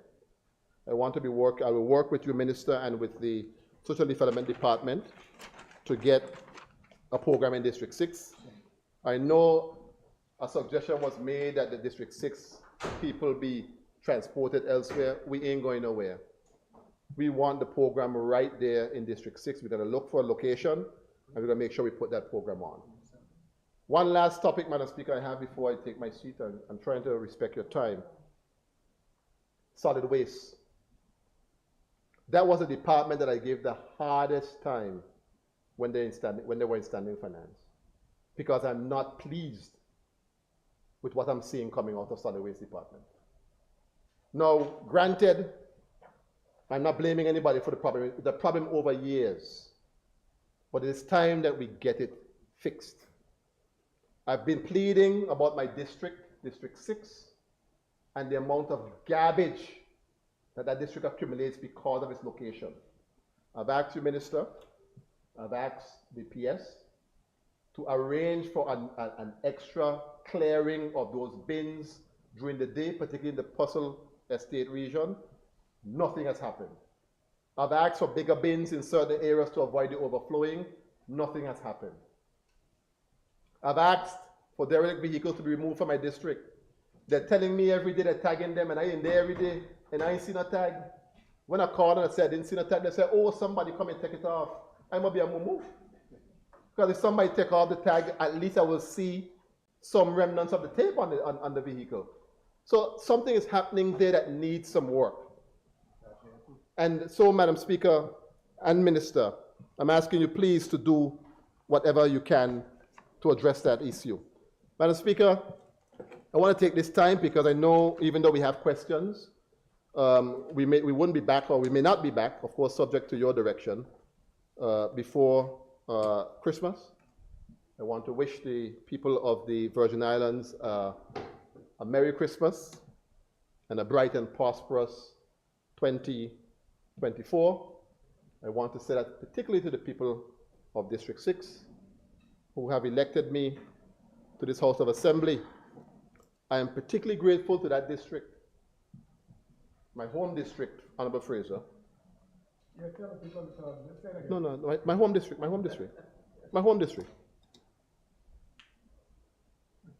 I want to thank them. I have property there, you know, so don't be careful. Madam Speaker, I want to thank them. A lot of people wrote me off politically. A lot of people wrote me off politically. And I will talk more about the writing off at the appropriate time and place. And I will speak and speak loud. But the people of District 6 stood by me, regardless of what they were trying to do to me. And I am grateful for their support. And the same way they stuck by me, I will stick by them. And I will fight for them like I've been doing every single day since I got elected. And I want to thank them so much and wish them all the best for 2024. Thank you, Madam Speaker. Thank you, Honorable. At this time, I recognize the Junior Minister for Agriculture and Fisheries, Honorable Carl Dawson.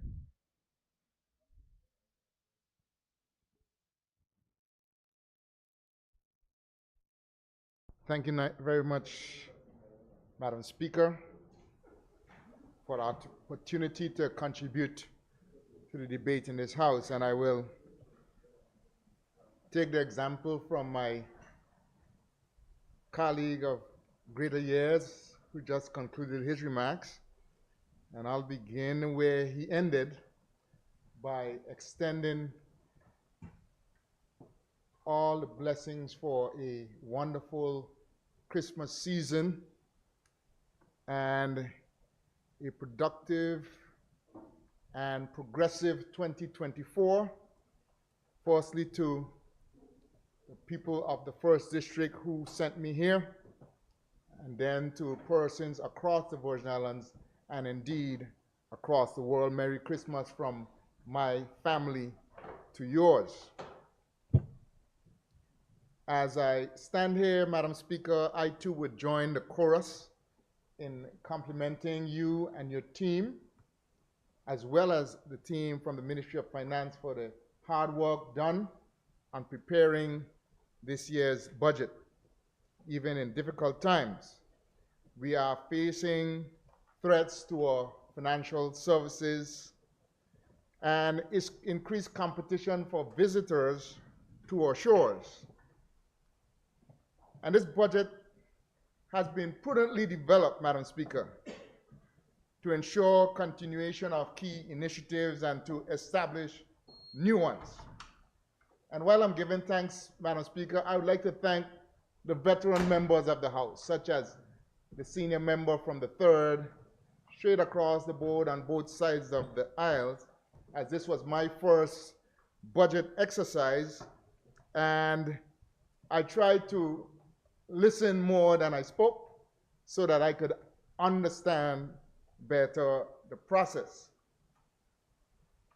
One thing I would comment on as to those activities, Madam Speaker, in standing finance, that what I saw happening was the type of conversations that I have been saying from the very first day we presented at the Multipurpose Center, that I would like to see collaboration between both sides of the House. There's a lot of talent and experience in this House, Madam Speaker, and the more that we can draw on those in tackling the issues facing the territory, I think that the Virgin Islands would be much better off as a result.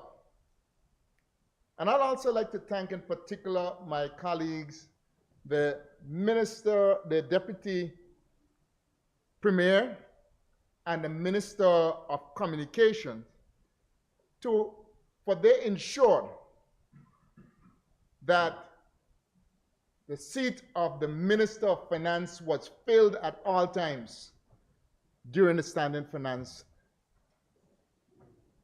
activities. Madam Speaker, my colleagues know full well that regardless of whether the substantive holder or a substitute sits, that at the end of the day, Madam Speaker, that during the session, all the information must be gathered. All the requests, all those requests that, Madam Speaker, total up to close to $30 million, I would say even at the urging of some members, that all those requests have to be taken not one by one as they arrive and you make a decision, but they must all be taken into account before a decision can be made as to which one receives priority. So, Madam Speaker, the substantive holder of the post was quite available for those conversations when all the notes and all the reports from the Ministry of Finance were presented to him, and the minister could in fact and did in fact have a say in what would be eventually presented to this House as the budget for 2024.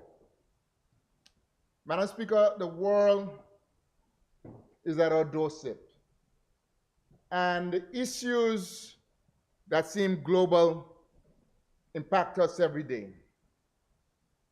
The member for the 6th mentioned the cost of living, and we know full well that conflicts in Ukraine and now the emergent conflict between Israel and Palestine, they impact the regular man on the street and woman on the street here in the Virgin Islands, even when they go to the supermarket or the gas station. Recently, Madam Speaker, just within the last week, we see a number of major carriers across the globe deciding to, rather than go through the Suez Canal, because of the threats as a result of that conflict, have made a decision that they will bypass the Suez Canal. But for many of them, that means going around the southern tip of Africa. That's an extra 3,000 miles for these tankers, Madam Speaker. And that cost will reverberate around the world and even to us here in the Virgin Islands. Yet, in spite of these challenges, Madam Speaker, the Virgin Islands march on.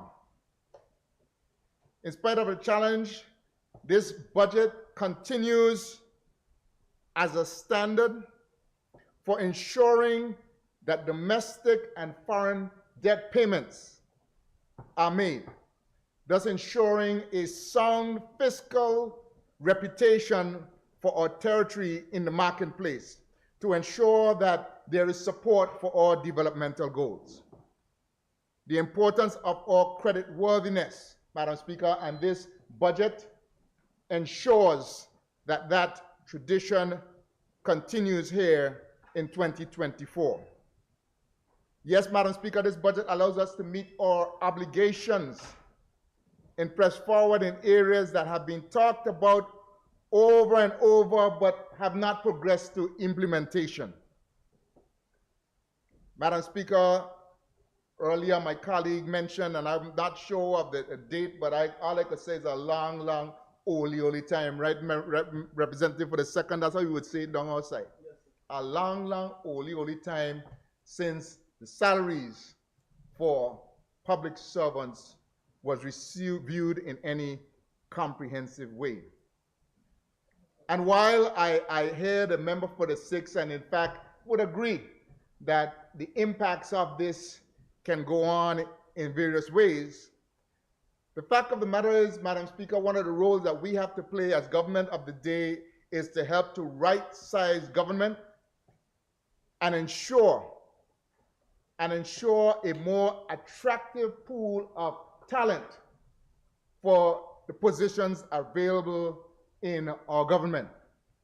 I believe, Madam Speaker, that when we post jobs, right now when we post certain jobs, Madam Speaker, whether in the central government or in the statutory bodies, many times, Madam Speaker, especially for the more skilled and qualified positions, Madam Speaker, the number of persons applying oftentimes comes from outside the territory.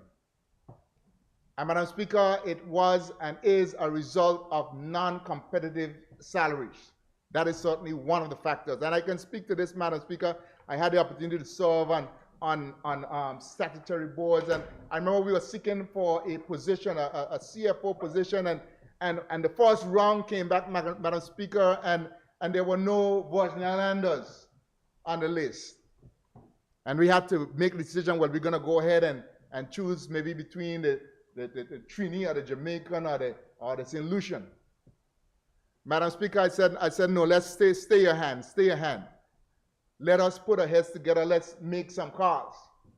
And that I did, Madam Speaker, and I was able to get a very, very well qualified Virgin Islander who is public service minded and wants to help the territory. And I had one or two conversations with the individual, and they seemed keen to make an impact in the area of the statutory body with which I was involved. And it's not HLSCC, by the way. But, Madam Speaker, when it came down to the offer, the individual said, Carl, I want to help, but I can't help for that. I cannot help for that at that level. So, Madam Speaker, when I see that after years of talking and talking, that this government, that this premier has taken the bull by the horns and worked with others in the public sector to say, look, it's time.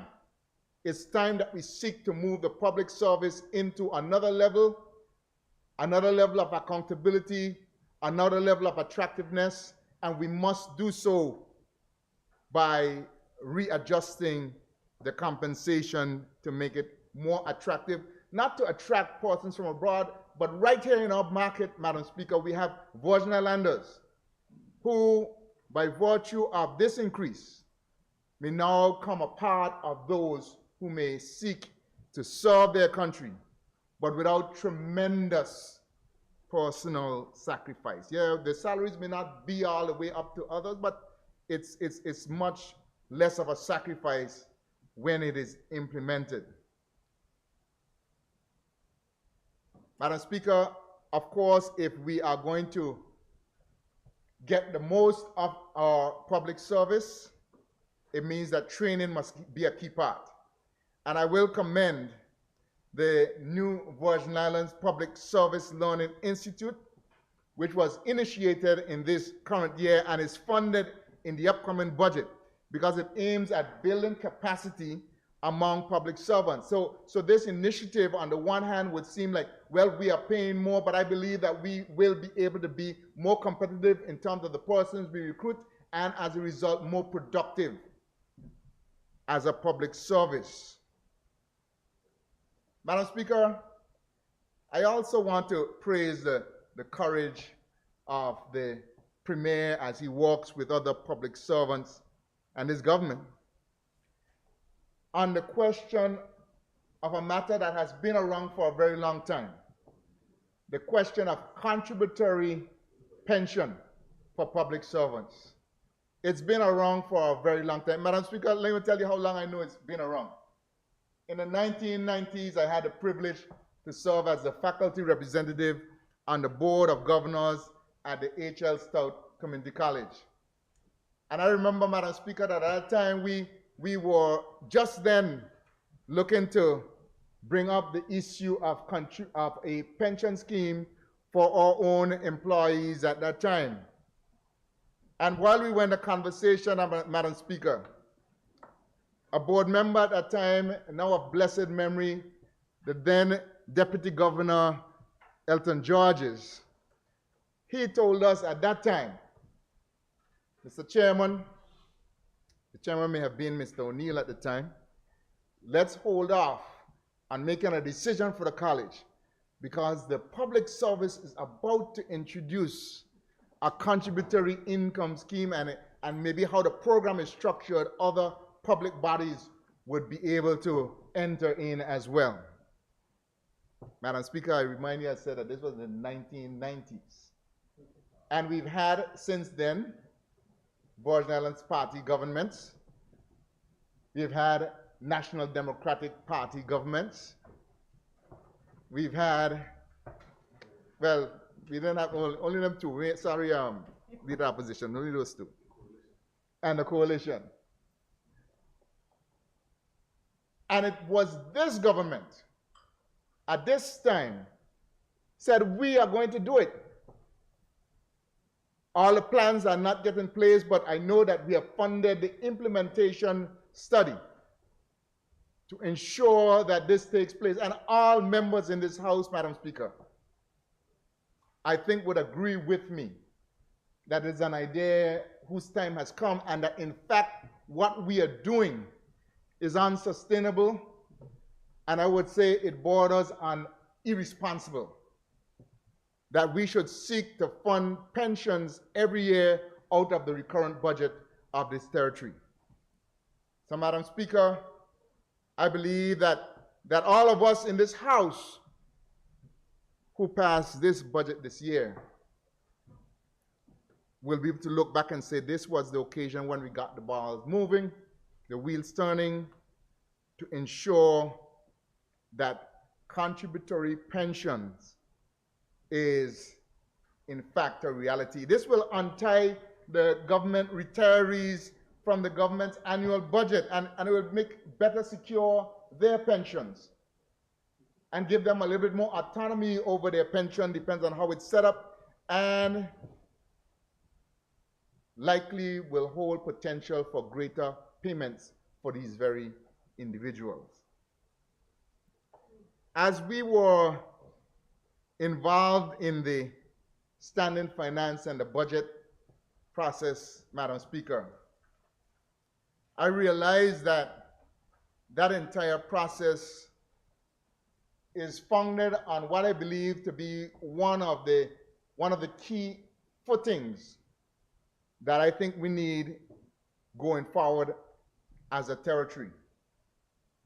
And I speak of fiscal discipline, Madam Speaker.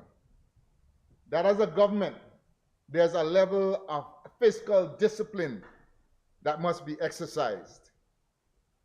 In the process, as one of my colleagues said earlier, he said, well, when everybody comes in, everybody has need, but you can't give to everybody a level of fiscal discipline, and responsible action must be exercised by those persons. I believe this is key because I'm going to go back to one of the hobby horses that I've been on ever since being elected in this House, and even on the campaign trail, that we are in now, I believe, a pre-independence phase for this territory. And the actions that we take, the patterns and the procedures that we do must be preparing us to operate as a self-determining country. I believe that any country that is not self-determining is always on the path there. It is a natural course. Whether it is that you have decided your timeline is 2 years, 5 years, 10 years, or whatever the case may be, to be determined, it's a natural course that every country must be pursuing.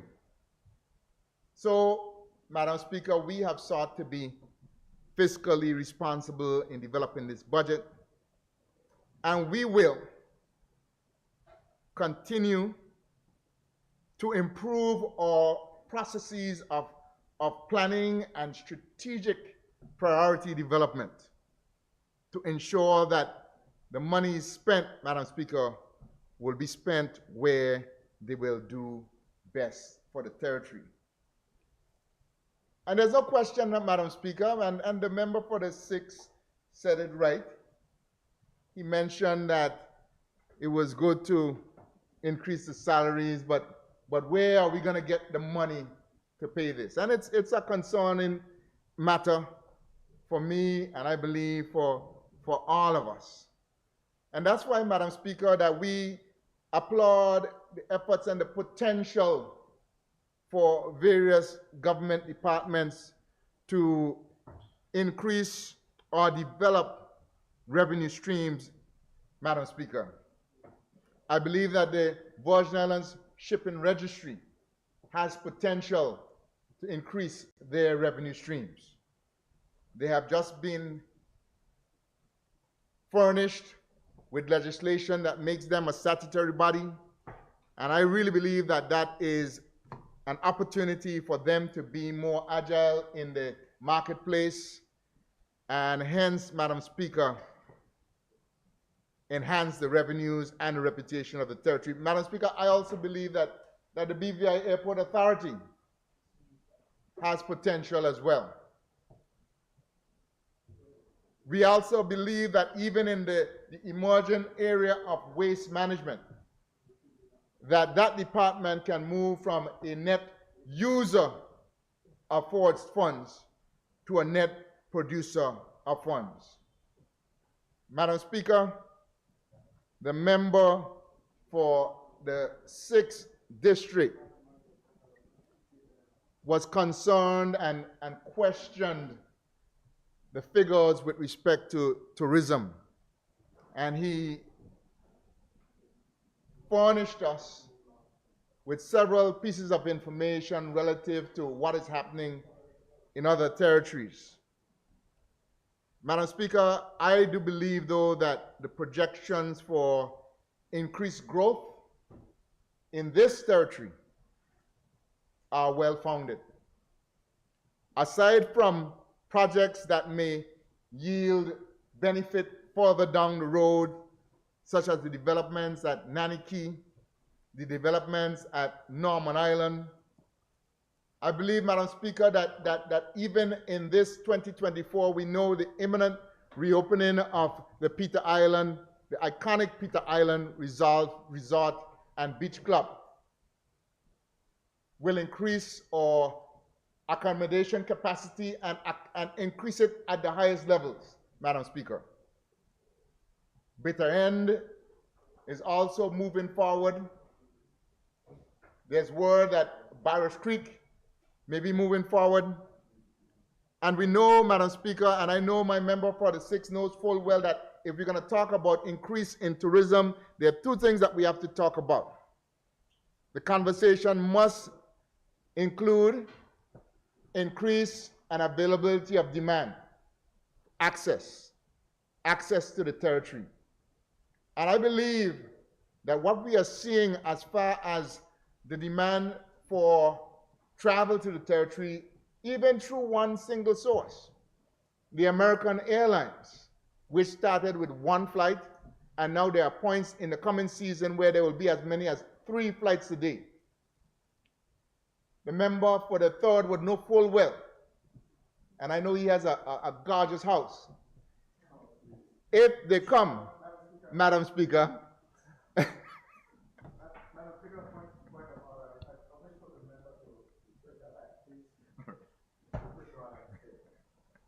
Madam Speaker, I withdraw the statement about the member's house.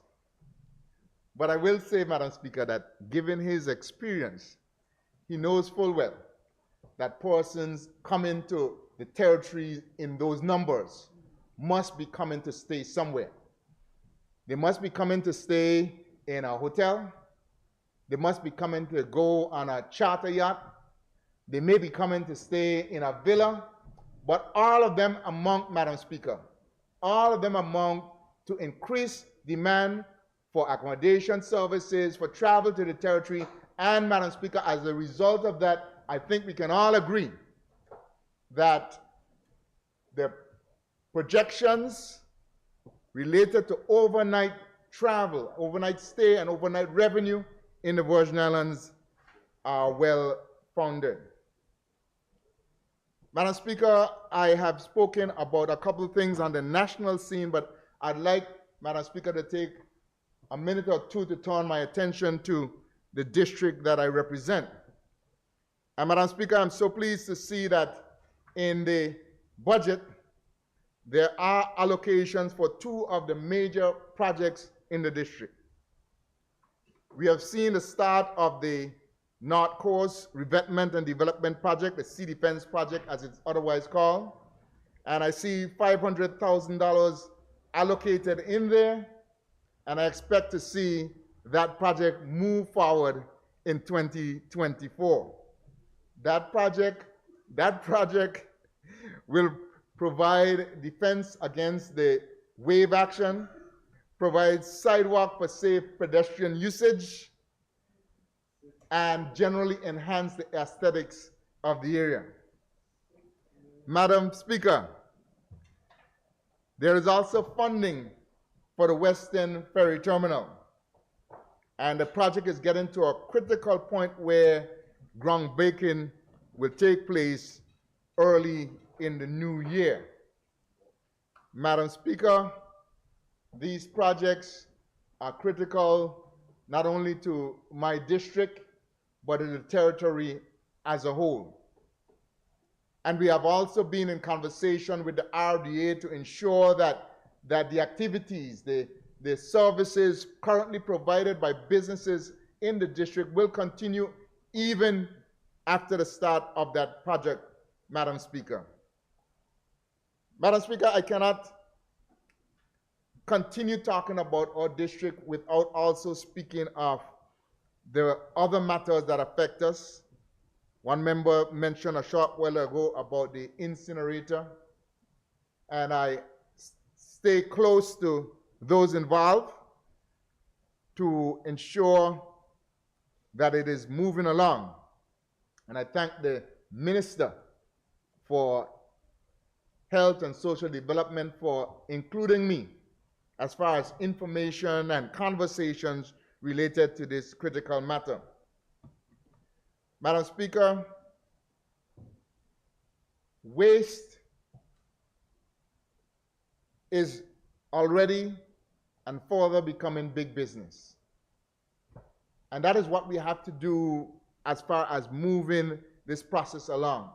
But it also will call for a change of mindset in the territory, which I encourage.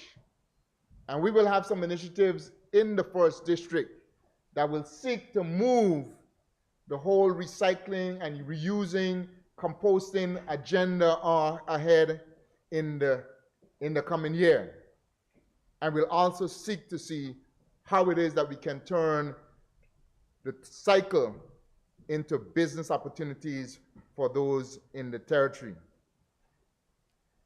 Madam Speaker, while we are speaking of infrastructure, I cannot miss the opportunity to commend the Minister for Communication Works for commissioning of the asphalt plant in this year, which has helped us to address short-term, medium-term, and long-term road fixing.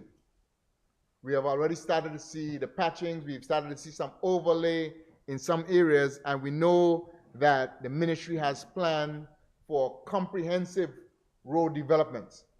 And so I commend him, and we will continue to find creative ways within this budget to ensure that these projects continue into 2024 and beyond.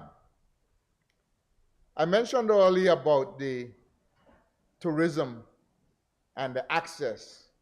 But Madam Speaker, I would also want to speak just a little bit about the visitor experience.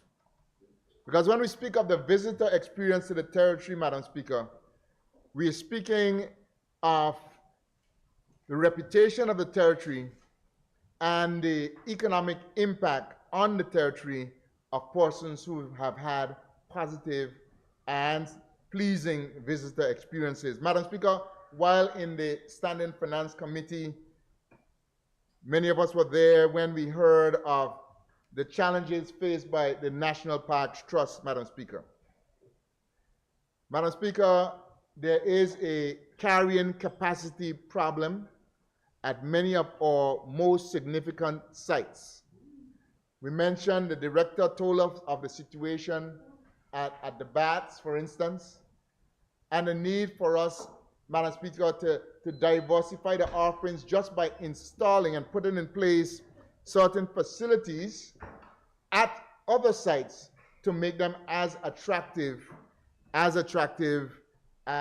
the Bats and others. Because, Madam Speaker, it is our responsibility to ensure that that capacity is there, to ensure that all visitors have a good experience. And we are not behind on that in the 1st District, Madam Speaker. We have been trying to do our part as far as cultural activities that seek to draw both local and tourists, and we're expecting more participation as from visitors as the tourist season continues. And we will be also developing activities such as tours, hikes, as well as the development of historical sites. So, Madam Speaker, we will work and seek to work closely with agencies in the territory, because we believe if this happens, there will be a positive impact immediately for the persons involved, but it will have a positive impact on the reputation of the territory. Madam Speaker, I cannot take my seat before mentioning areas to which I've been given responsibility. I'm pleased to see that in the area of agriculture, within the budget, there has been an allocation for development of the agricultural complex at Paraquita Bay. In that complex, Madam Speaker, In addition to housing the administration, the abattoir will be there, processing of fish will be there, as well as the aggregation of fruits and vegetables from across our farmers in the territory. Madam Speaker, we will also be exploring actions in terms of developing landing sites at East End, West End, Central, Just Van Dyke, Anegada, and Virgin Gorda. We have been at a number of these sites in the last few months, and we'll be looking to see how we can progress those in the coming years. And I'll be even looking for the support from the member for the 8th, because I know he has a strong interest in the project at Red Bay, and I look forward to your cooperation, Madam Speaker, his cooperation, as we seek to address this long-standing issue. Madam Speaker, where there's a will, there's a way, Madam Speaker. Amen. Madam Speaker, the question of fishing brings us broadly into the whole issue of the blue economy. And the blue economy speaks, of course, to fishing and other seafood activity, but also speaks to areas such as sport fishing, speaks to long lining and deep sea fishing. And Madam Speaker, I know that there will be a major announcement in the coming weeks concerning a tournament that is expected to be held in the territory next year. It will be a tournament that will be featured on U.S. national television, but I will hold on and allow for the official announcement. But the point what I want to make, Madam Speaker, is this is key for the development of the blue economy, because when a tournament of this magnitude comes, there's opportunities for accommodation, there's opportunities for support services to the boats. There's so many opportunities, Madam Speaker, for our people in order to progress. Madam Speaker, we will continue to raise the profile of fishing and farming in this territory. We will continue to seek opportunities for training, whether from local internal resources or external resources. And we, Madam Speaker, will continue to be connected with our stakeholders in fishing and farming. Madam Speaker, I am proud to be associated with the budget that has been presented this year. I'm proud of some of the key initiatives that were taken that has been on the books or in the plans for many years. Some of the issues have been mentioned by members on the other side as well as on our side, things that the walkway from the bank down to Vanderpool Plaza. A number of things have been planned and talked about, but it's happening this year, Madam Speaker, and next year, sorry. And I'm pleased to be associated with it. Is there everything in this budget that we would have liked? No, Madam Speaker. Every request of that close to $30 million request that came in the process of the standing finance, it would have been great if we could have said to each one of them, yes, the leader of the opposition asks the question just about every time, Madam Speaker, is this what you asked for? That's the question that he posed to just about every head of department. Is this what you need to be effective? And those were valid questions, Madam Speaker, because you need to know what you need to do to get the job done. But unfortunately, Madam Speaker, choices have to be made. And while I would love to say that everybody got what they want, I believe that this that is being presented to us for our approval will continue to move the Virgin Islands forward on a positive trajectory. And Madam Speaker, I reiterate what I said earlier, and I'll always continue to say that, Madam Speaker, there's a lot of experience and talent in this House, and I invite us to all remain engaged as we seek together to build a better Virgin Islands. Thank you very much, Madam Speaker. Thank you, Honorable members. At this time, we will recess until tomorrow, December 19, 2023 at 10:30 a.m.